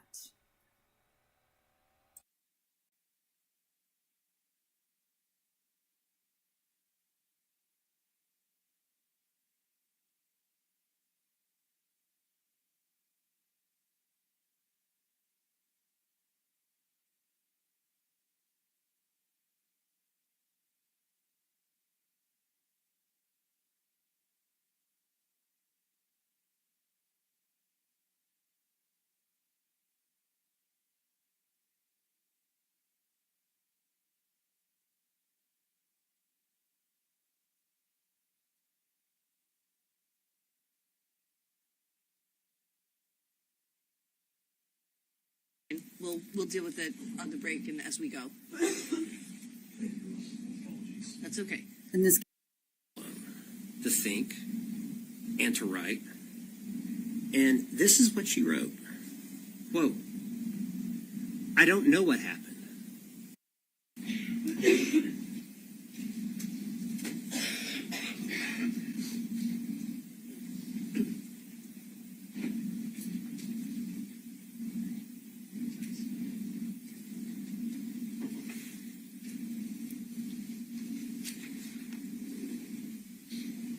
All right, so this is the defense's opening statements. That picture of Harmony, and seeing that picture is heartbreaking, knowing that Harmony is dead. But Adam Montgomery did not kill Harmony. Adam Montgomery did not beat Harmony in the head as he approached the Burger King drive-thru. Adam Montgomery did not cause Harmony's death. Kayla Montgomery was the last person to see Harmony alive and know how Harmony died. But she didn't come clean with Adam. She didn't come clean with the police. And she will not come clean with you. She is still lying about the cause of Harmony's death. Even though Kayla now has her deal with the state, she continues to lie. The only reason Kayla has to lie now is to protect herself. The only reason she has to lie and point the finger at Adam is because the truth points the finger at her. The only reason Kayla has to lie to make Harmony's death so brutal and foul by Adam is to hide that Adam was protecting Kayla, his wife, and the mother of his kids. Now look, I'm not pretending that Adam isn't innocent here. Adam is not an innocent here. He and Kayla covered up Harmony's death. He's not an innocent here. He and Kayla moved Harmony's body from place to place to keep it hidden. And Adam is not an innocent here. He and Kayla put her body in a shower to wash her remains of the fluids of decomposition and then permanently hid her remains. You can and should find him guilty of those crimes. But in committing those crimes and sticking with a story that protected his wife, Adam set himself up for Kayla's betrayal.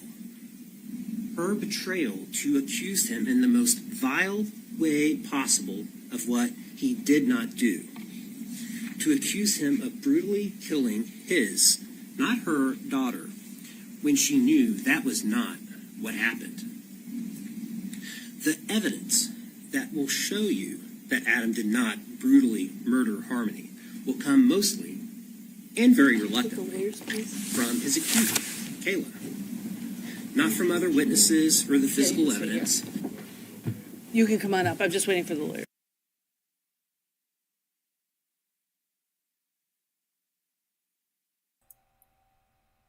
I wonder if the issue is there at the very end. Kayla said that her attorney told her what was said in the opening statements. I don't think they're allowed to do that. So that might be an issue of what's going on right now.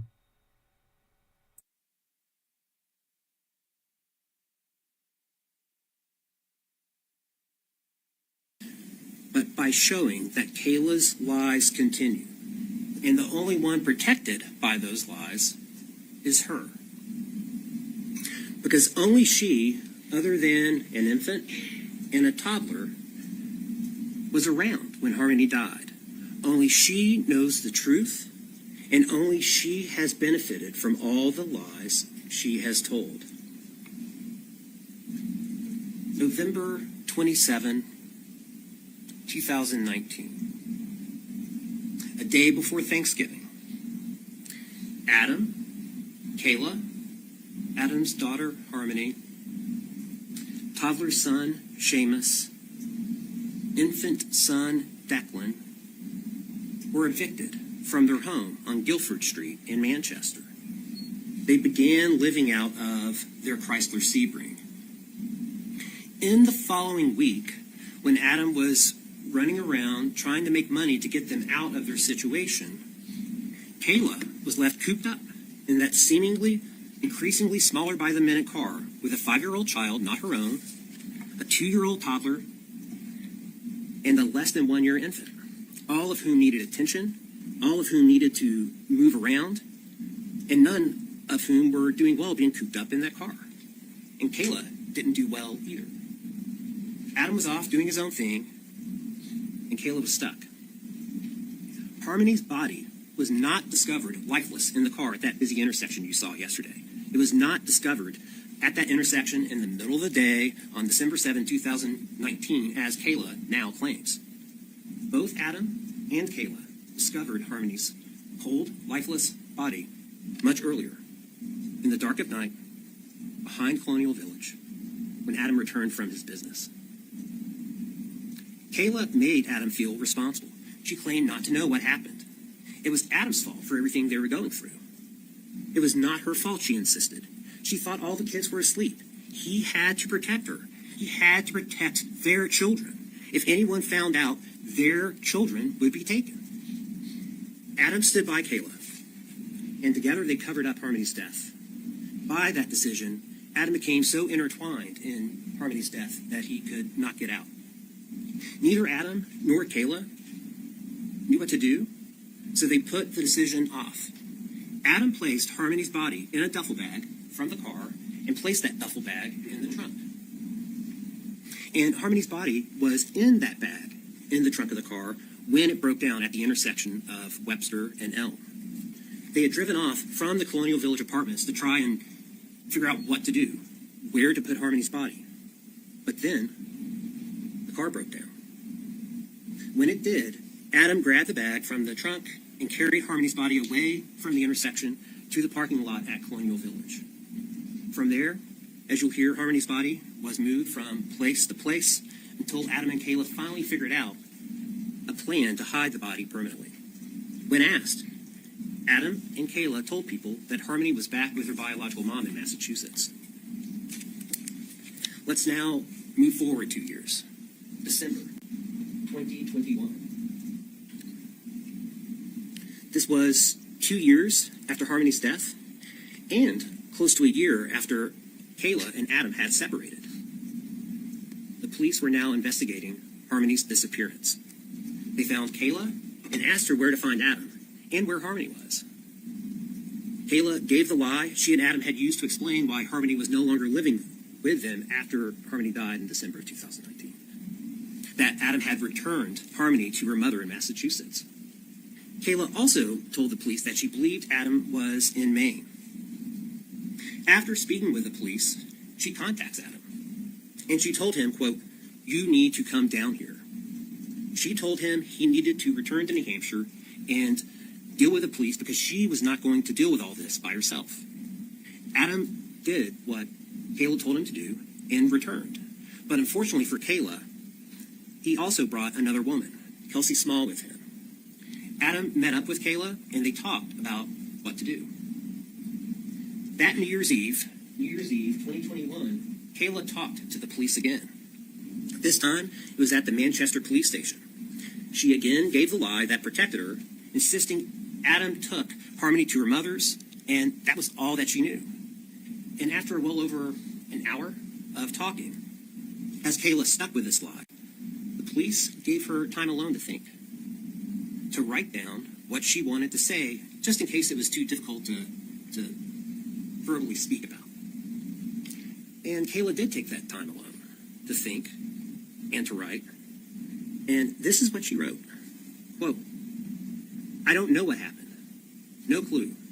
I just know he left to bring her to meet her mom to give Harmony to her after he dropped me off at work in the morning." And she wrote, "You need to get him to talk. He won't tell me anything. So he obviously did something and isn't saying anything to me." Kayla was ready to point the finger at Adam, but only in a way that protected herself. 5 days later, January 5th, Kayla was arrested anyway, but for something different than what the police had wanted to talk with her about. Instead of being arrested in relation to Harmony's disappearance, she was arrested for something else, what eventually became a theft charge. But she knew the arrest was to pressure her. While in jail, Kayla had more time to think and to scheme. How was she going to get out of this mess that she was in? She knew that the police thought she had information about what happened to Harmony, and she knew that the walls were closing in. Kayla also knew that pointing the finger at Adam was worth something, and pointing the finger would help get her out of this mess, and she thought about how to use Adam to get out of it.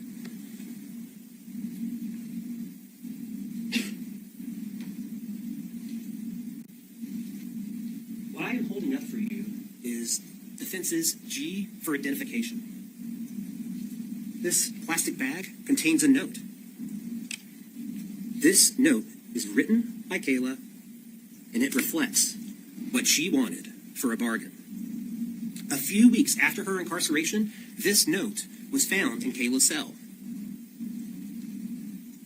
And in her musings, she writes of her willingness to, quote, betray Adam. Not to finally be free of Adam, not to finally be safe from him, not to tell the truth, to betray, meaning stab him in the back. But she also wrote of her longing to be alone with him one more time, to kiss, to make love if she could. She didn't write of fearing to be alone with him. She did not write of any fear that Adam would hurt or kill her for her betrayal. In her fairy tale musings, Adam would understand and protect her to the end. Their children needed their mother, she wrote. But as this note also shows, Kayla wanted more than just one last time with Adam. She had a whole wish list, a set of demands. She wanted, quote, immunity from everything. Everything being in all capital letters. She wanted immunity from everything, all charges I'm facing, and what I'm going to say about Adam. Maybe ankle bracelet, or probation, or drug court. Kids in my life. Not lose custody or rights to my children at all, and be able to have kids live with me once I do a residential treatment program and complete it. Kayla was willing to sing for her supper. Not for truth, not for harmony, but for Kayla. Kayla was all about protecting herself to wiggle out of accountability for her own conduct. After that note was discovered in Kayla's cell in January of 2022, January 29th to be exact, Kayla told a correctional officer that she wanted to speak with the Attorney General's office. But no one came to her with a deal. And instead of a deal, she got a subpoena. She got subpoenaed to appear before the grand jury in March, and she remained in jail. Now, Kayla finally got out on bail on May 6th, but she still had been subpoenaed to testify before the grand jury, this time on May 20th. Still no deal. And when Kayla finally appeared before the grand jury, she still had no deal. It was explained to Kayla that she could choose not to answer a question if it would incriminate her. Instead, though, she chose to lie, under oath, the same oath you'll see her take later, trying to make herself look innocent while pointing the finger at Adam. She told the grand jury that Adam had dropped her off at Dunkin' Donuts on November 30th with Harmony and the two boys in the car, and said that he was returning Harmony to her mother in Massachusetts. But even as Kayla insisted that she didn't know what happened to Harmony, a bombshell drops. The Attorney General's office, the AG, told her, as she was testifying she was working at Dunkin' Donuts, that they had her employment records. Was she sure? They asked. Kayla knew then that she was caught. She was caught in a lie. The AG had her employment records, looked at them, and knew that she was not working. And this was not just a simple, honest mix-up of days. Those records showed that the AG's office had. Those records showed that she had been fired from Dunkin' Donuts for stealing, even before the family had been evicted on the 27th of November. She knew she was caught in a lie. She knew the AG's office could prove it, but she had not developed a new lie and couldn't change course in midstream without a plan. So that day before the grand jury, May 20th, she kept marching forward, hoping that maybe they would believe her anyway. Nothing happened at first after her grand jury testimony was over, but Kayla knew it was coming. And roughly 2 weeks later, on June 3rd, when Kayla checked in as part of her bail conditions, it did. It came. She was arrested for lying before the grand jury. Kayla had a new story prepared, but with the new charges, the state had the upper hand. She was allowed to give her new story with the agreement that her statements could not later be used against her. But there was no guarantee of a deal, and instead, Kayla would only get that deal that she wanted if her statements helped the police figure out what happened to Harmony. And if the state decided that Kayla's statements were not helpful, she would be facing not only the charges she was already facing, but now 2 more felony charges, this time for perjuring herself before the grand jury, plus any charges that could come about if the police were able to figure out what happened to Harmony without her statements. And Kayla knew that the police were going to follow up on what she now said. And without something to corroborate this new story she was going to give, there wouldn't be any reason for the police to accept it. After all, she had already lied to the grand jury to point the finger at Adam. So instead of the truth, she told a lie of a brutal killing where she was also a victim. But because there cannot be any corroboration for the lie itself, Kayla intermingled some of the truth of how she and Adam covered up Harmony's death. The lie itself cannot be corroborated, but there would be corroboration in the truth of the cover-up. Because Kayla's new story was not true of how Harmony died, she lacked real memories to draw from, and the details did not fit. Both the details she provided and the ones she did not provide.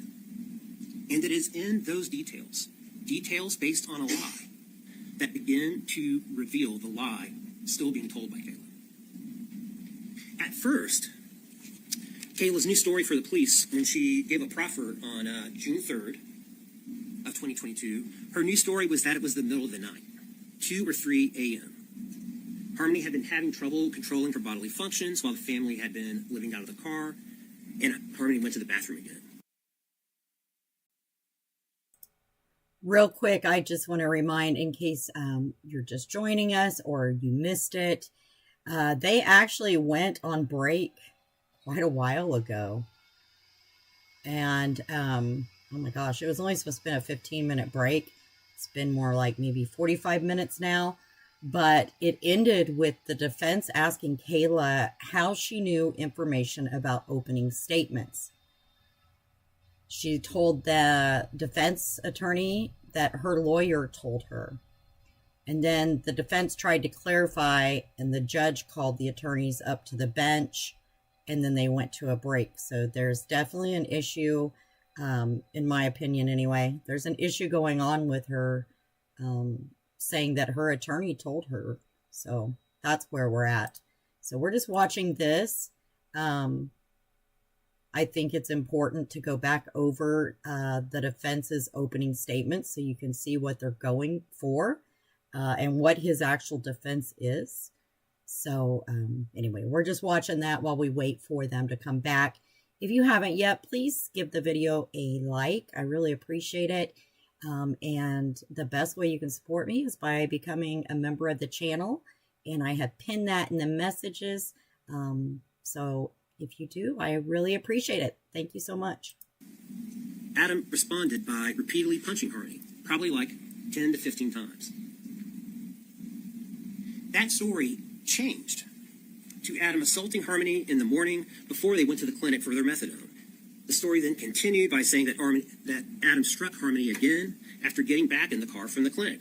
Then, as they drove to Burger King because Kayla wanted to get something to eat for her and the kids, the story expanded to Adam punching Harmony as he was driving into the Burger King parking lot. Kayla claimed to recall Adam commenting that the last strike was different. He thought he hurt Harmony. Kayla did tell the police that she put an arm up briefly to try and stop Adam, but to no avail. Adam drove up to the Burger King drive-thru. They ordered their food. Adam paid cash. The family got their food and drove back to the Colonial Village apartments with Harmony moaning in the back. That's her story. And when asked, Kayla claimed that she fed the kids. She told the police that she went up to her friend Anthony Bodero's residence to get some drugs for she and Adam to use, leaving Adam alone in the car with Nicholas, Seamus, and Harmony. This whole entire story was not true.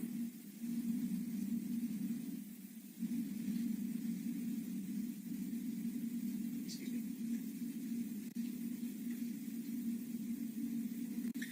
One of the things that you'll see that reveals her story about punching to be a lie is that she is unable to describe a true scene. She does not describe 2-year-old Seamus crying as his sister beside him is being struck. She does not describe the baby screaming as violence and chaos break out around him. She does not describe trying to soothe or quiet the children. Nor does she describe Adam reacting at all to what would have been a cacophony of screaming and crying had all that punching been true. She does not describe trying to hide a broken child from the Burger King cashier or any concern on Adam's part that Harmony might be seen by the cashier or the camera. She does not describe Harmony as she feeds, piece by piece, food to Seamus, who is next to her in the backseat of the car.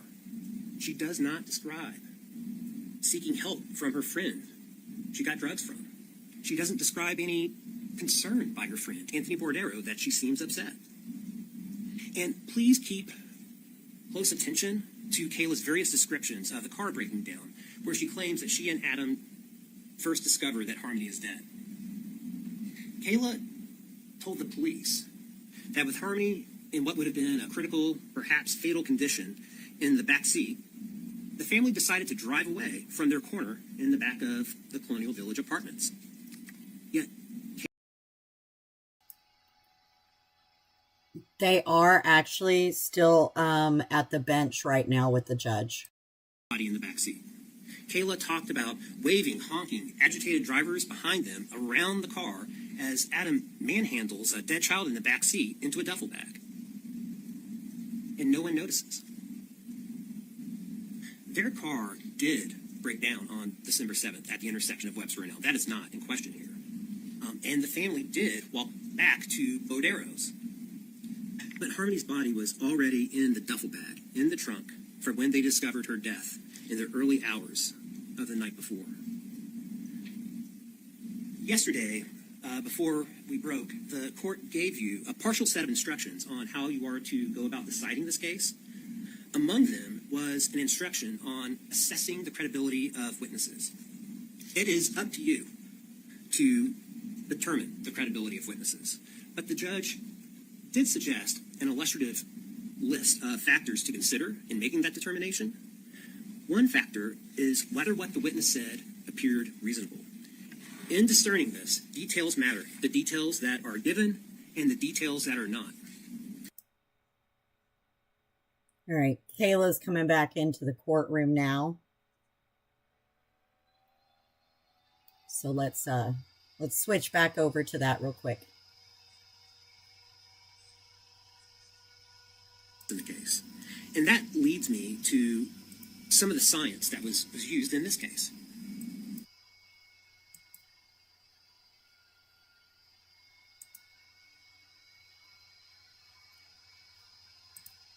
If you want, that was almost finished, by the way. If you'd like to continue watching it, I have a video posted on my channel that is only just the opening statements. So it kind of cuts through all the crap, and it's just the opening statements only. So the 15-minute break turned into 1 hour, and we're Bring in back. the jury. Counsel, actually, never mind. Just gonna have to.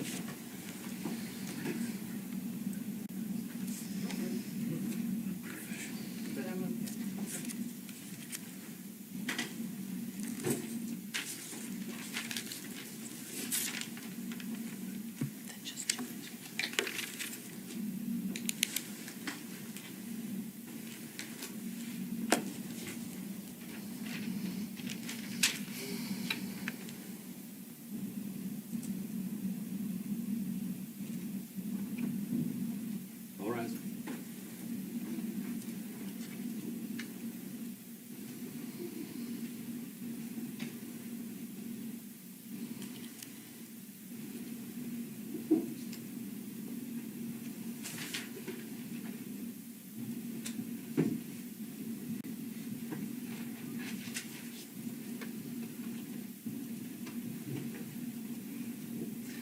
Please be seated.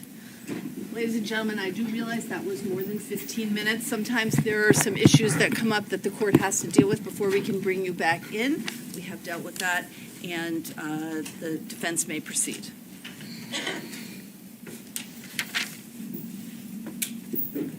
When we took the break, you had indicated that you learned information about what was said in opening statements by Adam's attorneys about the case, right? Yes. And you were, I think the state asked, were you aware that he said something happened in the night of December 6th to December 7th with you alone in the car? Yes. And he also said, were you aware that Adam was conceding that he had been involved in the manipulation, the abuse of the course charge? Yes. And the falsifying evidence charge? Yes. And you learned this the morning before you testified? Yes. And you learned this because your attorney spoke to you about it? Yes. Overruled. And learning this allowed you to prepare for the answers that you would give? Yes. And you discussed the ways that you would deal with this information? Objection. Overruled. Wow, see, that's an issue. Although not opening really, no. statements, I don't think are actual You thought about evidence. this information, and you knew that that was different from what you had told police and the prosecutors before. Yes. And you thought about this information, and this pointed the finger at you, right? Yes. And you certainly didn't want to have the finger pointed at you, right? Right. And you wanted to think about and prepare yourself for how you would respond to those questions. Right? Yeah. Okay.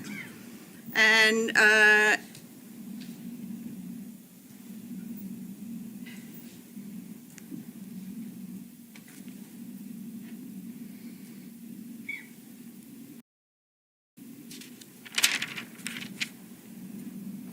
And it was sort of like the prep sessions with the state and with the police, that you could think about things that had happened and maybe give a better or different explanation the next time you spoke to someone.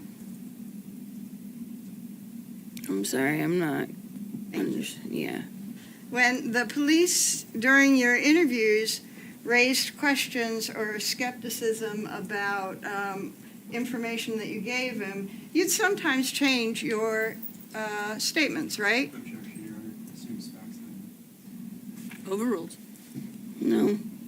Well, when the police spoke to you in June 3rd, you said that you were not in the bathroom and that you were not involved with what happened in the shower when Harmony's body was at Union Avenue, right? Right. And then the next time you talked to the police, you said you were a little bit aware, and then you slipped up and said something, and the police said, "Did you cut the clothes off?" And you said, "Yeah, the hoodie," right? That's not how that happened, but Okay. But you had denied anything, and then as time and their questioning went on, you acknowledged that you were a participant, right? right. Okay. And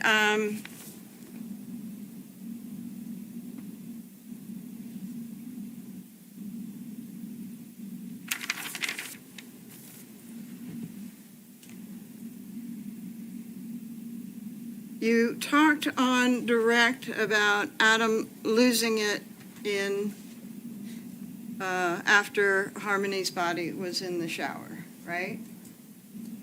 Not that day, but yes. Okay, sometime after, right? Right. And that he was accusing you of cheating on him, Yeah.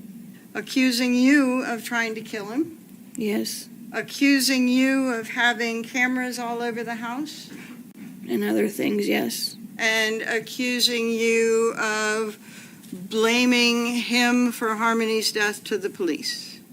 No. Accusing you of telling the police. Right. You already said that. Pardon? You already said that. Okay. So he was accusing you of telling the police that he had caused Harmony's death. Yes. And accusing you of telling the police that you were trying to poison him. Yes. He was scared of you. No. Okay. Oh, wow. I've heard And that before. none of that was true, right? What do you mean? You weren't cheating on him, right? Right. And you weren't trying to poison him. Right. And you weren't accusing him of Harmony's death. No. He had just sort of lost his mind for a while, right? Yes. And in that time period, he got violent. Yes. And you told the grand jury when you were talking about that time period that he punched you twice. I don't remember saying how many times, but yes. Or a couple of times? Yes. And that sounds right? Or do you want to see your grand jury testimony? No, I was going to say yes. Okay. And he punched you twice, and Objection, Your Honor. Oh. The objection is sustained. you told the grand jury he punched you twice or a couple of times, right? Right.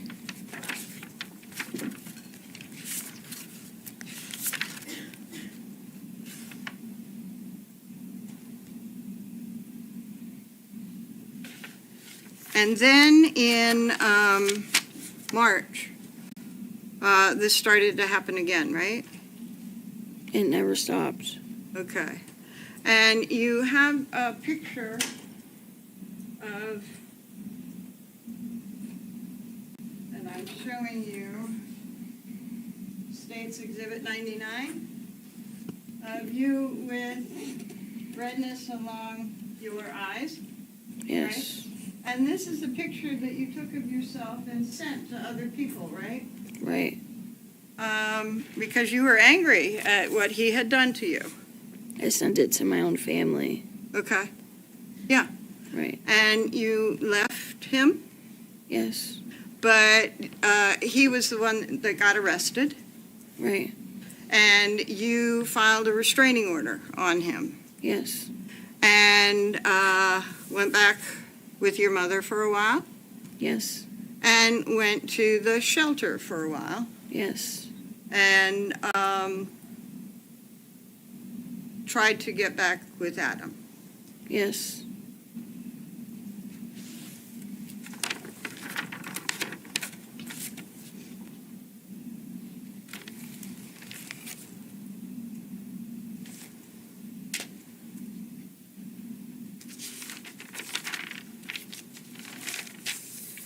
And you're saying it was not a couple of times after Harmony's body was taken away, it was constant. Yes. And then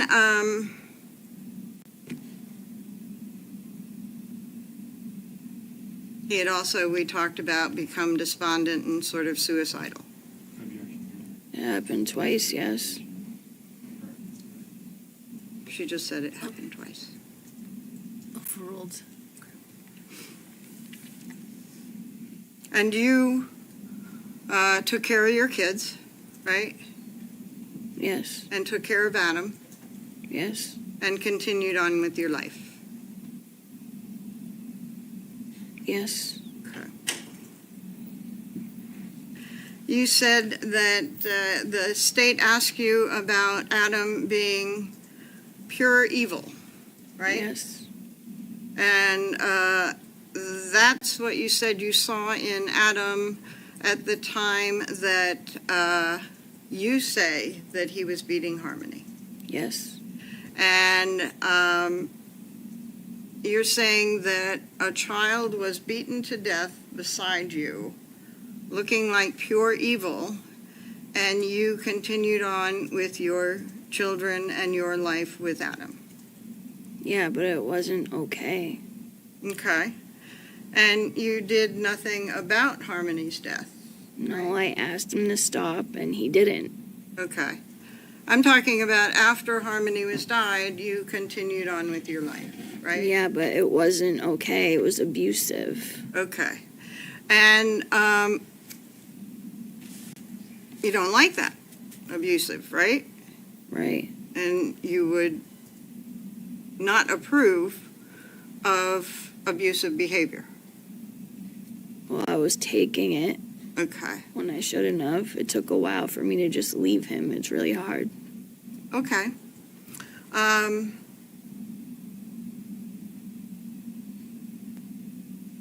Now, the duffel bag in the trunk of the car, you eventually got the trunk open, right?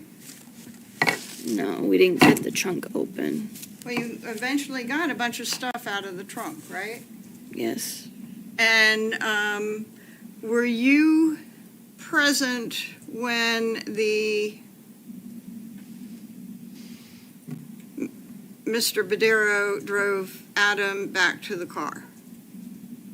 Yes, I was with him. And the kids were where? With us. Okay. And at that point, you were trying to get the rest of the stuff out of the car? Yes. And you were able to take some things out of the car? Yes. From the back seat? Yes. And from the trunk? Yes. And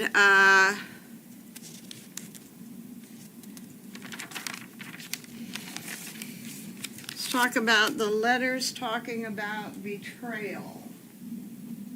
You remember talking about that on redirect? Yes.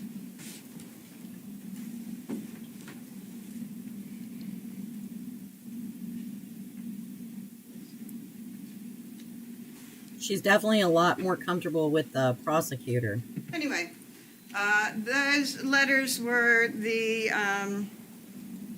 handwritten notes that were taken from yourself. Yes. And you are talking about betrayal of Adam because you don't want to hurt Adam. Right. But I think you said on redirect, but you had to do the right thing. Right. And that's what you meant when you wrote the word betrayal, was that you didn't want to hurt Adam, but you had to do the right thing. Right. And after you wrote that letter, where you didn't want to hurt Adam, but you had to do the right thing, you went and lied to the grand jury. When I was subpoenaed, yes. And that was after the letter about betrayal, right? A few months after, yes. And that was not doing the right thing, right? Right. Because you knew how Harmony died, right? Right. And you knew when she died, right? Right. And you knew where she died, right? Yes. And the right thing would have been to tell the grand jury that information, right? Right. And you did not do the right thing. Not yet. Okay. And then,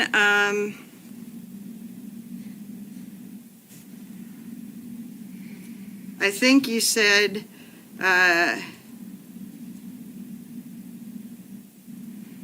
Adam and you talked about, I think you called it take the fall, because he wanted you to be with the children. Yes. So Adam agreed to take the fall for what happened to Harmony to protect you. No, not just to protect me. To protect you being there for the children. Yeah. Okay. And he said if anything happens, he would take the fall. Right. And you expected that he would do that, right? No. You didn't expect that he would do that. No. Okay. But he did, right? No. Ah, okay. Sorry. He took the fall in the sense that both of you represented to other people that he had taken Harmony to Crystal. Right. Okay. So he was allowing him to be the focus of anybody's questions, not you, right? Right. And you said that you said that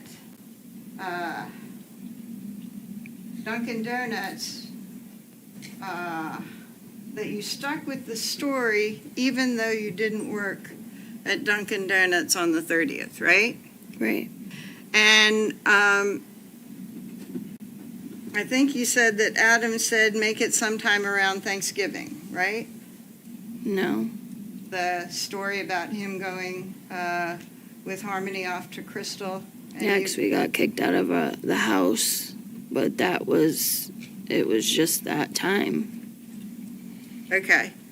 And you were the one that picked the date that you would say that you were working at Dunkin' Donuts, right?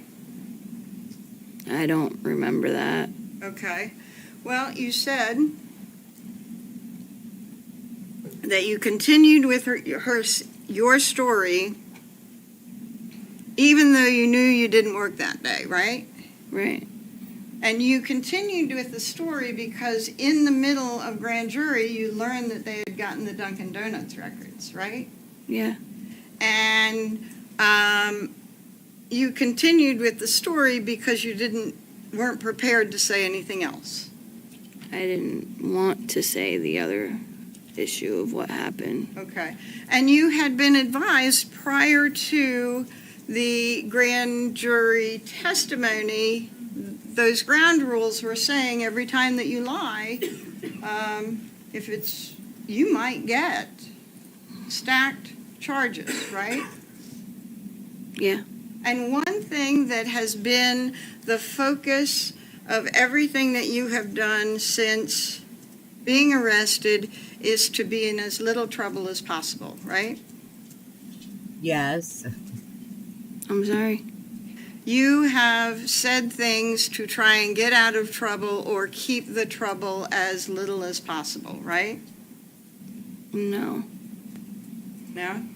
Well, when they continued asking questions, you could have asked to see your lawyer, right? Right. But you continued with the story, right? Right. Because you didn't have another one to say.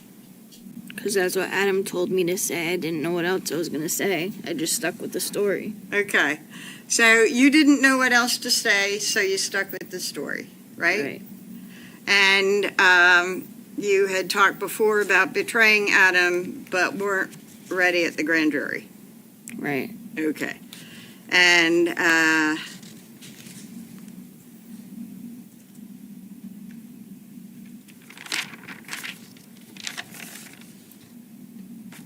She's trying to convince herself she's a victim because she did the right thing, but she didn't do the right thing. and you She said lied that to the you were grand jury. afraid to do anything because you were afraid of what would happen, right? Right. And I think one of the things that you told the state that you were afraid of what would happen was that Adam threatened to have Kevin kill you? Yeah. Okay. Kevin is the uncle that used to live in 77 Guilford Avenue, right? Yes. And the one that was in that fight with Adam that you said that you overheard in the summer? Yes. Okay. That's so hard to believe. If you've watched Kevin, that's hard to believe. For me, it is anyway.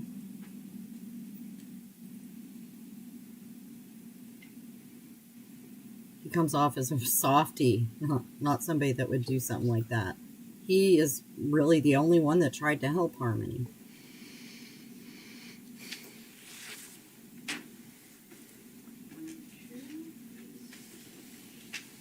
So it wouldn't make much sense for him to say that, I don't think, would it? State talked to you about your cooperation agreement that you reached before talking to the police about what happened, that you said happened to Harmony, right? Right. And one of the things that it said was that your statements couldn't be used against you, right? Right. And that they wanted the truth, right? Right. And you told them when you first spoke after having this agreement that you did not go into the shower at Union Avenue when Adam was manipulating the body, right? Right. Right. And that was not the truth, right? No. And you didn't get in any trouble for it, right? Right. You just changed your testimony, right?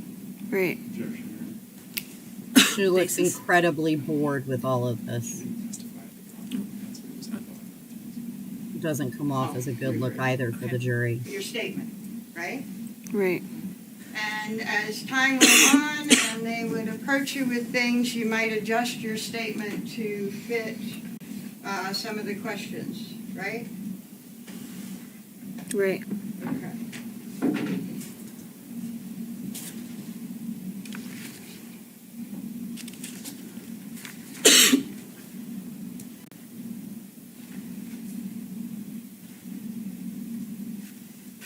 And by that agreement, you were supposed to only tell the truth, right? Right. And your story changed somewhat, right? Right. And at the grand jury, you were only supposed to tell the truth, right? Right. And you lied. Right.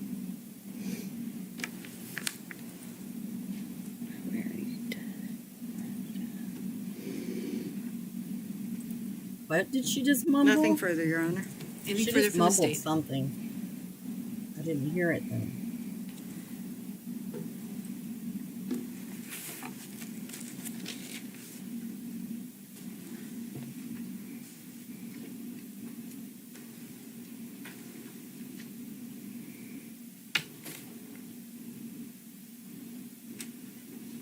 Your Honor, no further questions for Ms. Montgomery. All right, you may sit down. Wow. So Kayla's finally done. I bet she's glad.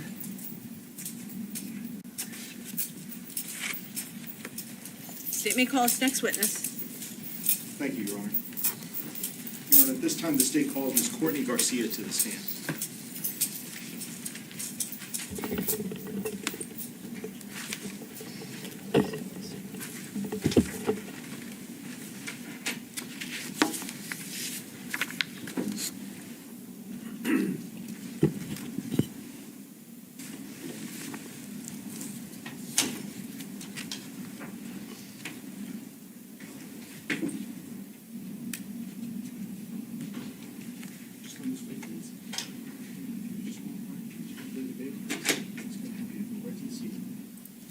Not gonna lie, it's kind of nice to have a new witness. Kayla really irritates me. Mr. Garcia, if you would please raise your right hand. Do you solemnly swear that the testimony that you will give this jury will be the truth, the whole truth, and nothing but the truth, so help you God? I do. Thank you. Please feel free to have a seat. Thank you. And feel free to pour yourself a glass of water if you'd like for any reason. Ms. Garcia, as we're being recorded here today, would you please state your full name and spell both your first and your last name for the record? Yes, my name is Courtney Garcia, Courtney Garcia. Okay, thank you. And what city do you live in? Manchester, New Hampshire. How long have you lived here? About 5 years. And are you currently employed? Not at the moment. Okay. What kind of jobs have you had in your life? I've had some supervisor positions. I've worked as a counselor in the addiction field, restaurant jobs. Okay. And currently, right now, do you have any children? I do. Okay. How old? 13 months. It sounds like a handful. Yeah. Let me ask you, with regards to the name Adam Montgomery, have you heard that name before? Yes. All right. How do you know Adam Montgomery? He is a childhood friend of my husband, Okay. And what's your husband's name? Matthew Garcia. With regards to Adam Montgomery, have you met him in person before? I have. Okay. And also, at any point in time, were the two of you working together? Yes, he was one of my employees. Approach the witness, please, Your Honor. Mr. May?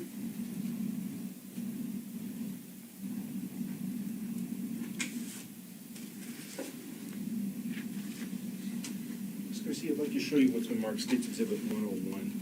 Do you recognize that person? Yes, that's Adam Montgomery. That's Adam Montgomery. The same man, Adam Montgomery, that we're talking about? Yes. I'd like to ask you very specifically about Mr. Montgomery. I'd like to ask about Thanksgiving of 2019, if I can. Okay. Did you see Mr. Montgomery on Thanksgiving of 2019 or around that time? I did, on Thanksgiving. On Thanksgiving Day? Yes. Okay. It was in the evening. I'm sorry, in the evening? Yes. Okay. And I would ask if you can just kind of scoot a little bit more forward, actually. You saw him in the evening, right? Correct. And when you saw him in the evening, let me ask, Did you become aware of where he was living at the time? Yes, I did. He was living in his vehicle. What did the car look like? It was a Chrysler Sebring, very bald tires, silver to my knowledge. And where did you see him that evening? I saw him at the Pestataquag, I think that's how you pronounce it, apartments in Manchester, New Hampshire, in the parking lot. What, if anything, did you do for him that day? My husband and I provided Adam gas money, and we offered him a place to stay. And that was on Thanksgiving, correct? Correct. All right. And what did Mr. Montgomery say to that when you offered him a place to stay that night?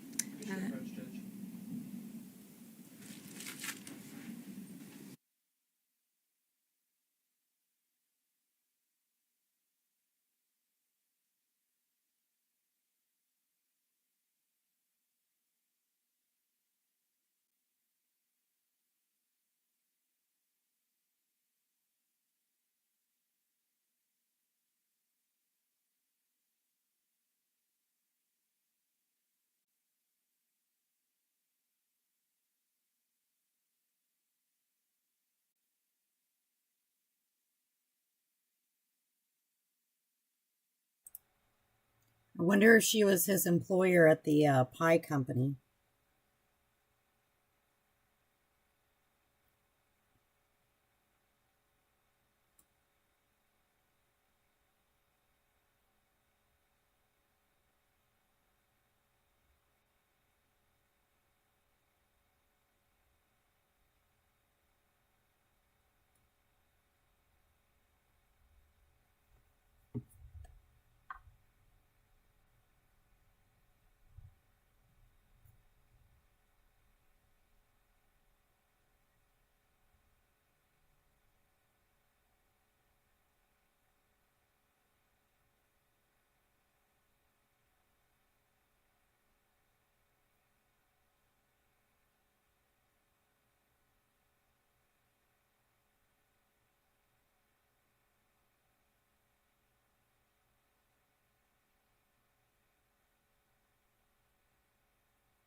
I think it's kind of clear that Kayla's whole motive for testifying is not about getting any kind of justice for Harmony. It's all about herself. Keep in mind, she says she doesn't know where he put her. To And he has Thanksgiving not and told. staying, what did the defendant say when you made that offer? Adam was kind of for it, but Kayla and Adam ended up not agreeing to stay at our location. Okay.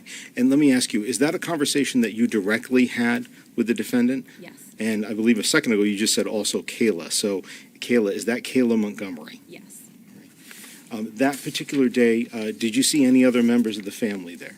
Yes, they had their 2 sons and Harmony in the back seat. Okay. And how did you see her in person in the back seat, or did you just know that she was there? I just know that all 3 children were there. None of the children got out of the vehicle. Okay. Did you look into the vehicle at any point to put eyes on them? We offered them food, so I believe at one time I kind of put my hand in, and that was that. I didn't really look at the children. It's not what I was there for. Okay. And from your recollection today, how many children were in the car at that time? 3. Thank you. Moving forward from Thanksgiving, I want to talk to you about the couple of months after that. Did you see the defendant again, Adam Montgomery, sometime between December and January, December of 2019 into January of 2020? Multiple times. Okay. And at any point in time during that month, December going into January, did you have a conversation with him about Harmony and her condition? We did, yes. Or I did, yes. Okay. Where did Mr. Montgomery say she was at that point? He told us that he brought Harmony back to her mother. Do you know what her mother's name is? Crystal, maybe? Okay. And let me ask, with regards to that, I apologize. Did the defendant ever tell you what her name is? I should have asked a better question there. No, he did not. And with regards to how she was back with her mother, what did the defendant tell you about why that happened, or how it happened, or when it happened? He told us that he brought her back to her mother because Harmony was having multiple accidents in the vehicle. And by accidents, what do you mean by accidents? She was using the bathroom in the vehicle. What, if anything, did the defendant say about Harmony now being with her mother as compared to Harmony being with Adam? I'm sorry, not. Sure. At any point in time, did he talk about what kind of, with regards to what Harmony was being provided for, what she could be provided for from her mother as compared to what Adam was able to offer at that time? A home. A home? Yes. If only he would have done that. Just a moment, please, Your Honor.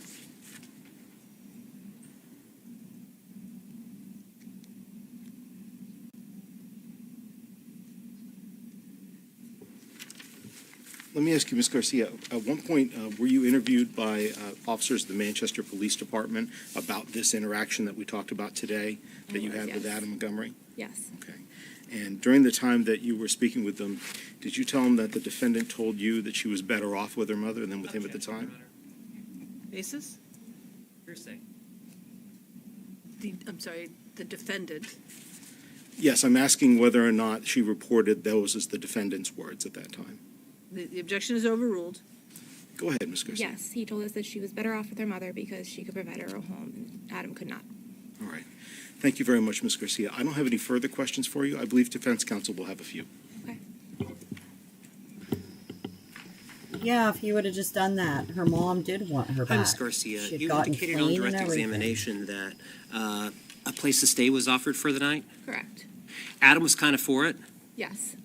Kayla wasn't. Correct. Thank you. Anything further, Attorney Gotti? Nothing else, we'd ask this witness to be excused, please. Any objection? No objection. You may step down. You are excused. Thank you. Just a brief moment. So Adam wanted to stay there for the night, but Kayla would rather stay in the car with the kids. Interesting.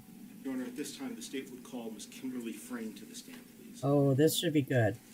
Kimberly testified in his weapons trial.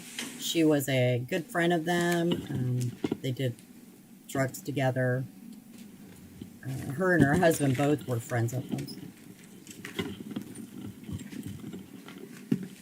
There's Dolly Vision. Shout out to Dolly. He all waves at her. He's so goofy. Oh, goodness.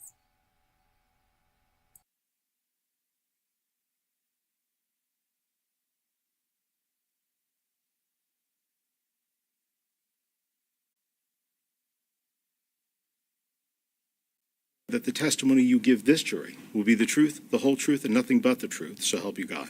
Yes. Thank you. Please feel free to have a seat. Ms. Frayne, as we're being recorded here today, would you please state your first and your last name for the record and spell them out for us? Kimberly, Kimberly, Frayne, Frain. Thank you, Ms. Frayne. Appreciate that. With regards to New Hampshire, do you live in the state? Yes. Okay. And generally, what town do you live in? Meredith. In Meredith. And what are you doing for work right now? I'm working in healthcare at a hospital. Okay. And how long have you been doing that? Almost 3 years. How far have you gone in school? I'm actually back in school now. Oh, what are you studying? Where? What? I'm sorry, what are you studying? It's kind of long. Healthcare administration. Okay. And how long have you been, or how long do you have to go before you get a degree? Like 3 more years. 3 more years? Yeah. All right. Pardon me. So I'm going to ask just one question at a time, so I'd ask you to please listen carefully to either my question or any other counsel's question that you get asked. And if I'm talking too quickly or if you don't understand my question, just let me know. I'll be happy to restate it, okay? Okay. All right, thanks. She looks and prior sounds to so where much you live better now, did you used than to live she in did. Manchester back in 2019? Yes. All right. And do you know of somebody by the name of Adam Montgomery? Yes. Did you ever used to work at a Dunkin' Donuts on Beach Street in Manchester? Yes. How long did you work there? Like 5 years, About 5 years? maybe? Okay. Let me ask, you also know the name Kayla Montgomery. Yes. And what was when you, and have you met Kayla Montgomery? Yes. Right. What's the relationship between Kayla Montgomery and Adam Montgomery when you first met them? I met them at work. We worked together. First, I worked with Kayla, and then Adam worked with us too.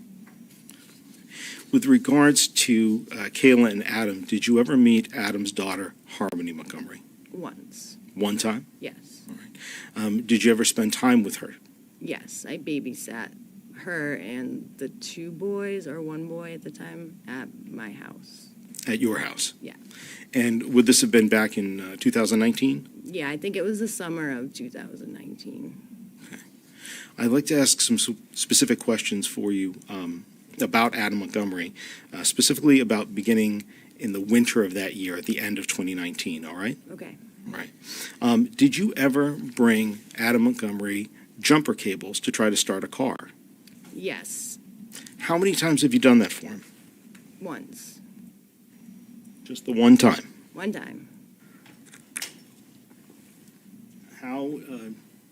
How did he reach out to you for help? He either called me or it was on Facebook. I can't remember which. And he said that their car had died and it was freezing out and they wanted me to come jumpstart their car. And I told them no, but they kept begging and I felt bad. So I went. Okay. So you said maybe they messaged you or reached out on Facebook, is that right? Did you have a Facebook account at one point that just went by the name Kimberly Frayne? Yeah. And is that the account that he might have messaged you on? Yeah. What time was this? What time of morning was this that Adam reached out, or you got these messages asking for a jump? It was in the middle of the night. I just remember that. It was late. So did you go to where they were and give them a jump? I did. Where did you go? It's behind Elm Street in, I think it's Colonial Apartments. Okay. And is that at the south side of town, west side, or north side of town? It's like right down the road from my house on the north side. Okay. When you saw them, do you remember what kind of car they were in that night? Yeah, they were in a blue Audi. Now, when you went to meet them, first of all, what was the weather like that night? It was cold. It was freezing. So when you got there, who, if anybody, got into your car? I pulled up and I don't remember the beginning, but I don't think I brought a jumper pack that my ex-husband had, and a Good Samaritan came by, and him and Adam jump-started it, and Kayla jumped in my car with the two boys, and we just blasted the heat to keep them warm. To keep them warm? Yeah. So you said You it was guys are- Kayla and the two boys? Two boys. You guys are awful quiet in the So chat I know now. you said before that you had babysat Harmony on one occasion. Was Harmony there with you? Did she get into the car as well with Kayla and the two boys? No, Did you see Harmony at all while you were there that night? no. And I believe you said a Good Samaritan came along. Do you remember who that is or even know who that No, is? it's just somebody in the complex saw us struggling. Okay.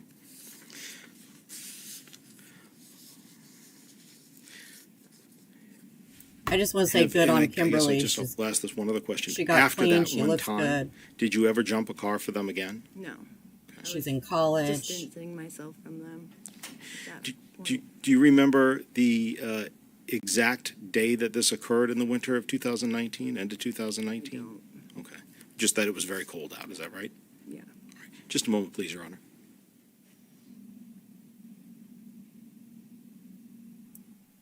It's always nice to see people pull themselves out of, looks like Kimberly really has. Because at the weapons trial, she still seemed a little out of it. Thank you, Your Honor, and thank you, Ms. Fran. I Maybe. have one more question just for you in general. With regards to conversations that you've had with Adam Montgomery, the defendant in this case, with regards to those conversations, did you ever have a conversation with him about Harmony having bathroom accidents or wetting herself or defecating herself in her pants? I don't think so. Not him. Not him? No. Okay. With anybody else? Maybe with Kayla, but I don't remember exactly. Well, and I don't want you to guess. So if you remember, you remember. If you don't, you don't. That's okay. And so you're saying your testimony is you don't. I don't remember. All right. All right. Thank you very much for your time. I have no further questions for you. I believe defense counsel may have a few. Thank you. Counsel, you want to move, come up? Yes, Your Honor. About that? Go ahead. Good afternoon, and I only have a couple of questions. Okay. You recalled that whatever car that you jumped, you thought it was a blue Audi? Yeah. And you know from before that Adam used to drive a Sebring?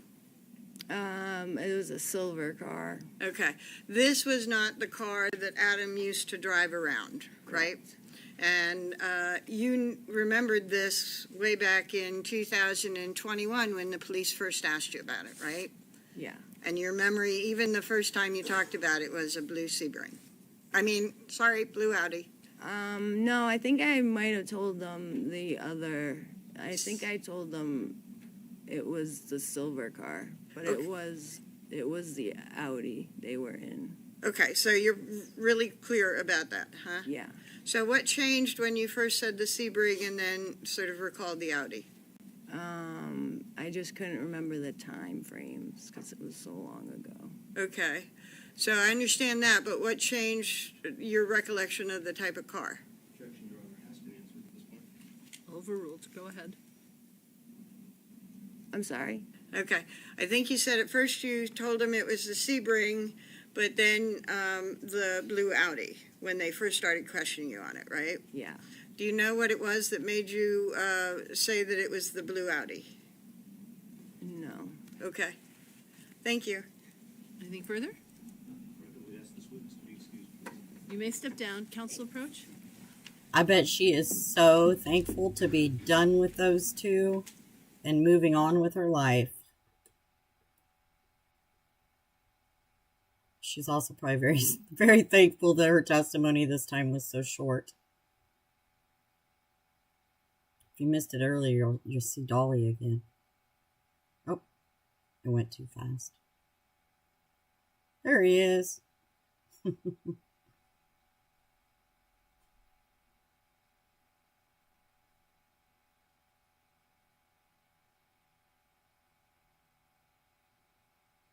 So it's almost 4 o'clock there. I might just be seeing, who the next witness is, how long they think that that's going to take. and whether they should recess for the day or not.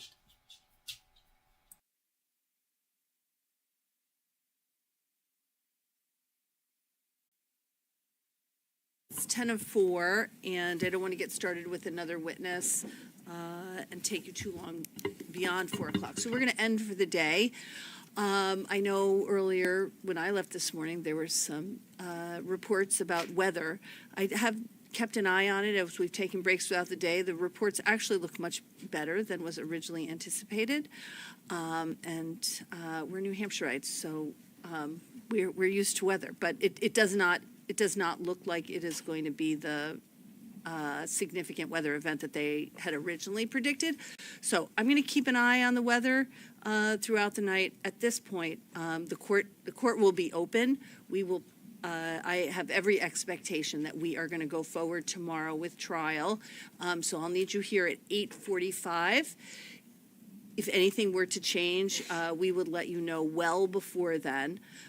I know we have contact information for all of you. I'll double check to make sure that that's correct. So keep an eye out on your email or text messages, but I think it is extremely unlikely that we would not have trial tomorrow, so you should all plan accordingly. Put your boots beside the door. So 8:45 tomorrow morning. As I said, don't read anything about this. Avoid all news media regarding this case. Don't look anybody up. Don't do any independent research. And I will see you tomorrow morning for a 9 a.m. start. Thank you so much, everybody, for your attention today. Thank you. Greg, can you just make sure that, I'll call downstairs to Ann, make sure she has everybody's contact information. Okay. If you call downstairs to Ann, make sure before we let them out. So that's what I figured. They're wrapping it up. I think the only thing we really got out of the last two witnesses' testimonies, they were so brief. It was just kind of interesting that Kayla seemed to want to isolate. You can be seated. Wanted to isolate all of them, whereas Adam was, he wanted to go stay the night Issues we need to address? with the friend on Thanksgiving.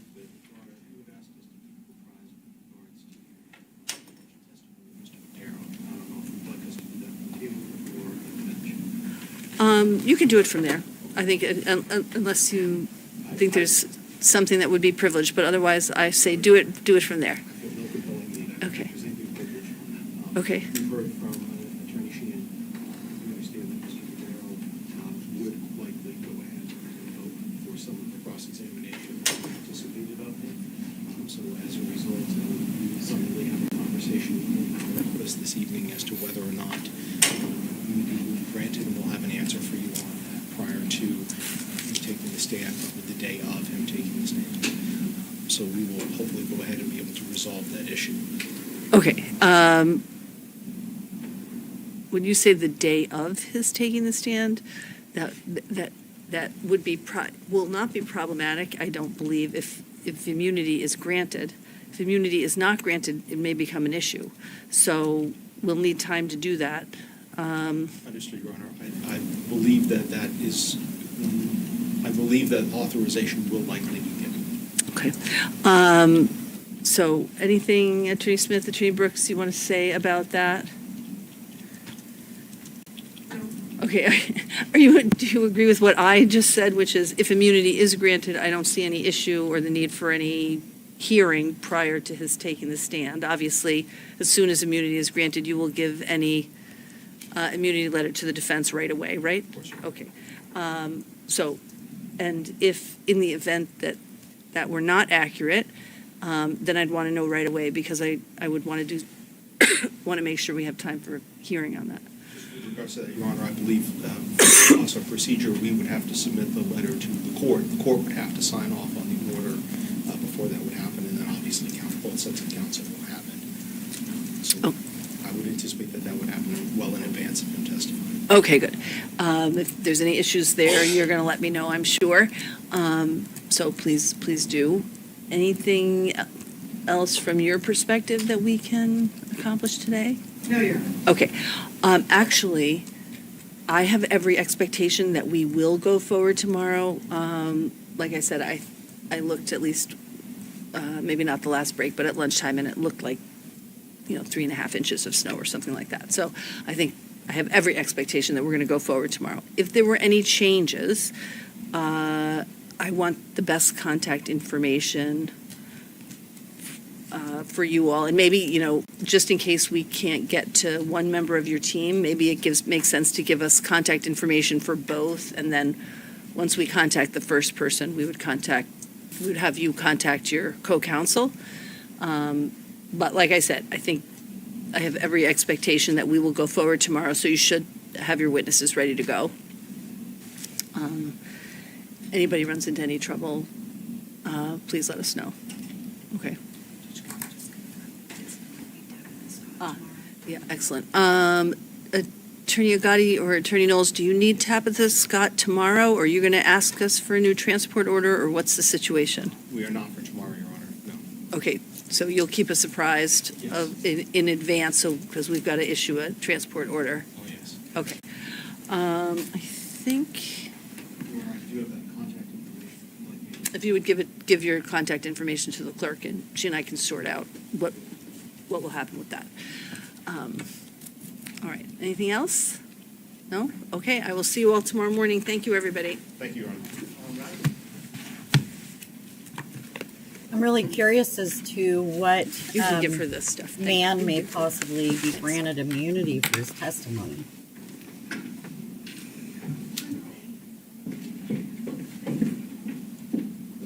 I don't know who that might be. All right. Well, we finished up another day. Thank you guys so much for being here. I really appreciate every single one of you. We will be back again in the morning, as long as I guess they don't get snowed in. Judge doesn't seem to think that they will. So other than that, I really appreciate you guys being here again. Please make sure to hit the like button if you haven't, and come back and join us tomorrow. Thanks so much. See you then. Bye-bye.